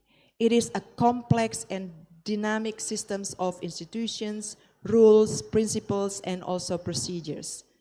As I observed at the beginning of my remarks, we are meeting at a particularly sensitive and challenging time for Indonesian politics. Some of the key challenges we have identified include populist politics, the use of religious and cultural arguments to shape policy, the dysfunctioning arising from corruption, and a legislative body that does not pursue the people's interests. These are substantial impediments to good government, and to ensuring the needs of the people are the first and last priority of the government. It remains unknown for me whether fundamental change is coming or if, as is so often the case, our leaders find another way to distract, to prolong, and ultimately to avoid systemic reform. The issue that then arises is what are the implications for the advancement of gender equity and overall social inclusion? If, as I have noted, democracy is expected to deliver positive results for women and minorities, does it therefore follow that a country in a democratic transgression will see measurable losses in these areas? Our task is to do the hard work of identifying meaningful mechanisms and procedures that can help to make concrete changes to the quality of our democracy. This is an interdisciplinary project, I believe, to which everyone can contribute. It is also an inclusive project. I have not spoken today about the disability field, but I think it is appropriate to share with you one key principle from this area. That is the phrase, nothing about us without us. This phrase captures a major concern about our friends and family that are people with disability, which is that they are so frequently and easily ignored. They are spoken about, they are spoken over, they are often invisible. I don't have all the answers, but I do want to make a few suggestions based on the ideas I have just mentioned. Let's start with the academic world. Women are rated as having very high educational equality in Indonesia, and this is a fantastic start. Without education, people cannot advance life, and they cannot contribute to development. It is clear that there are major concerns about teachers' remuneration and conditions. The sound oversight, but not control of the communication network more widely. Finally, effective institutions are a non-negotiable requirement. This is, of course, where many of the biggest challenges arise. Monitoring the government work through all of the above mechanisms is essential. Ensuring their form and membership is representative of society is also critical. This means women, people of different religion, ethnicity, and also people with disability. We must take the time to understand the procedures and constantly offer comment and suggestions for change. This will ensure equity and transparency in the outcomes, whether from parliaments, courts, or other public institutions. What I have outlined here is in fact a simple summary of a good public policy process. The generation of ideas and analysis, their discussion and promotion in public, and their execution by the state. This is something we need to constantly work to improve. Understanding and improving the policy cycle is one of our biggest jobs. In short, the answer is found in one word, I think, freedom or kemerdekaan. That is what democracy. It is not simply accepting politely what is offered. It is deciding for ourselves what we need and making sure that it is being provided. We are all citizens and we all share equally in the nation. You are here, the future of our country, and you have the capacity and the power to help bring about change. Terima kasih. Applause please for Ibu Dina.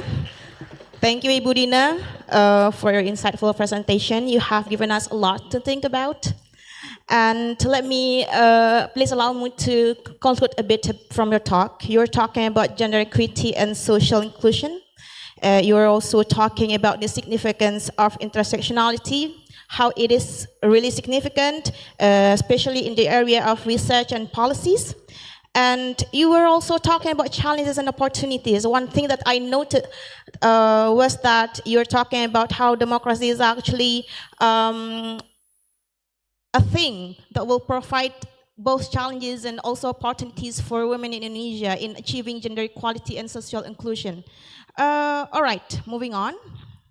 We will go into the Q&A session after Nur Isma, but we need to hear from Bu Isma first.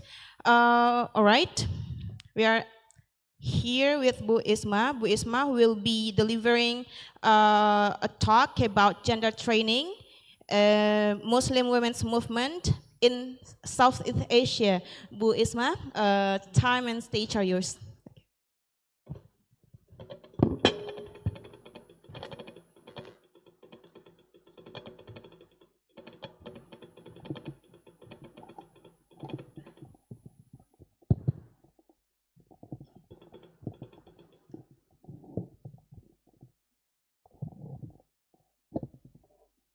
Assalamualaikum warahmatullahi wabarakatuh.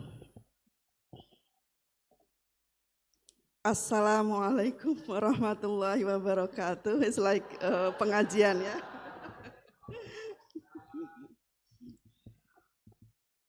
Third time. Assalamualaikum warahmatullahi wabarakatuh. Good afternoon, everyone. It's my pleasure to be here in Padang, West Sumatra for the first time. And I'm especially delighted because Padang is the land of one of my favorite dishes, nasi Padang. And I had it last night. So today I will speak about Muslim women's movement in Southeast Asia, because this topic is too broad, so I focus on gender training as a key tool in shaping women's authority, solidarity, and women's building across Southeast Asia.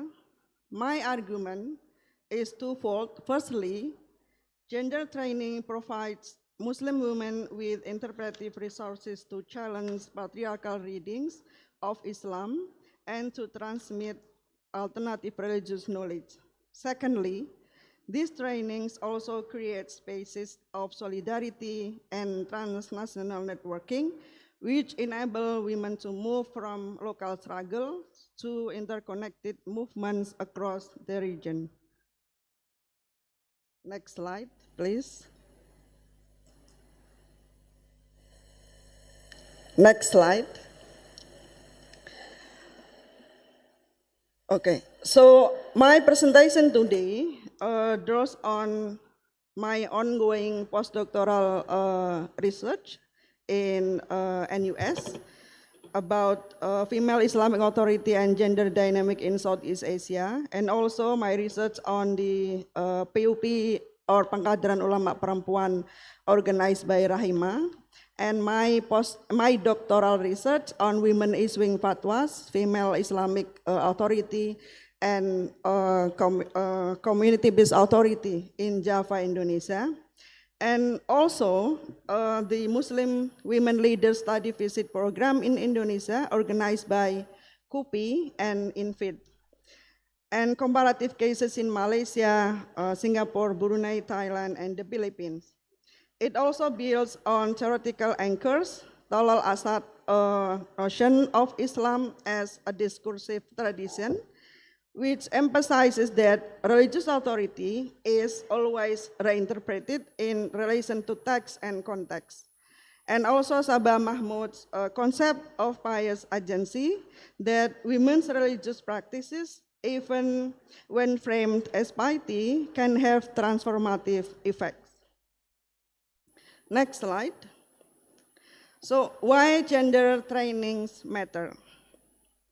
Gender training is often dismissed as a technical exercise producing checklists and modules, but as Lucy Ferguson reminds us, it remains a crucial feminist tool when designed politically. In Muslim context, training is more than pedagogy. It's also a site of reinterpretation where women can access Islamic texts, question inherited norms, and also claim interpretive authority. Since the 1980s in Indonesia, the Center for Pesantren and Community Development, or we call it P3M, based in Jakarta, has been pivotal in advancing the empowerment of Muslim women, especially those connected to Islamic boarding schools, pesantren. They have Fiqhun Nisa program, which is a curriculum on women's issues in Islamic jurisprudence. This initiative encourages critical engagement with religious texts and promote interpretations attentive to gender and women's rights. P3M's pioneering work laid the foundation of the creation of Rahima in 2000, a Jakarta-based center dedicated to the study of women and Islam in Indonesia. In 2005, Rahima launched the Pengkaderan Ulama Perempuan, or PUP, program designed to educate Muslim women scholars and provide them with gender-sensitive tools and methodologies for issuing fatwas or Islamic legal opinions. Muslim NGOs more broadly have been central to nurturing critical perspectives among Indonesian women on questions of agency and rights. Alumni of Rahima's PUP program, many of them are from Nahdlatul Ulama background, have expanded their influence from educational leadership into religious dialogue and fatwa deliberation. Supported by Rahima and other NGOs, these networks eventually converged in the landmark Congress of Indonesian Women Ulama, or we call it Congress Ulama Perempuan Indonesia, in 2017. Next slide. For those who are not familiar with KUPI, so in April 2017, 3 Muslim women NGOs, namely Rahima, Fahmina based in Cirebon, and Alimat, an Indonesian movement advocating equality in the family, jointly organized the inaugural of KUPI. KUPI has played a pivotal role in challenging male-centric and patriarchal authority within Islam. Impact was achieved through the introduction of innovative concepts such as ulama perempuan and also keulamaan perempuan, along with the provision of frameworks for gender-sensitive approaches to Islam, particularly in relation to the issuance of gender-sensitive fatwas. So KUPI defines ulama perempuan as subject or individuals, regardless their gender, including male and also female, who possess capacity of Islamic classical knowledge, integrity, and dedication to upholding justice, and a mission to contribute positively to the universe. So the term perempuan here extends beyond biological meaning. Next slide.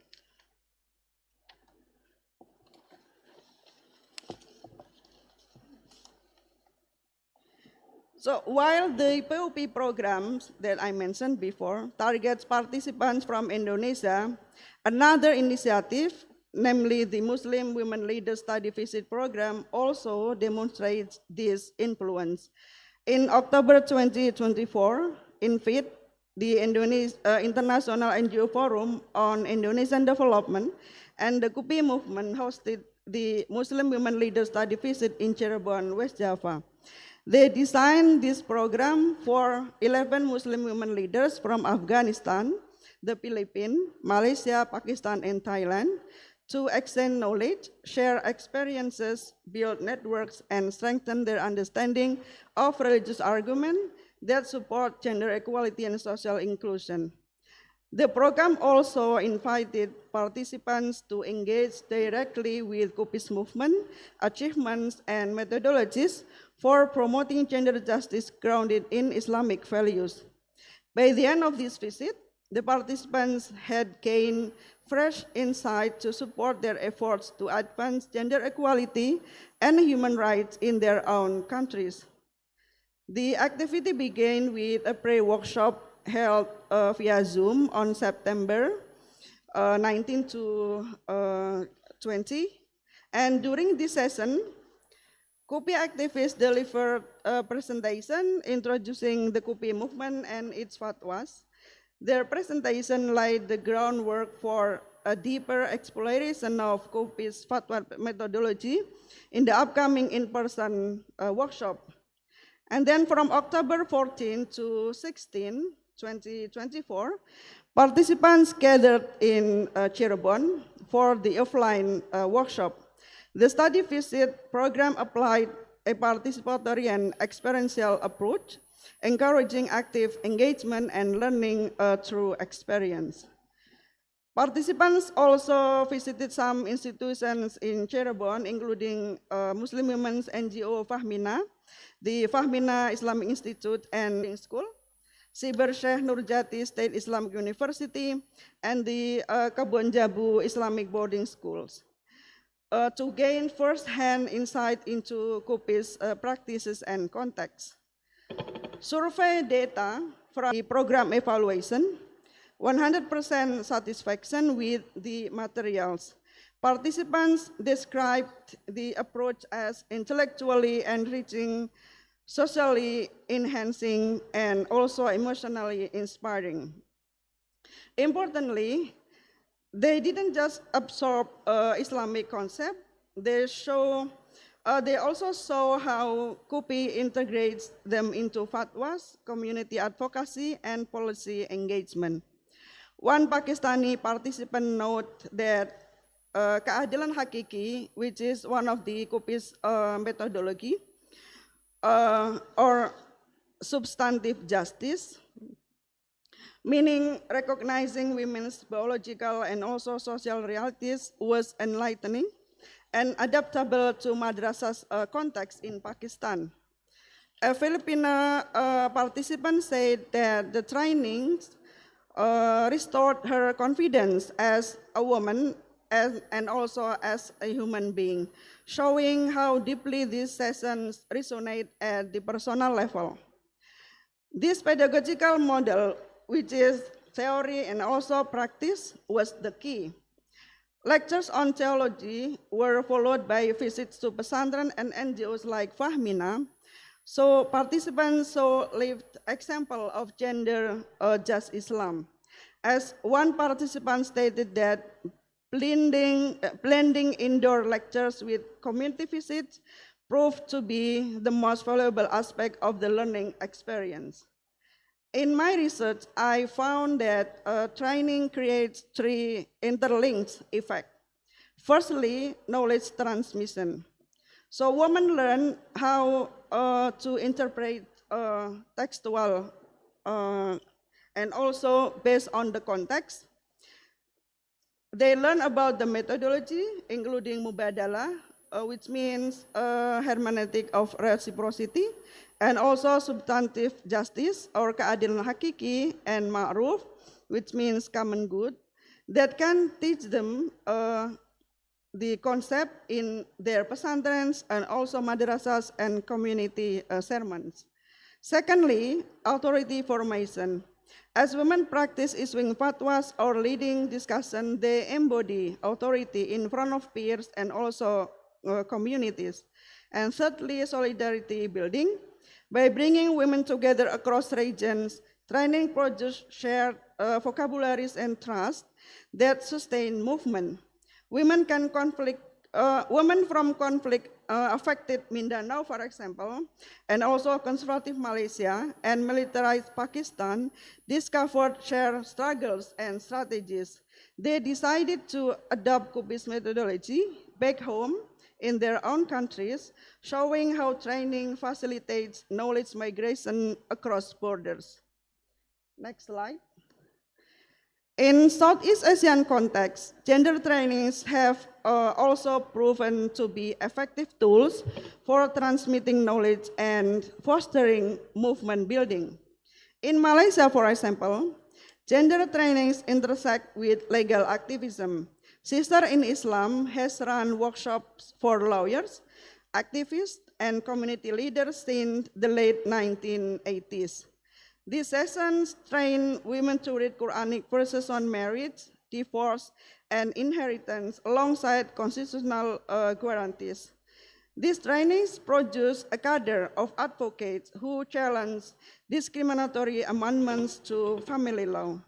Later, Musawah, a transnational feminist movement, institutionalized this approach globally, producing toolkits and conducting leadership programs that blend Islamic hermeneutics with CEDAW framework. In Singapore, women's organizations use training to build legal literacy under the Administration of Muslim Law Act, or AMLA. A workshop teaches women their rights to initiate fasah or hulu, divorces, and to seek arbitration. This initiative empowers women to navigate Sharia court, even within a tightly regulated minority framework like Singapore. In Thailand, Patani, gender training often occurs in Islamic private schools, where ustazah integrate lessons on justice and right into curricula.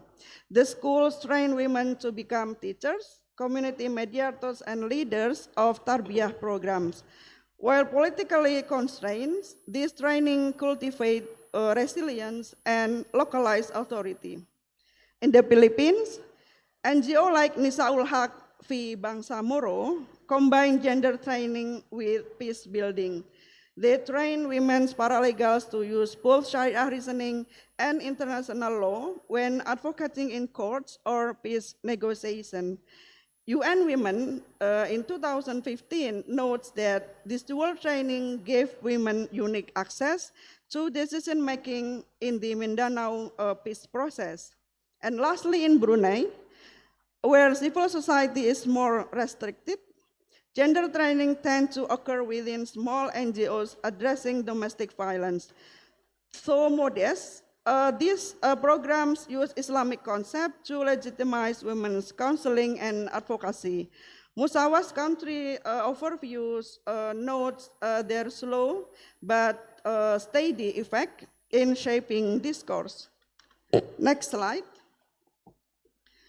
So what connects all these contexts is how gender trainings interact with fatwa making and movement building.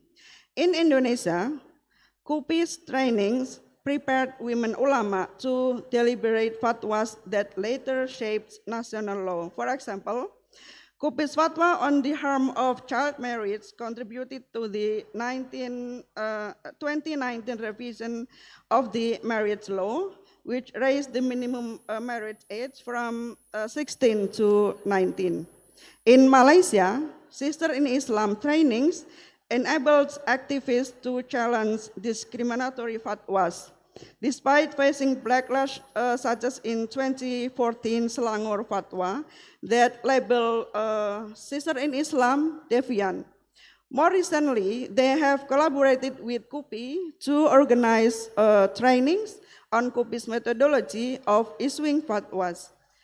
In Singapore, Gender training informed advocacy around ending female genital cutting, where activists urged MUIS, or Islamic Religious Council of Singapore, to issue a fatwa delegitimizing the practice of FGM. Thus, training is not isolated capacity building. It fits directly into religious authority and legal reform. Next slide. However, we must admit that gender training is not a magic bullet. The study visit program that I explained before in Indonesia revealed 3 challenges. Firstly, limited participation. Women from restrictive contexts often cannot attend the in-person workshop, such as those from Afghanistan, or from countries like Pakistan, where social and religious norms require women to travel with a guardian. Secondly, time constraint. So short workshops limit meaningful engagement, while longer ones require larger budget. And lastly, language barriers. Not all participants have sufficient English proficiency, particularly those from non-English speaking countries like Indonesia, and translation often risks losing nuance. Last slide. So to conclude my presentation, I would like to highlight that gender trainings equip women with interpretive tools to challenge patriarchal norms and to transmit religious knowledge that is more inclusive. Trainings also serve as space of solidarity, where women from different sociopolitical contexts discover, share strategies, and build networks. And finally, training links to broader movements. It prepares women to issue fatwas, navigate courts, and negotiate peace process, anchoring gender justice within Islamic legitimacy. As Rose Di Jorio remind us, conferences and workshops are not only about outcomes, but about their role as meeting places. In Southeast Asia, this meeting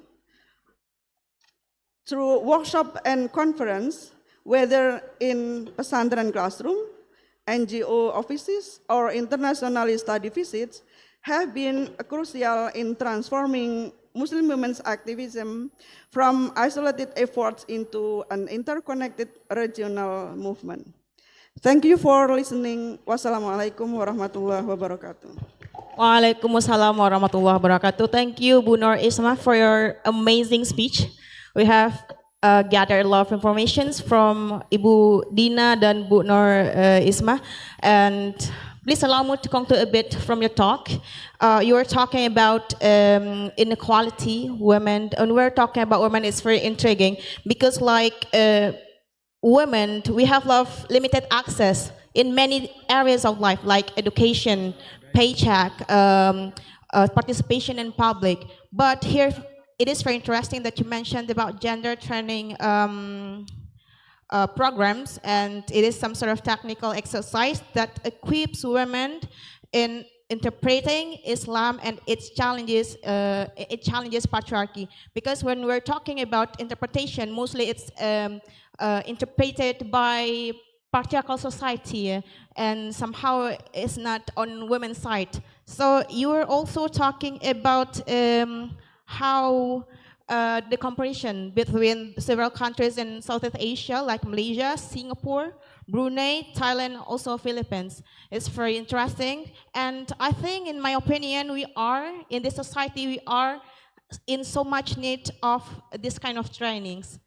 Big needs, I think, because we need this to get our women empowered.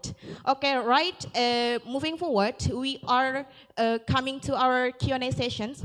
There will be like 15 minutes for Q&A sessions, and I would like the audience raise their hands if you want to ask something, and please state your name and also your affiliation. Anyone from the audience, right? Ibu di depan, boleh silakan.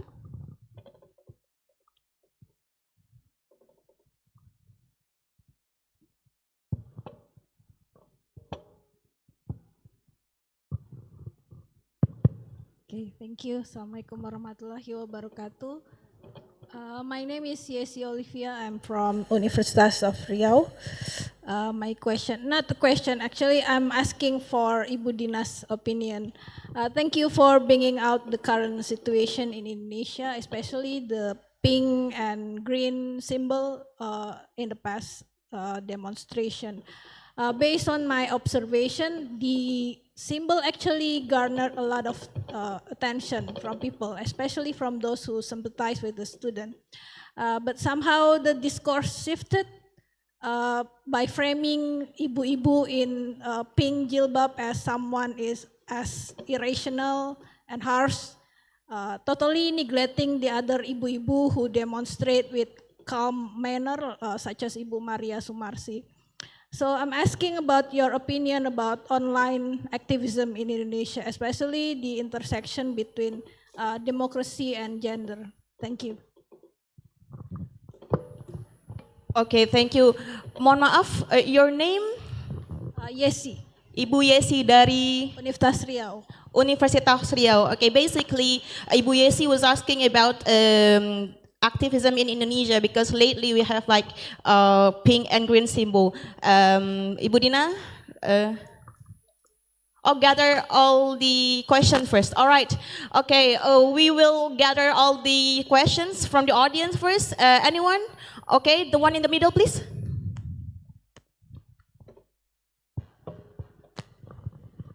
Thank you. My name is Rika Handayani from Faculty of Humanities, Universitas Andalas.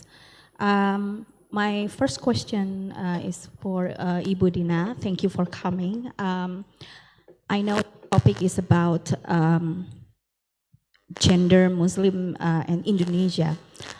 However, I wonder, if you don't mind, you want to share on this occasion how the involvement of the faculty member, let's say in Australia, regarding, to advocate, to promote this gender awareness. And for the second question to Ibu Nur Isma, I would like to know from your gender trainings activities, what about the financial support? Because if we conduct gender trainings, of course, we have to consider the financial support.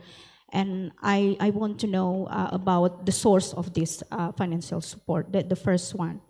And then the second one, in your gender training activities, do you also discuss the issues of domestic violence and toward women and children? Because I think, especially in Sumatra Barat, in West Sumatra, this cases rises. And then I think, yes, we have a Ministry of Women Empowerment and Children, but I think we haven't, get into, the grassroots level. Yeah, this is my opinion, because every time I check the media, online media, and then we found the domestic violence cases, and what's wrong with, this kind of policy? So where are we as the academic, for example? And then whether we are invited to discuss about this, and then is it, only on the level of discussion? And what about the implementation, for example? And I think I would like to know your opinion, probably your recommendation or suggestion. Therefore, probably we can, adopt and implement this great idea in the future. Thank you. Assalamualaikum warahmatullahi wabarakatuh. Thank you, Ibu. I'm sorry I didn't catch your name. Rika. Ibu Rika. Yeah. Baik. All right, we're going to gather 3 questions. The last one, okay, from that side, Ibu berjilbab biru. Assalamualaikum warahmatullahi wabarakatuh. My name is Riri Fitria from Imam Bonjol State Islamic University in Padang. I would like to ask both speaker a question. For the first to Mrs. Dina. I heard your explanation that the female leadership is fragile again. I need your explanation about this statement. Sorry, Ibu, female leadership is... Can you repeat your question, please? Tadi saya mendengar bahwa mengenai kepemimpinan perempuan, khususnya di Indonesia, ini salah satunya fragile again, ya lemah gitu. Nah, maksud dari statement ini seperti apa? Kemudian yang kedua, salah satu prinsip dari kajian gender itu kan equality, kesetaraan. Jadi bagaimana laki-laki dan perempuan itu setara. Kedua jenis ini memiliki hak untuk meraih cita-cita setinggi apapun. Tapi saya melihat ada kontradiksi di sini. Kalau memang di antara feminis menuntut kesetaraan, kenapa mesti ada 30% in quote in parliament? Ya, kenapa mesti ada 30% kuota di parlemen? Kalau memang setara, ya mestinya lari saja bersama-sama laki-laki dan perempuan, siapa yang menang ya dia yang terpilih gitu. Kenapa mesti ada 30% ruang yang harus diisi oleh perempuan?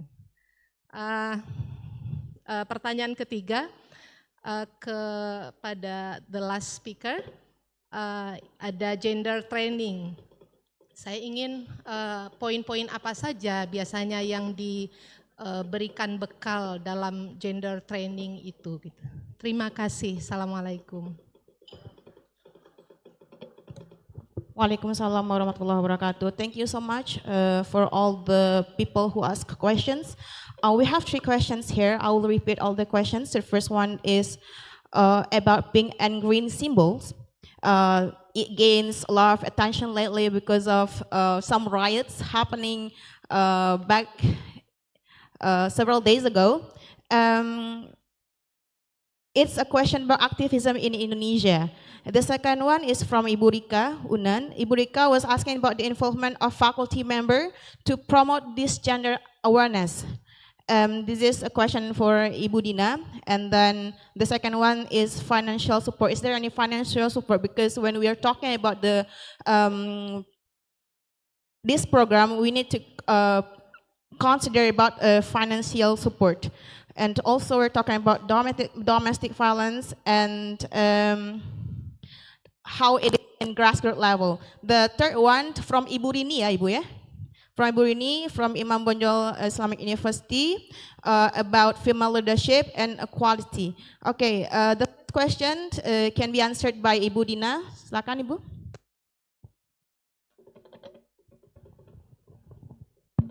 Okay, first of all, I would like to have a consensus here. Should I speak in English or is it okay if we just speak in Bahasa Indonesia? But don't ask me to speak Bahasa Minang. What do you? Yeah, okay, because I feel really bad being in Indonesia, but I have to speak in English. But I understand it is an international conference and the requirement is to speak in the colonial language. Oke, baik, saya juga bisa bahasa Indonesia kok. Terima kasih untuk pertanyaannya.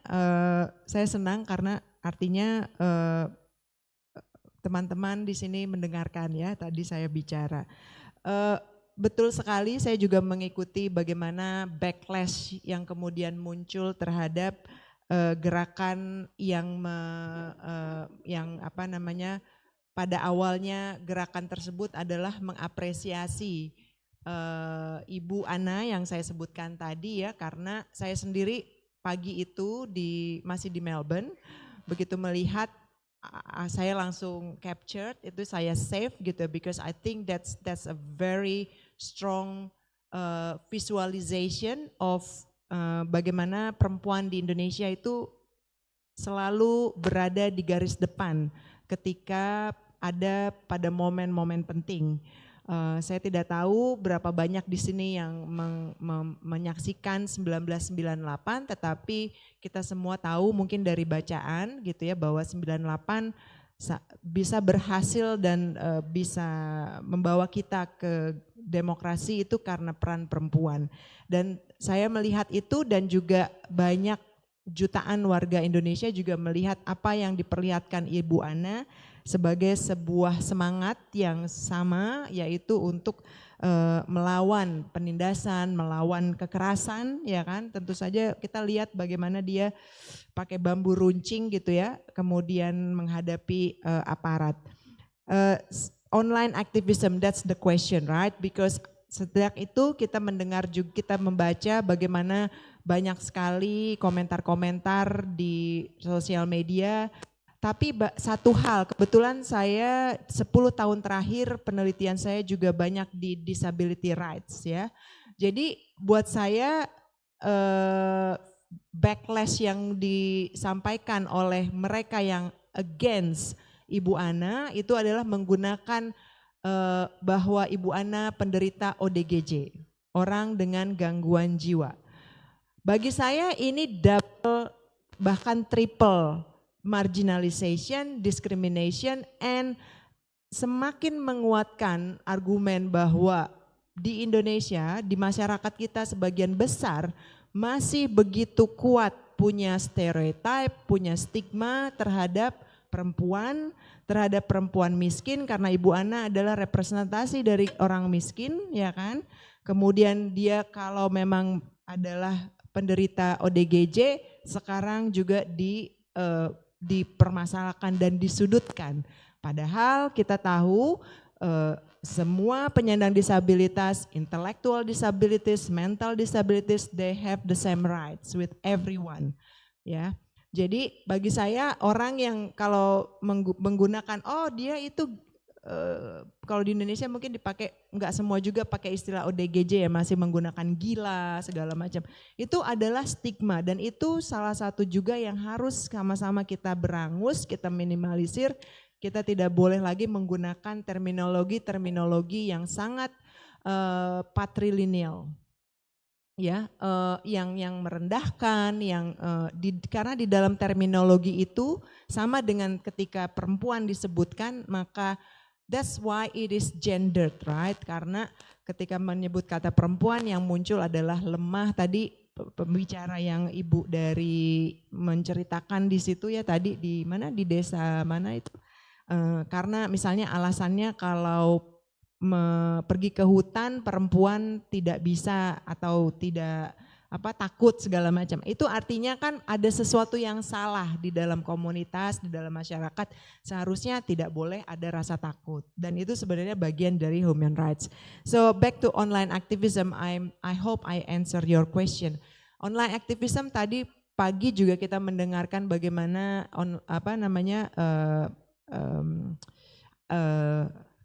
social media has been captured as well, not just by the far right but also by the leftists, right?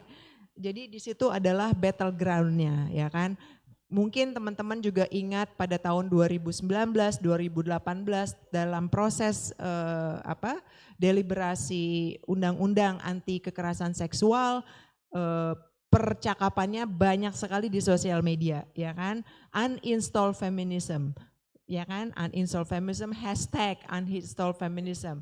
Hashtag my body my right, hashtag my body is not my something ya. Jadi konteksnya di situ. Jadi kalau menurut saya memang gerakan perempuan di Indonesia juga harus sudah mulai bisa mengcapture social activism. But I think apa yang terjadi beberapa minggu terakhir dengan kemudian ada kelompok anak muda yang membuat 17/8 itu adalah sesuatu yang menurut saya luar biasa dengan segala keterbatasan yang ada, ya kan, berada di tempat yang jauh berbeda, but technology helps them untuk bisa bersama-sama merumuskan sesuatu yang I think most of it are correct, ya kan. bahwa ada kekurangan, bahwa ada yang salah, bahwa ada yang mungkin kurang tepat, itu tentu saja harus tetap diapresiasi. Jadi menurut saya memang online activism I think buat guru, buat semua kita gitu ya, kita harus menggunakan juga kesempatan yang ada di ruang-ruang publik itu, karena sosial media otomatis sudah menjadi ruang untuk kita semua mengadvokasi gitu ya, di grup-grup WA keluarga dan lain sebagainya, yaitu karena proses akulturasi dan pembentukan tadi, how gender is being reproduced and being constructed is currently itu melalui ruang-ruang itu, bukan hanya di dalam diskusi seperti ini gitu ya. So the next question, the involvement of faculty members. Terima kasih Ibu Rika pertanyaannya. Saya sebelumnya kan mengajar di Universitas Islam Negeri Syarif Hidayatullah Jakarta. Kemudian saya 10 tahun yang lalu memberanikan diri gitu ya, karena mendapat kesempatan. Tentu saja sangat berbeda ya Ibu Rika, bagaimana di sana. I think saya gimana ya menjelaskannya, mungkin karena because the respect for women is already there gitu ya. Jadi di dalam diri setiap orang itu majorities of people yang apalagi di akademia itu menghormati perempuan, tidak lagi melihat bahwa we are less capable gitu ya. Bahkan ketika saya di Latrop itu dekan saya, semua faculty members yang menjadi wakil dekan perempuan. Sampai kita kalau rapat itu, waduh ini perempuan semua. Aku bilang kayak gitu, wow ini keren banget gitu ya. Sebelum ke Padang saya juga cek di Indonesia, terutama di Padang, berapa sudah jumlah rektor yang pernah ada di Sumatera Barat. Dari sekitar 300 perguruan tinggi kalau nggak salah di Sumatera Barat, saya lupa, saya tidak memasukkan karena bisa jadi terlalu panjang. Sayangnya kayaknya jumlah rektor perempuan itu baru 2 kalau dari searching saya, yaitu sekarang rektor UIN Imam Bonjol yang adalah teman saya juga sama teman Pak Jendri ya, dan rektor Universitas Bung Hatta. Tapi kemudian yang juga saya kaget ya ketika saya melihat data BPS, jumlah perempuan yang duduk di manajemen di Sumatera Barat itu paling rendah loh di Sumatera. Tahu nggak Pak Jendri itu? Data BPS 2023. Bahkan Aceh lebih tinggi, itu di level manajemen ya. Saya pernah penelitian di Sumatera Barat 2003, pernah menanyakan ini dan itu publish di Indonesia at Melbourne, bisa dilihat. Salah satu jawaban yang saya dapat dari pemuka-pemuka tokoh-tokoh di Sumatera Barat, karena perempuan Minang itu karena sudah menguasai rumah. Jadi mereka tidak merasa perlu lagi untuk berkiprah di ruang publik. Saya nggak tahu itu benar atau tidak, tapi that's the only answer I can ketika saya ketemu data itu. Bahkan secara nasional kita juga rendah, hanya 20, saya bisa cari di catatan saya ya.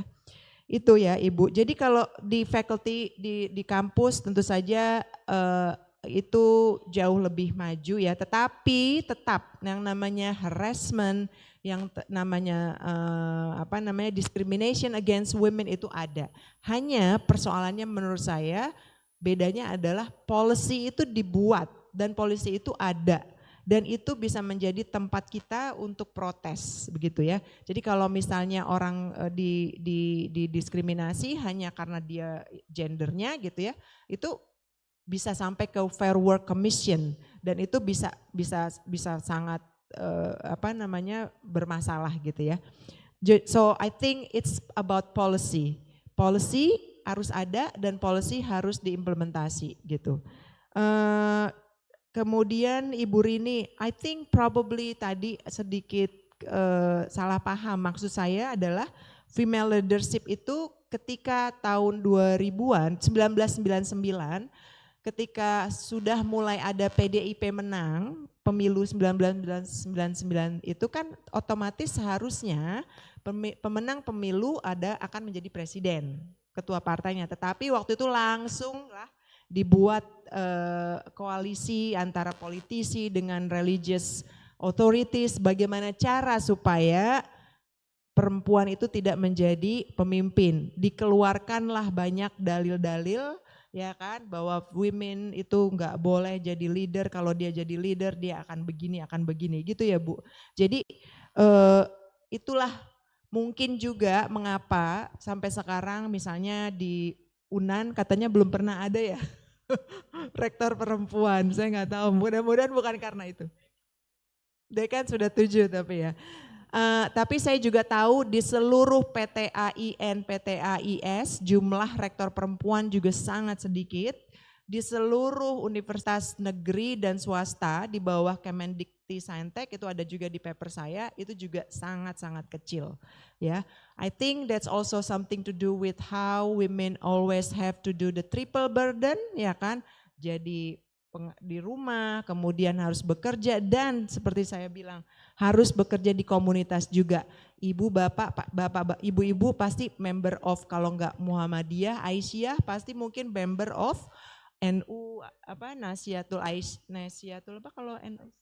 Aisyah dan segala macam. Artinya triple burden, 3 burden. So of course ketika nanti harus naik pangkat untuk jadi profesor, saya bisa bayangkan pasti sangat susah. Karena ibu harus pokoknya saya nggak kebayang waktunya, pasti susah mencari waktu. Kayak gitu. Nah kenapa harus ada 30%?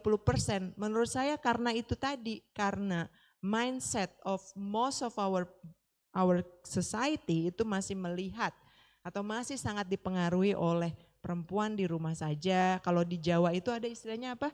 Di dapur, di kasur, di sumur, kasur, dapur. Nah kayak gitu, saya nggak tahu kalau di Padang ya. Jadi dengan 30% kuota saja Bu, sampai sekarang kita udah berapa kali pemilu? Baru 20%. Ya?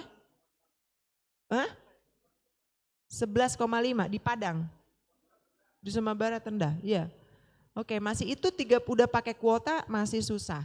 Kemudian teman-teman yang dari ilmu politik mungkin juga bisa share, pasti ada yang meneliti ini gitu ya. Ketika penempatan urutan pemilih ketika pemilu, itu pasti perempuan ditaruhnya di belakang, jarang itu yang ditaruh di nomor awal, nomor 1 atau 2. Sementara voters, saya juga nggak tahu nih, Bapak Ibu kemarin waktu voting, what rationals? Bapak Ibu milih A, B, C, D itu karena apa? Did you read, membaca programnya enggak? Ya. Terus apakah memikirkan saya maunya pilih perempuan. Tapi seperti saya tadi sampaikan, kita kan berharapnya suara perempuan akan direpresentasi oleh wakil perempuan. Tetapi juga kita tahu faktanya di Indonesia tidak selalu demikian, ya kan? In Western feminism that's also happen gitu ya. Jadi mudah-mudahan gender quota ini bisa terus kita dorong ya Bu ya. Jadi misalnya di kampus-kampus gitu ya, mahasiswa yang aktif gitu, untuk aktif juga di politik mungkin ya kayak begitu. Jadi karena memang penting ya, karena kalau nggak ada perempuan yang menyuarakan suara perempuan, yang tahu tentang kita kan yang punya live experience being a woman is only us women. Laki-laki nggak tahu perjuangan perempuan. Sama dengan perjuangan penyandang disabilitas, yang harus bicara tentang pengalaman mereka disabilitasnya adalah penyandang disabilitas gitu. Karena yang paling tahu perjuangan mereka sehari-hari hanya penyandang disabilitas gitu. Ya, mungkin mudah-mudahan itu menjawab ya Ibu Rini, Ibu Rika dan juga Yesi. Baik, terima kasih Ibu Rika untuk pertanyaannya. Yang pertama berkaitan dengan financial support, dari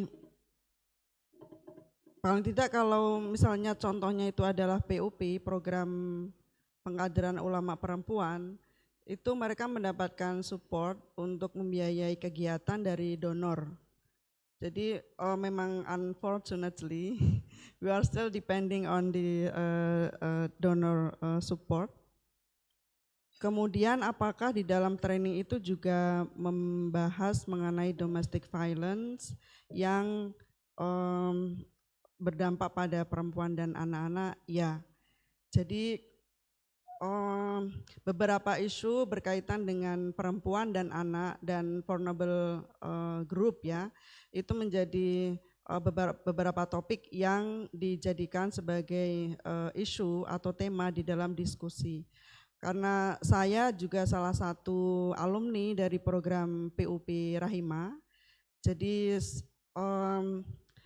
kita berkumpul di pesantren. Biasanya antara satu training dengan training berikutnya itu ada jeda, di mana dalam waktu jeda itu kita mencoba berbaur dengan masyarakat dan juga melihat isu apa yang berkembang dan bagaimana untuk menyelesaikan persoalan ini begitu. Nah kemudian di training berikutnya, ini di setiap sesi pertemuan Rahima memiliki tema-tema tertentu. Misalnya untuk pertemuan pertama kita membahas tentang hak reproduksi perempuan misalnya. Kemudian pertemuan kedua kita membahas tentang hadis dan ilmu hadis.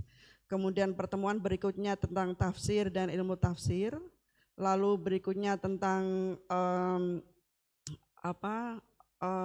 ansos, analisis sosial. Lalu ada juga tentang leadership. Jadi mereka punya seperangkat kurikulum yang sudah disusun terlebih dahulu. Kemudian mereka apa yang tertarik untuk mengikuti program ini. Lalu ada seperangkat tes juga. Karena tujuan dari PUP ini adalah untuk mentraining kader-kader ulama perempuan sehingga poin-poin yang mereka ujikan dalam proses seleksi peserta itu diantaranya mampu membaca kitab kuning, lalu menafsirkan ayat Al-Quran dan juga hadis. Itu salah satu skill kunci yang harus dimiliki oleh partisipan. Nah di dalam training, karena para ulama perempuan ini sebenarnya mereka punya jamaah ya, punya audiens gitu di tempat mereka masing-masing. Jadi harapannya apa yang mereka peroleh, mereka dapatkan dari training itu bisa disampaikan kepada jamaahnya. Nah berkaitan dengan beberapa isu atau persoalan yang itu berdampak pada perempuan dan anak-anak selama ini, karena PUP jelas ya perspektif yang dipakai adalah pendekatan agama dan dalam analisis Rahima, salah satu faktor yang mempengaruhi terjadinya kekerasan apapun itu di masyarakat adalah adanya pemahaman dan juga dogma agama, baik itu dari Al-Quran atau dari hadis yang seringkali dipakai untuk menjustifikasi bahwa misalnya memukul perempuan itu boleh gitu oleh laki-laki misalnya, karena laki-laki adalah pemimpin di dalam rumah tangga. Dan ada juga hadis yang jelas menggunakan kata misalnya fadribuhunna, itu Al-Quran ya, ayat Al-Quran gitu. Nah berdasarkan analisis ini kemudian apa yang dipelajari oleh ulama perempuan di dalam training ini adalah bagaimana mereka menafsirkan ulang ayat-ayat dan juga hadis-hadis yang selama ini dipakai untuk menjustifikasi tindakan kekerasan terhadap perempuan dan kelompok ini ya vulnerable gitu. Nah proses ini tidak berhenti di training saja. Karena mereka punya jamaah nih, punya komunitas gitu. Mereka punya kemampuan untuk memediasi knowledge yang didapat di dalam training itu untuk sampai kepada masyarakat yang di akar rumput gitu. Karena mereka punya kapasitas itu gitu. Nah, beberapa ayat, jadi di dalam training itu kita mengidentifikasi ayat apa aja nih yang biasanya dipakai gitu oleh penceramah, oleh misalnya di dalam teks-teks kan juga sering ya, atau hadis-hadis gitu yang dipakai untuk membenarkan tindak kekerasan, lalu kita melakukan reinterpretasi. Nah, hasil dari reinterpretasi itu kemudian kita sampaikan kepada audiens, mereka yang punya majelis taklim disampaikan melalui majelis taklim. Karena saya misalnya saya nggak punya jamaah, nggak punya komunitas, saya punya audiens pembaca, jadi itu saya tuliskan melalui karya tulis atau tulisan. Jadi seperti itu. Kalau mungkin selama ini gender training itu kesannya hanya diikuti oleh mereka-mereka dari kalangan menengah ke atas gitu ya, dan itu hanya berhenti sebatas diskusi gitu, tidak ada real actionnya.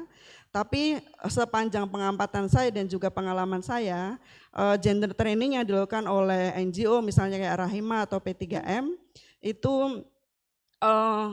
ada bagian yang bisa dimanfaatkan gitu oleh peserta training, bagaimana supaya ini diskusi ini tidak hanya berhenti gitu di ruang-ruang training gitu, tapi itu bisa berdampak atau bisa dipahami juga gitu oleh masyarakat di akar rumput. Itu salah satu contohnya bagaimana training gender yang selama ini dilakukan itu dilaksanakan gitu, dan bagaimana menghubungkan antara apa yang terjadi di dalam diskusi-diskusi dengan masyarakat di akar rumput. Nah, mungkin ini juga berhubungan dengan poin yang ditanyakan oleh Ibu Rini ya, berkaitan poin-poin apa yang dipelajari.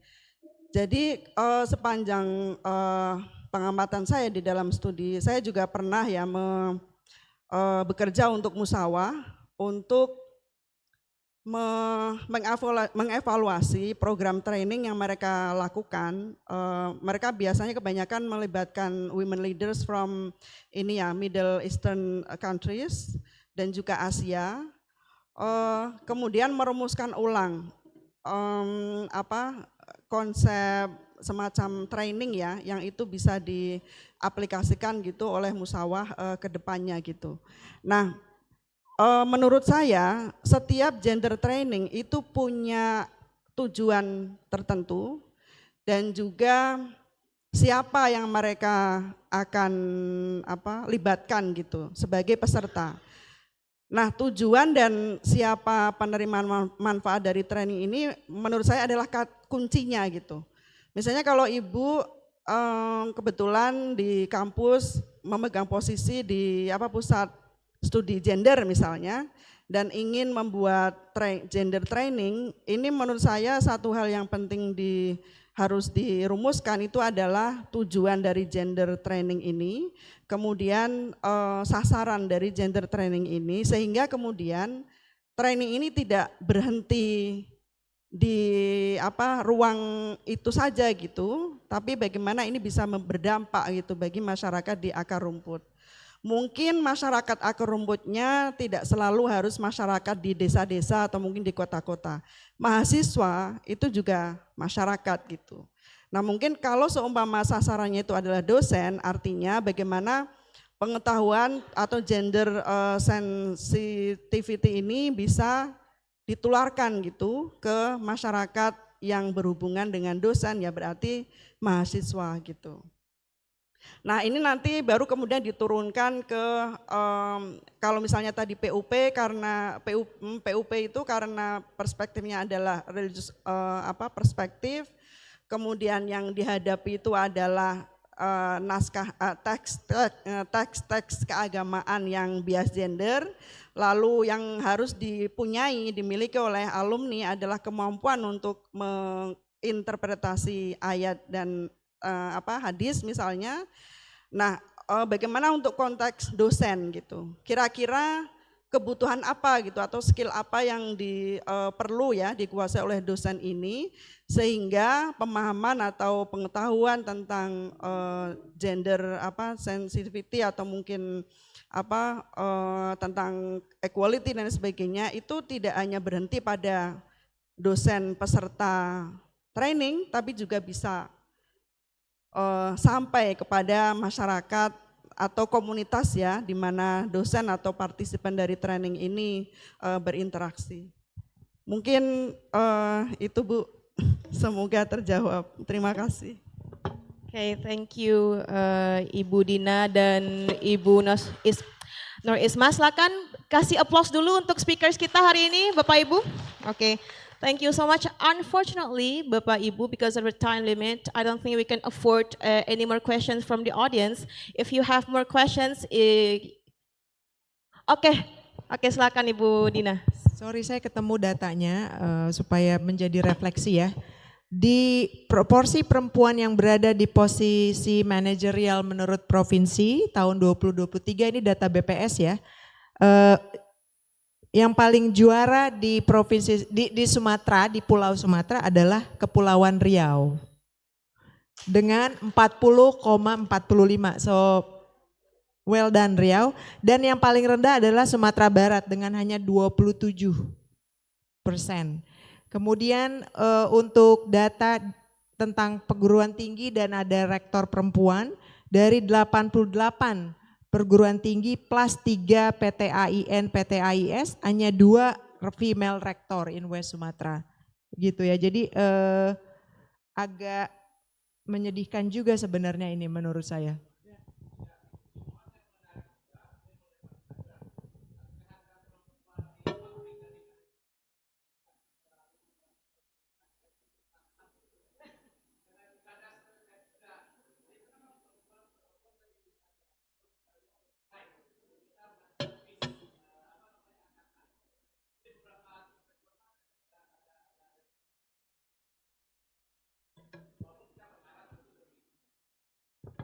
Oke, baik, terima kasih Ibu dan Bapak Ibu semua.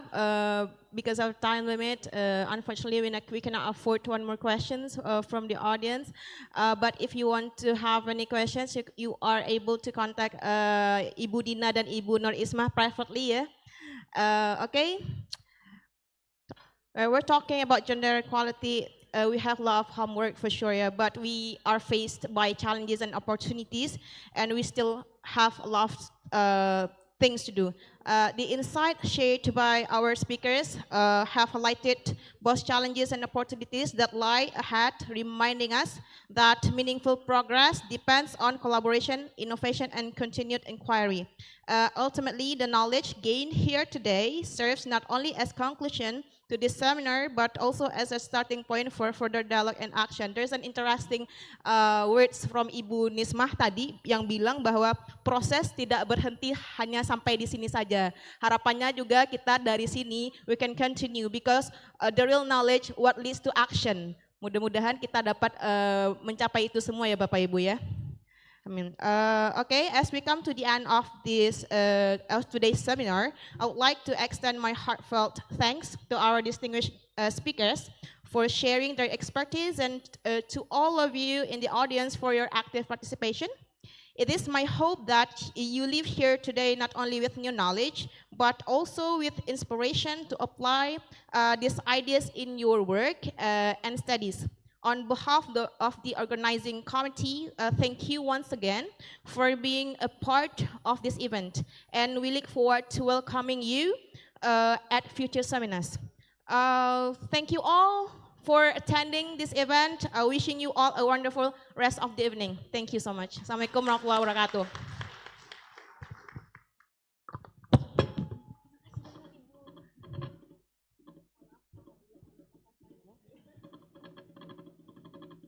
Thank you to Ms. Deni Yarmawati as a moderator and our keynote speakers. As an appreciation from the committee, we would like to invite Dr. Setiawati to come to the stage to deliver the token of gratitude to our moderator and keynote speakers.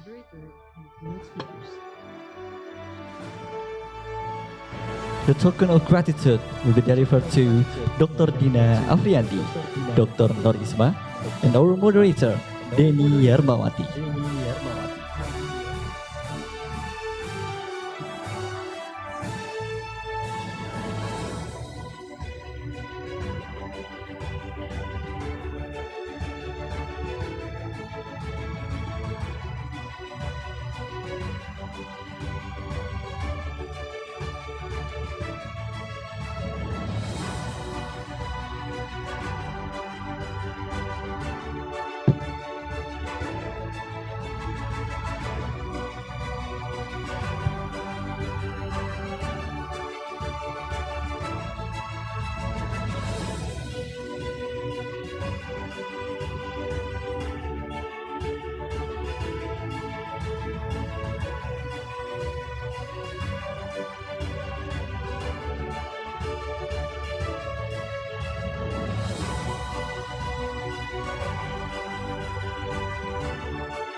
Kami sampaikan untuk moderator dan juga keynote speaker pada sesi hari ini untuk tetap berada di tempat karena kita akan melakukan foto sesi bersama.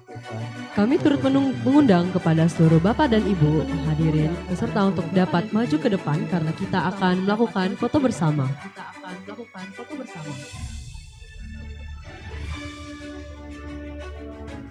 Kepada keynote speaker sebelumnya dan moderator sebelumnya untuk dapat maju ke depan panggung karena kita akan melaksanakan foto bersama. Sekaligus kami turut mengundang kepada para tamu undangan dan hadirin untuk dapat maju ke depan karena kita akan melakukan sesi foto bersama.